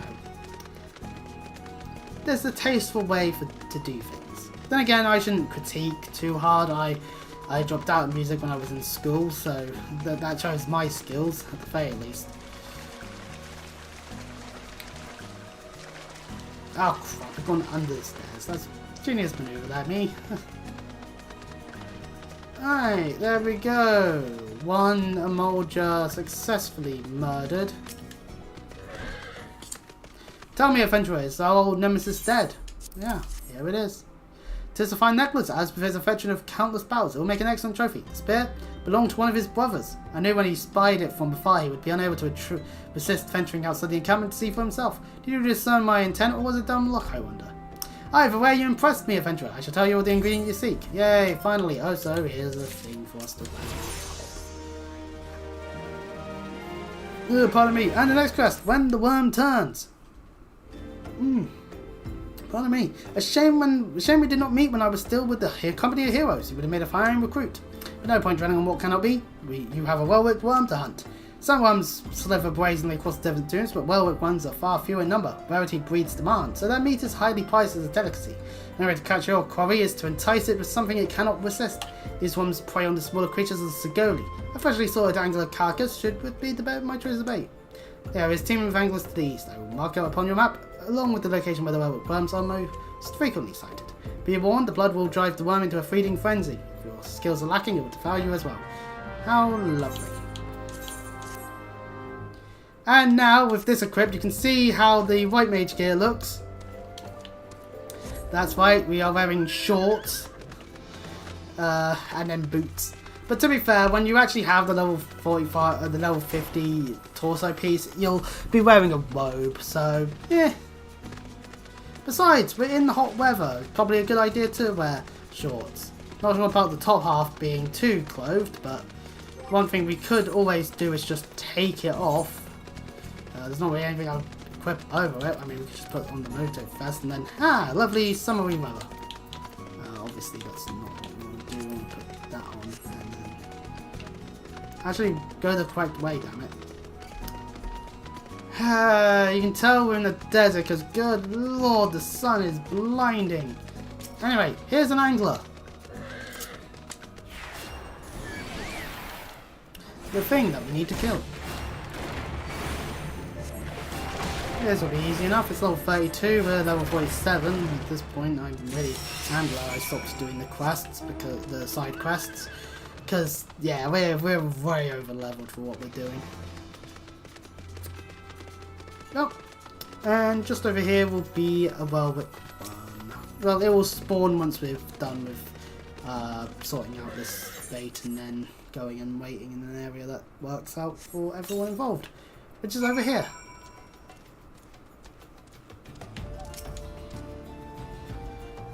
Wait, the fire sprite's being attacked. I think there's a lot of fellow under the ground doing that attacking.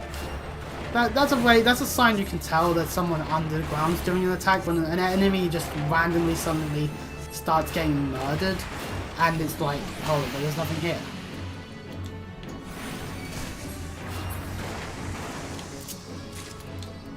Right, with that done, time to go back through the desert.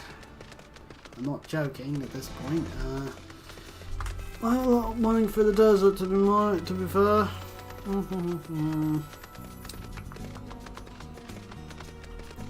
Some kind of quote about how sand is in terms of the feeling of it in your fingers. I don't need to go on about it because yeah.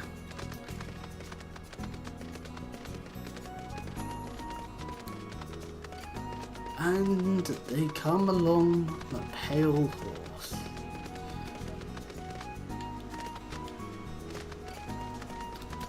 Persona, White Rider, or Pale Rider, depending on how you want to classify this horse. Definitely not Red or Black Rider, that's for sure.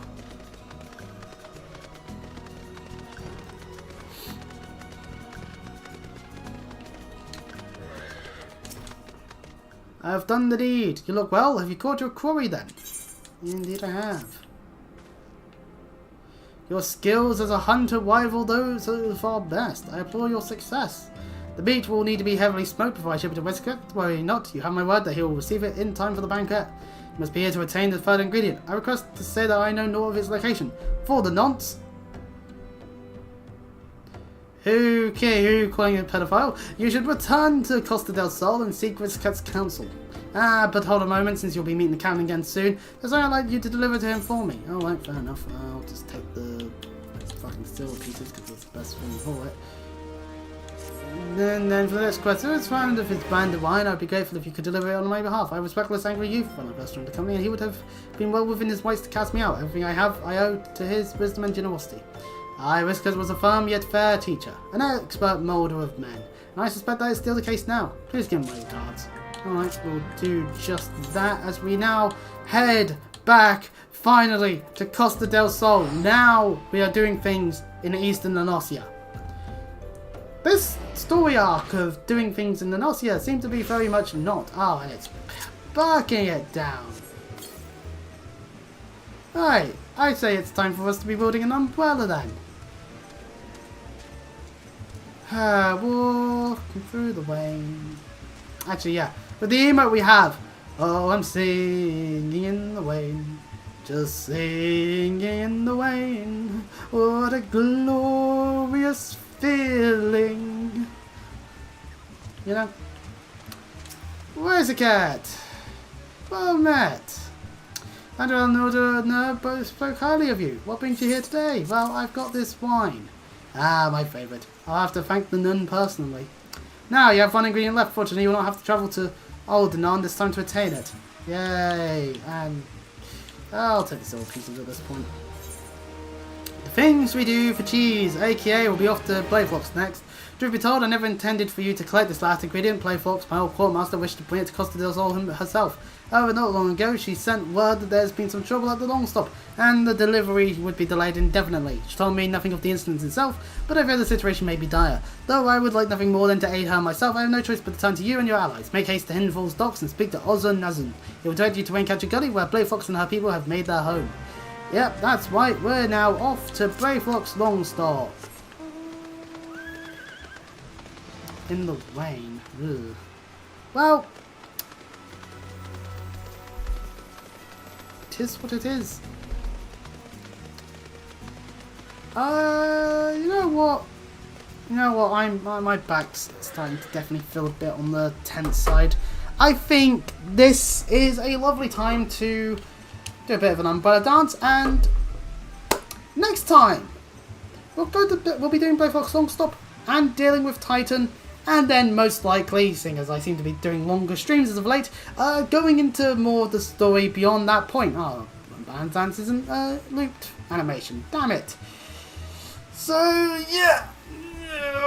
If you liked what you see, you can check out the other stuff on the channel, like the Sword and Nuzlocke that's finished a couple of days ago, and of course the Final and Three Houses Black Eagle playthrough. It is specifically Black Eagle at the moment. I don't know whether we'll end up on the church well or not.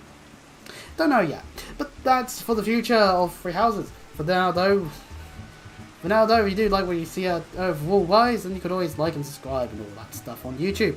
Until next time, I'll see you all.